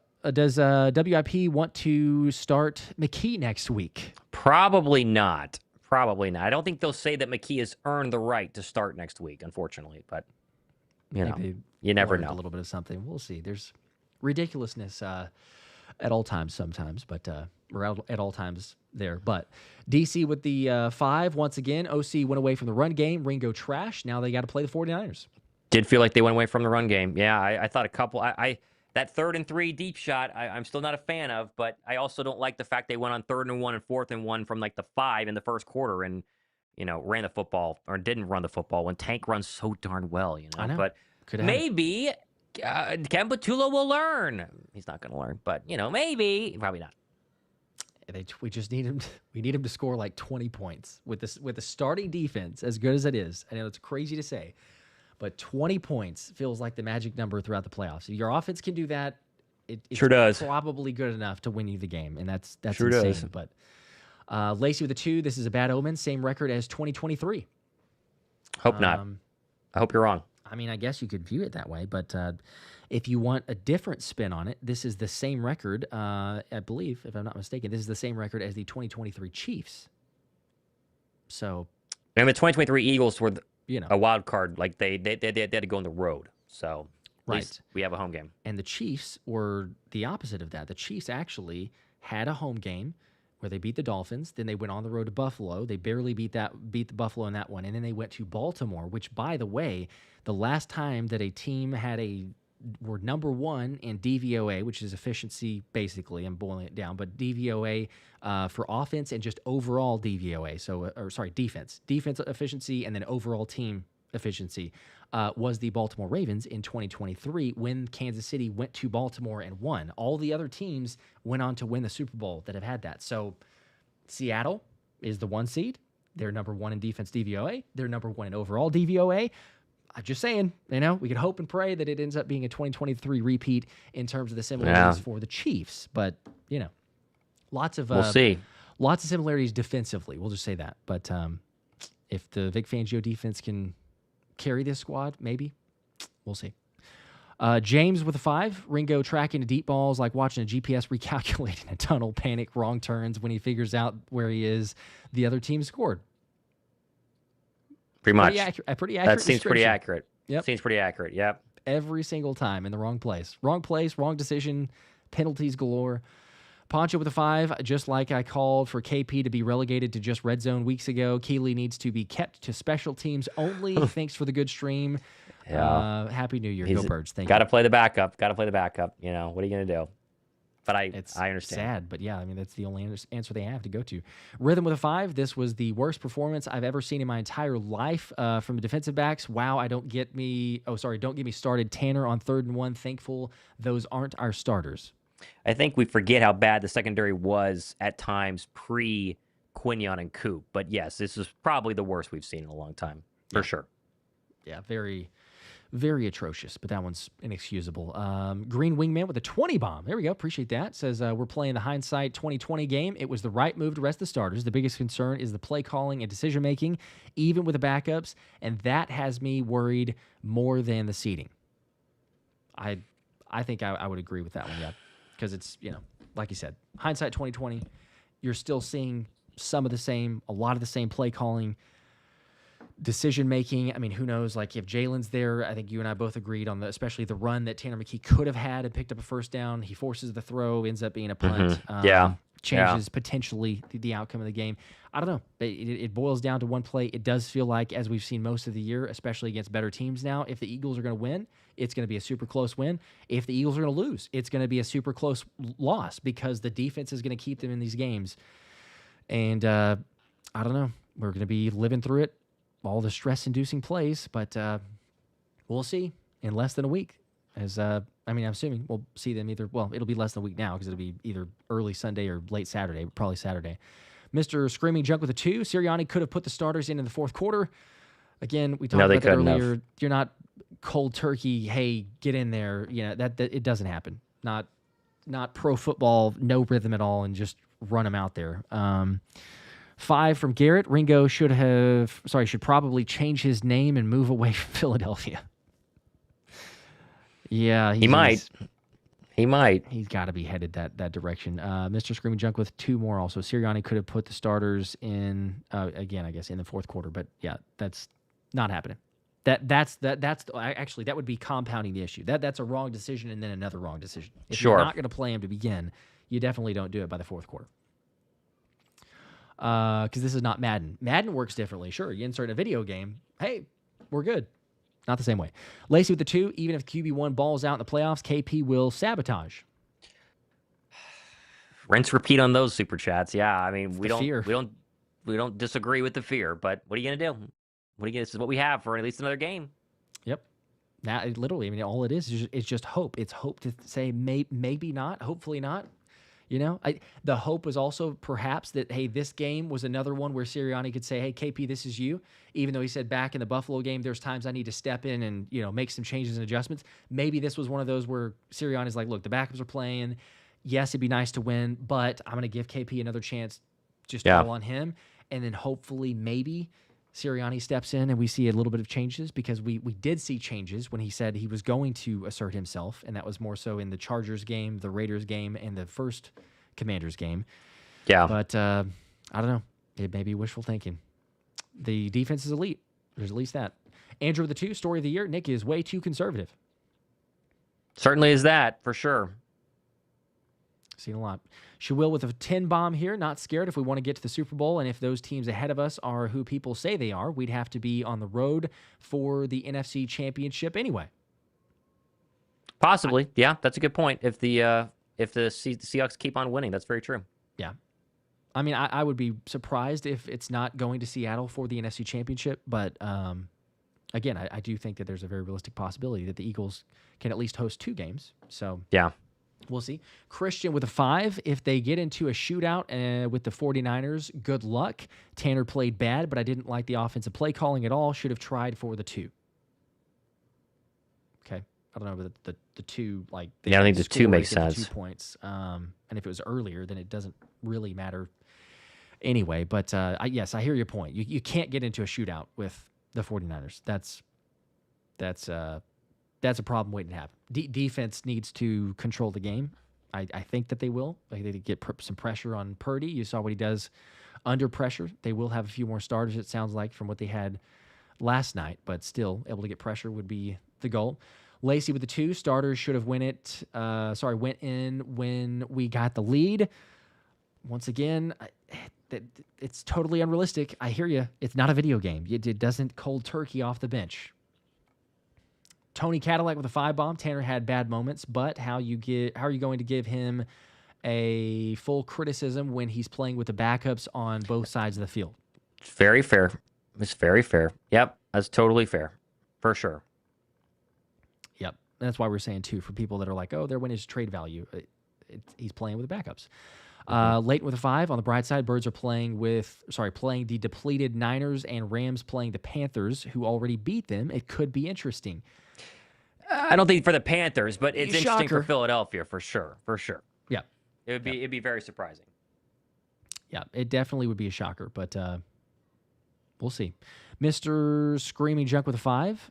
Sirianni saw Detroit score in the 4th quarter. He could have easily put the defensive starters and offensive starters in at that point. Easy decision at that point. Okay, again, this is... Yeah, you can't. I apologize, but if you truly believe that, you're not understanding the psychology, how it works, the mental part of the game. They've not been playing. They were not going to play. They were told before the game they're not going to play.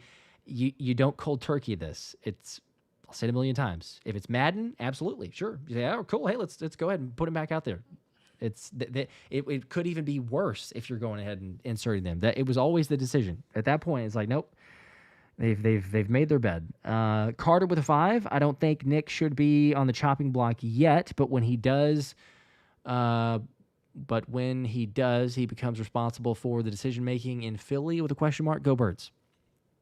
Interesting. I don't know if we're ready to talk about him being fired yet. Let's wait till next week, and even then, they're not going to. So yeah, I think it's OC obviously, but sure. We'll see. Josephine with a 2. Ringo, please do not play him in the playoffs. It will take something terrible. Don't think they will. We don't even want to say, but if it was at that point that he has to go out there, well, there's 2 ways. One of them that he has to go out there is you're up by 40. So we could hope and pray that happens. The other one is really unthinkable, and I don't want to say it, so we'll move on. Prince Silver with a 5. I'm confident we can make it to the NFC Championship game, but can you see Patullo's play calling beating the Seahawks? I don't know. Yeah, but you could flip it around, and I'm not saying that I do, but you could also flip it around and say, do you see Sam Darnold carving up Vic Fangio's defense? Like a game between the Eagles and Seahawks, it could be a 6-3 game. Like, I don't know how that game's going to end, but it could literally be the most defensive slugfest ever with hardly any points in that game. Yeah. I think the Man Bowl with the 5. Let's be cool. 3 seed is good. We needed the rest, and we'll be ready for the playoffs. There's some optimism. There you go. DJ with the 10 here. KP looked the 2nd seed in the eyes and said, nah, I'm good. But Tanner played bad. But KP and Nick are horrid. I'm sick to my stomach. Can't even eat my dinner. But this is what Hurts deals with. We got the 3 seed. I mean, I hear you, but you're good, man. Like, we're going to be all right. We're going to be fine. It's the 3 seed. I think that the Eagles have more than enough opportunities against the Niners. But, yeah, it's possible. Jay Carver with a 5. If the Packers win over the Bears, I'll spot you 3 BG Immortals cards for the members giveaway. It won't happen. Okay. Oh my gosh. You're that confident. Write it down. Write it down. Yep. Everybody screenshot this. Remember that I got 3 BG Immortal cards for you're going to spot. I'm surprised that you're really that. I mean, the fact that they're 1.5 point favorites. The opening line is the Packers being favorites. And I'm not surprised at all. I really thought that they were going to be favorites. I do think that they'll beat the Bears, even though it's in Chicago. Okay, if you're that confident in it, I will disagree. Like I said, agree to disagree there. But Ethan with a 5. The Tanner train was derailed, but still go Birds. See you in the playoffs. There you go. Lacey with a 2 more. We have more talent than all NFC with the worst offensive coordinator. I think we could just rinse, repeat every single offensive coordinator Kevin Basula super chat from here on out. I think that would probably cover all of them. I think we agree, everybody. On that we side. Definitely agree. Lacey with a 2. KP needs a group chat with Doug Peterson and Foles. Yeah, well, it's already a slow enough operation to get the play call in and get to the line of scrimmage. I think that would just guarantee delay of games every single play. Brian with a 2. The Birds home or away. They won in Buffalo last week. That they did. You know, I mean, people want to deny it. People want to question, is it sustainable? Was it lucky? It felt that way. Was it fortunate? It certainly was, but they did win. I mean, ultimately. Kelly with a 5. If we played starters and Goddard and Barkley or offensive line got hurt, we'd also be upset. So, and just kind of goes from there. But yes. Yep. It's the hindsight's 2020 part.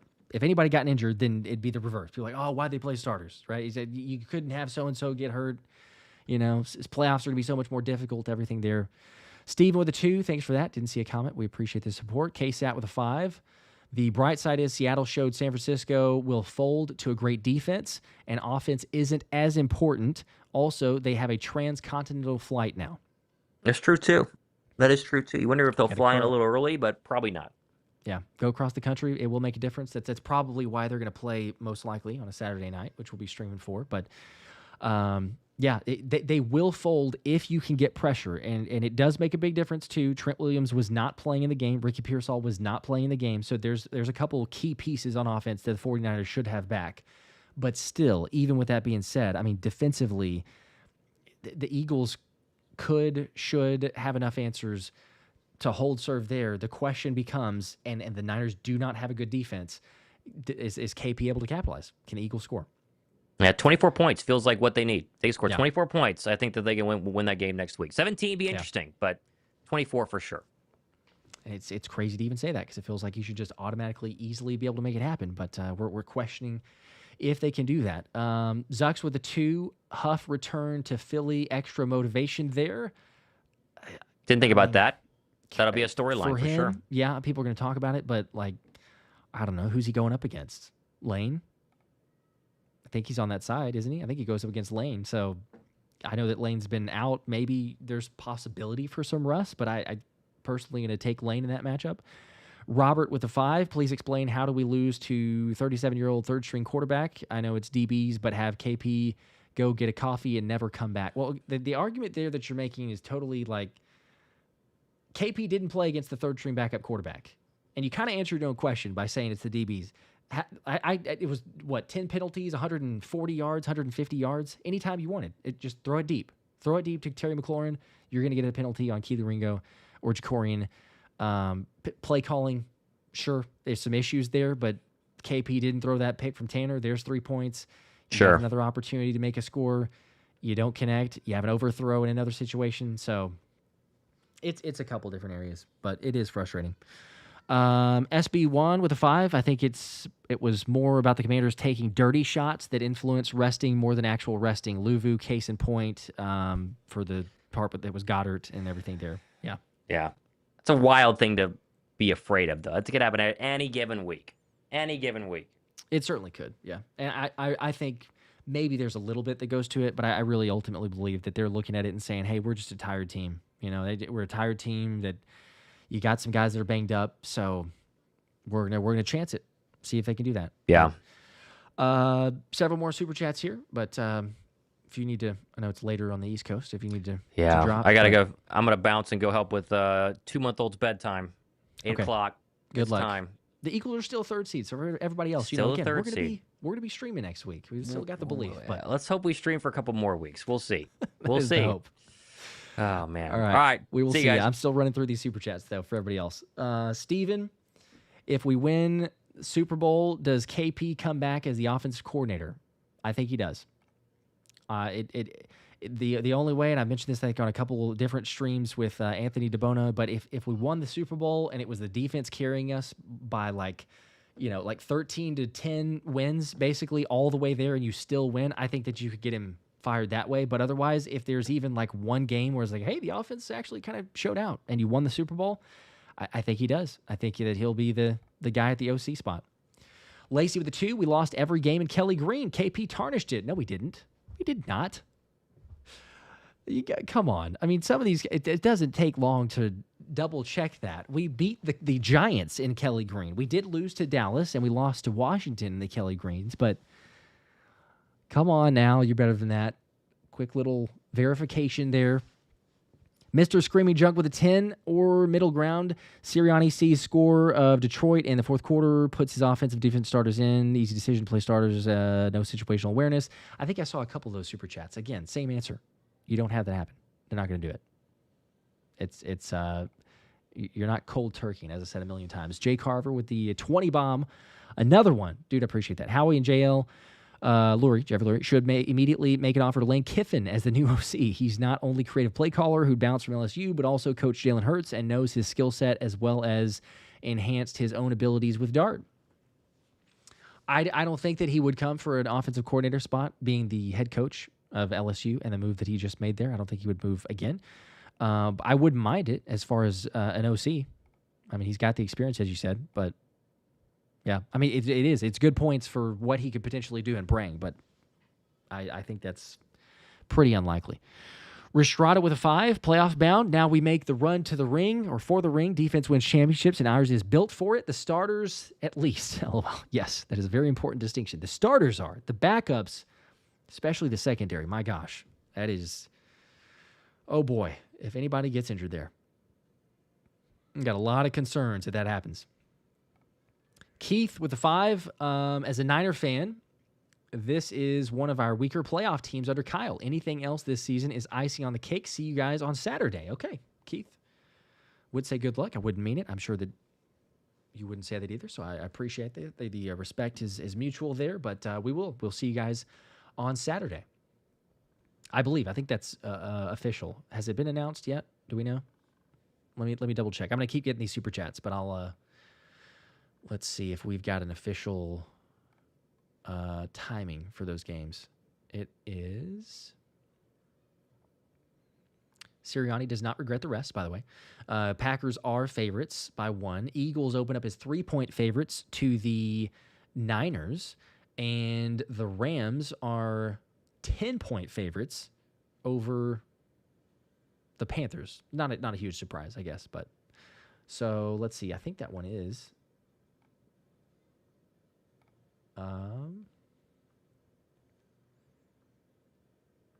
Oh, hold up. I think that Niners game may be on Sunday. Is that right? It's showing the 11th. Hold up. I can confirm, I think. Yeah. Okay, so I'm still waiting for official here. Let me see. I think I can also share the screen. That's not going to. Hold on. Hold up. I'm going to try to get it for everybody to see. If I can. So this is Eagles Nation with a tweet, but it's according to the Hard Rock Sportsbook. So, it's not the end-all be-all. But if it is accurate in any way or why they're posting, they have some times and dates here that would be interesting. So they're saying this again. We'll confirm officially and let everybody know. But what this is saying is that Saturday, 3:30 Central, 4:30 Eastern, Packers and Bears, and then the other Saturday game would be the Rams and the Panthers at 8 p.m. Eastern, which would actually have the Niners and the Eagles on Sunday at 4:30. That is interesting. So you'd actually have a week. Either way, here's the opening lines. So all the books are about the same. You might have a half point here or there, but Eagles 3-point favorites, as I mentioned, 10-point favorites for the Rams, and 1-point favorite for the Packers over Chicago, which I would personally, I will certainly be taking that line for the Packers. Just my belief there. But let's see. Lacey with a 2 guns, playoffs. Jalen, please activate and ignore KP. If they can get him to the line earlier, like we said, he's got opportunities to change plays. Brad with a 5, thanks for that. No Kelly Green for the playoffs. The juice ain't there no more, and Jalen better remember how to scramble when no one is open. I think that he will, but you are safe as far as a Kelly Green. I don't think that they're ever. I mean, they haven't worn the new ones in the playoffs, but I don't think that they'll do that. Tyler, appreciate it, man. Another 10 bomb. I don't know how to feel. Yeah, we lost the 2 seed, but the NFC is so wide open. I'm not scared of any other team, but I'd love to guarantee 2 home games, mixed emotions, Tanner crowd, quieter now, though, that they are. Yeah. But like I say, if you look at who's favorites and who I believe personally, I think Chicago's going to lose. I really do. Chicago's been playing with house money all season long. I think they've been very fortunate. I just don't see them beating a Packers team that has also had their own issues. I think the Packers win, and at that point, it doesn't matter. The Eagles would be the second team, in terms of highest seed, so it'd be the Seahawks hosting a game and the Eagles hosting a game, assuming that they beat the 49ers. Ryan with a 5, thanks for that. Didn't see the comment there, but we do appreciate the support. Canucks Briggs with a 5. I want to have faith in this team, but it's impossible. Pessimism all the way until they prove me otherwise. It's the weekly occurrence. It's basically after wins too. Wins, losses, it doesn't matter. There's the pessimism and the fear, the anxiety, the stress, everything else that pops up there. But we'll see. Now it doesn't matter how it looks. It's just about winning. Survive in advance. Dylan with a 10, stuff like this makes me question Nick. We have to put our faith in Nick and KP on primetime game against Shanahan. Yikes. P.S. Released the Patullo files. Oh my gosh. Yeah, there's some extra stuff on KP. They could still get it done. I do believe that. We've seen some primetime games where the defense at least shows up. I don't know offensively. Defense did it against Detroit. One of the best offenses at that point in the season. You could say, well, they struggled or had their moments and everything else, but at that point in the season, they held them to 9. They scored 16, held them to 9. The Packers won 10-7. I mean, they've shut down some really good offenses. Mr. Screaming Junk with a 10 more. Middle ground. Is this another? I've seen so many. I think this is like the 4th one. Again, he's not putting them in there, but appreciate the super chat. You could say no situational awareness. It's lunacy to suggest that he's putting in starters in the 4th quarter after not playing the whole game. Like, hey, your offense, go out there. Tone with a 2. I'm pissed. We wasted a 2 seed. We'll beat the Niners though.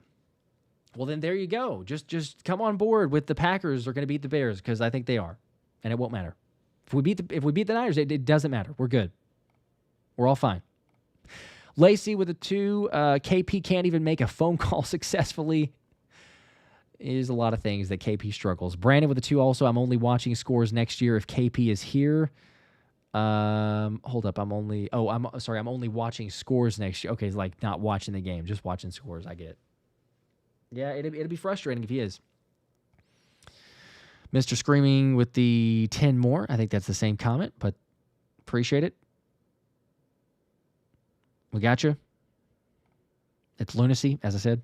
Randy with a 5. KP is sorry. Can't wait till he's gone, but I don't want to hear anyone say bench Jalen for Tanner anymore. Also, Ringo is so bad. So bad.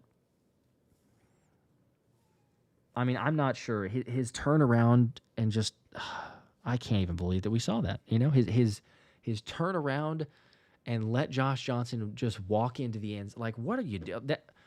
I mean, are we a professional? The dude is so it's so difficult to see though, because I think that anyone who's played any level of sports, but like any sort of elevated level of sport, like he's thinking so much. There's no playing with instincts. There's no trusting anything because I mean, yeah, he's been wrong, I guess, a lot, but I think it's overthinking to the extreme. He's not even there's nothing that he can fall back in terms of just like a natural go out there and play. Yeah, it's terrible. Anthony with a 5. What do you guys think the issue is with the O-line? They just seem off their game. Oh, they're off their game. Am I overthinking it? Well, it was a lot of the backups today, so that part is, you know, in the small or just initial focus for the game. I hear you there. I think ultimately for the O-line as a whole, they've just been banged up. It's guys that are not healthy. I don't know, somehow that they lost a step. They have not been themselves. And yes, play calling combined with that makes it worse, but we could hope and pray that the rest makes them play a little better. If they could just be average, be a pretty good improvement. Just Nico with a 5. I get that Tanner played bad, but 123 yards off of flags is unacceptable. Yep, I see the patterns with 2023, 2025, especially with the records. There's no, okay, records, sure. In terms of team makeup and what they're doing, there's like zero. I mean, if we're looking at, like, I'm just saying, like, offensively and defensively, we didn't have one of the best defenses by a mile. It was like 29th or 30th in the league.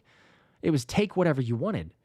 So, I mean, yeah, our offense is extremely suspect. I don't know if we could trust them, but Vic Fangio's defense is more than good enough to beat anybody in this league and any game. And I don't care if that's home or away. It is more than good enough, as we've seen. It just comes down to can the offense play just average? Ryan with a 5, it doesn't make sense why everyone is blaming McKee. He just played with backups and would be totally different with the starters. Exactly. We said that earlier, but yeah, he's allowed to have a bad game. He did have a bad game. But if you had starters, it is a different story as well. James with a 5. I would study the 49ers tape from yesterday. Purdy did reveal some cracks in his game. He definitely did. I mean, first and foremost is get pressure on him. That's maybe an easy one for a lot of quarterbacks. If they get pressure, they're not good. But, man, if you could get pressure on him, and in particular up the middle, which is what the Seahawks were doing, it gets antsy. He throws off his back foot. He takes off too early, breaks the pocket. I mean, if the Eagles can do that, and I think this is where it's an extremely big importance for Jalen Carter coming back and being as healthy as he can, because if he's the game wrecker on the interior of the defensive line, I think we have a really good shot. Stop with a 2, the McKeely Green game. That's pretty good. I don't know that Tanner McKee deserves, even though he did play poorly, he doesn't deserve to be in the same with Ringo. Lacey with a 2. Ringo couldn't cover a bed with sheets. Couldn't stop a nosebleed. I mean, there's so many things that you could go with that. Steve with a 2 also. We had a shutout a few weeks ago. Eagles are fine. Yeah, well, yeah. It was the Raiders. You know, we'll put the disclaimer out there. But again, defensively, they can get the job done. Josephine with a 10. We have an elite defense. I still believe. I do too. Not giving up hope. This one, whether we had won or lost, really wasn't going to change my opinion of that. But Randy with the 2, not scared of the 49ers at all. My only fear is KP. And again, that is the 100th time I think we've had that comment. We're all in the same boat. It comes down to KP if he could just be average in the offense. Sir Himothy with a 3. They have to use Bigsby more against the Niners. We're all with you. Everyone is with you. We've said it for how many weeks now, and we don't see it. I hope that they will. If it's just like 5 carries, we don't need 15 carries, but I mean, even 5 carries in some meaningful moments with Tank out there. Now he can't block, so there is an issue on that side in terms of the pass pass protection, and are they going to pass or run the football? Maybe that's too much of a tell, or at least they're thinking offensive play calling wise, so he doesn't get out there. But yeah, just the plays that he can make.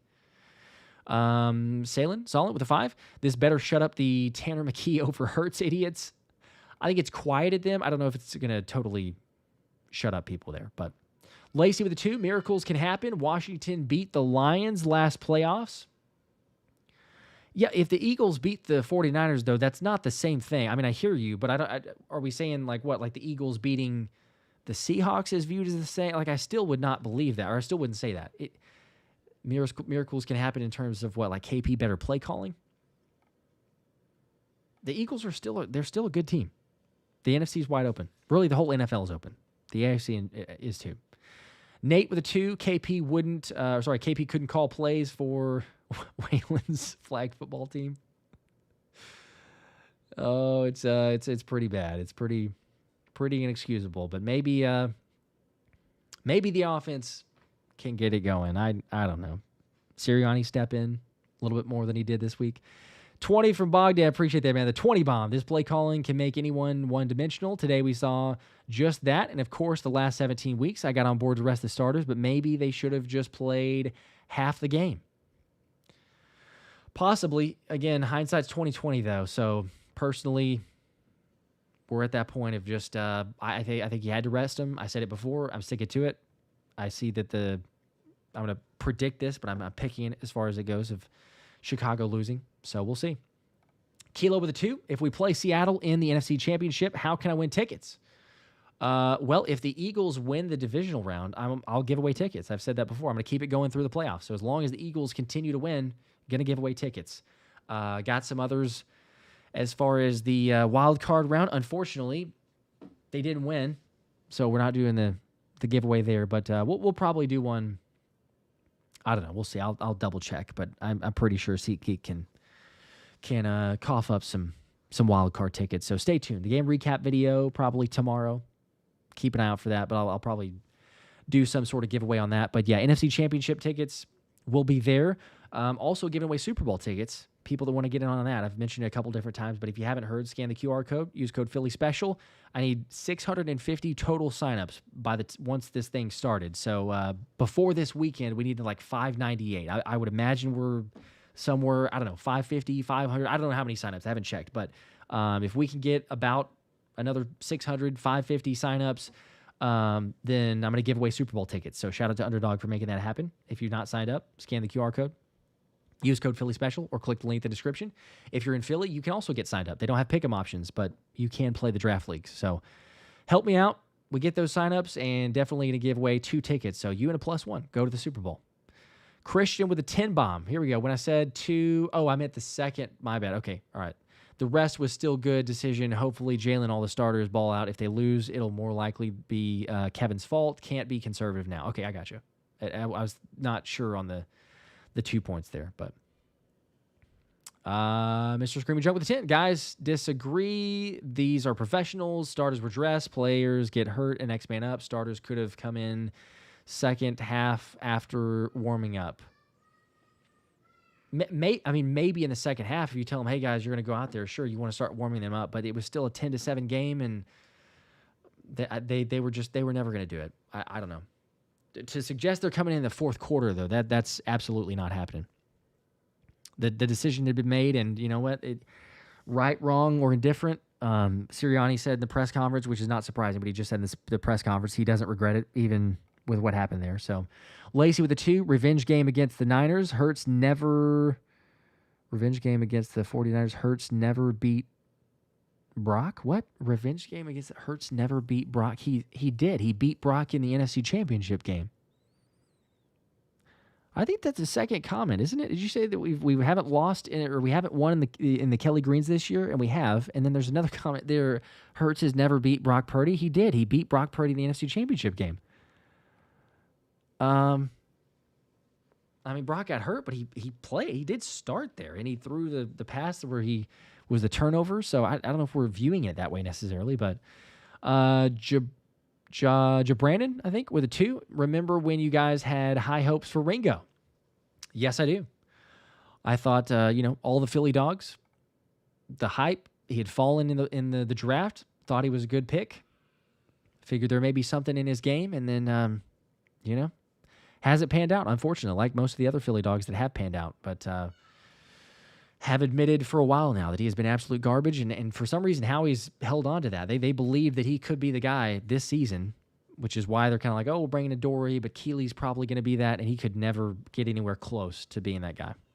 5 from Modi. Thanks to Adoree' for at least being serviceable. I know that's, for some people, not much, but he's been serviceable. 5 from, is it Modi? Modi May? With the not mad at resting his starters, Tanner could have won this game. He missed big throws down the stretch. I just hate the momentum going into the playoffs. Yep. He absolutely could have won the game. Momentum-wise, I don't know. Like, in terms of wins, losses, there's nothing there. You could say offensively, I guess, but that's kind of been the whole season. In terms of wins, losses, I don't mind the loss because we've seen the Eagles play their backups, and, okay, they've won sometimes, but they've lost sometimes. The most important thing to Sirianni, and they've proven this, is to get rest. If they can do that and get rest before they play, Sirianni squads have been better. Some teams maybe don't look as well that way, but Eagles have had success going to the playoffs by getting some rest. Mr. Pioneer with a 5. My main takeaway from today is that Ringo and Bennett aren't playable whatsoever. I kind of feel bad for crapping on Adoree' all year. It's a good takeaway. Like I say, just perspective-wise. But, yeah, it makes you appreciate Adoree'. And that says everything. If we're appreciating Adoree', then it's a little bit better spot. Any news on Slay? Slay, I think, was at the game. I didn't see it, but I saw some other people suggesting that Slay was at the game. Nothing's going to happen. I mean, the Bills have to release him. If he was going to play, he would have to go to the Bills. I think that they're strong-arming it also by, just on based on default. So nothing the Eagles can do to get him back. Just erase the system with a 10, praying that Nick and KP take the straitjacket off of Jalen like they did in last year's playoffs. They need some oomph. After last night, the NFC is open. Our biggest foe in the league is ourselves. Go Birds. I agree with that. You get out of your own way, and the defense is going to be more than enough. Canned Milk with a 5. Blows my mind that we didn't fire KP long ago. Our team wins in spite of the offensive coordinator, making him look better than how he actually is. Maybe. I think that pretty much everybody's come to terms with how poor he is. Maybe not, but I do feel like the vast majority. The defense, they're getting the Eagles wins. It's all on them. But I think that realistically, anyone who's watched just a little bit of Eagles football can understand and tell where that's at. So I don't know. Lacey with a 2. Vic must not like KP for exhausting the defense. I'm sure that he would appreciate a little more drives and letting his guys get some rest. 2 from Lacey. Bears quarterback hasn't been playoff tested. He might fold. I really don't trust Caleb Williams. He's got a really bad completion percentage. And again, like I've said, I will take Jordan Love and the Packers. They took some rest too. I will take them over the Bears. 100%. Canned Milk blows my mind that KP wasn't fired long ago. They all hear the noise, and our team keeps winning in spite of the offense, making him look not as bad. Well, like we said, I think it was after the Black Friday game, which oddly enough ends up playing a huge factor in today. The Eagles could have gotten the 2 seed had they beaten the Bears. But the fact that did not happen, and they didn't let him go then, that was your opportunity. When they did not do that, it was going to be the case. So, let's see. We got...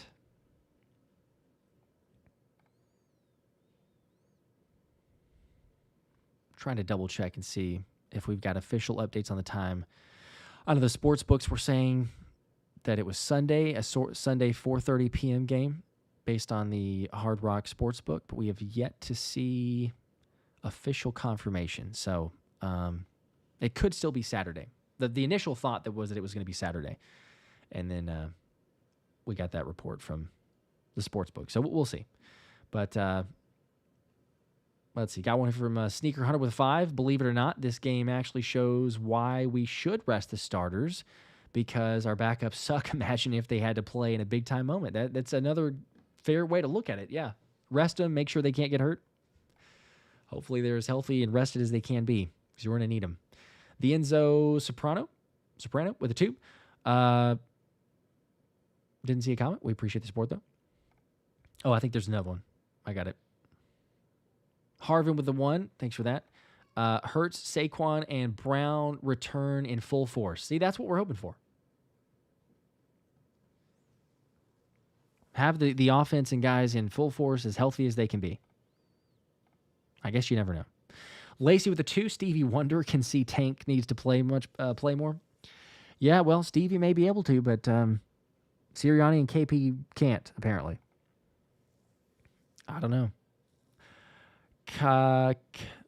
Let's see, Kylus Rex. I'm sure I'm mispronouncing that. My apologies. But the 5. Fun fact, KP is... No, wait, are you serious? Fun fact, KP is my dad's cousin.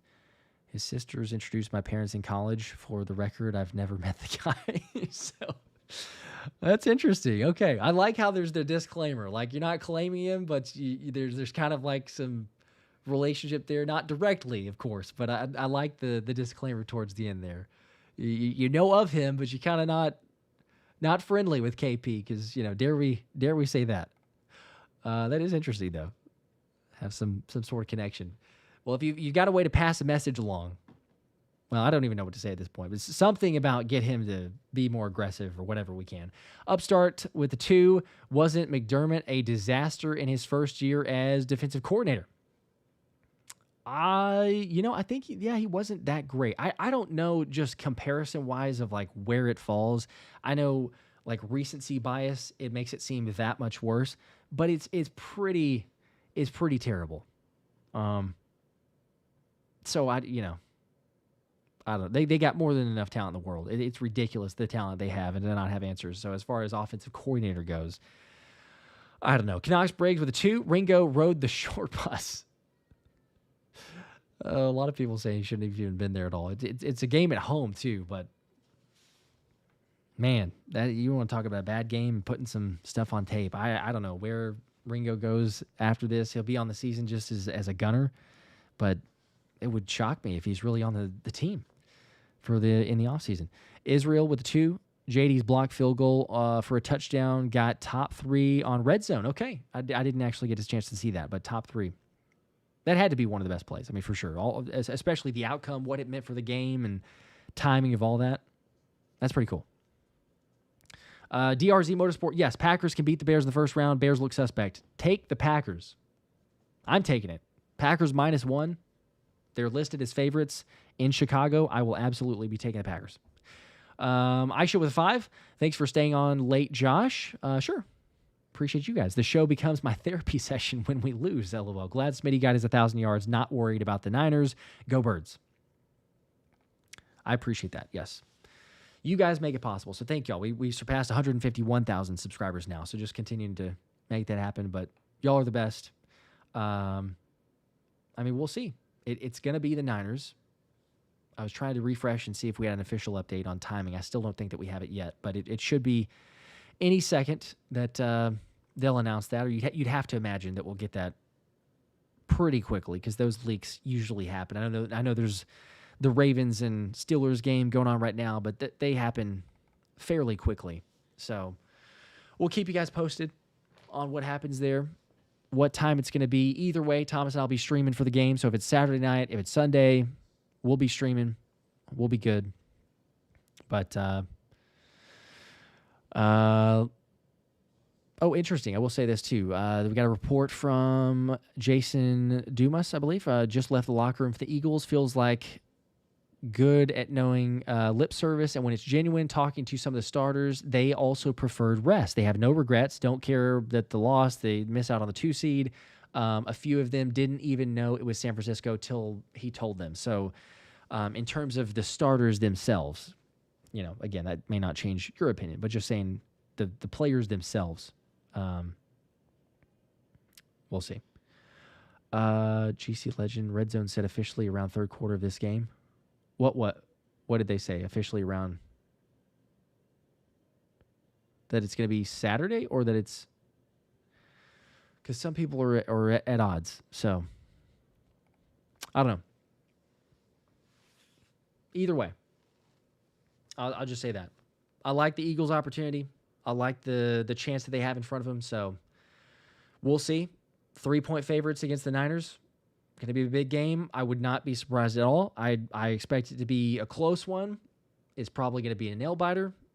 We are going to be stress induced probably the whole way. Hopefully not. It'd be awesome to just blow them out. But okay, Saturday game.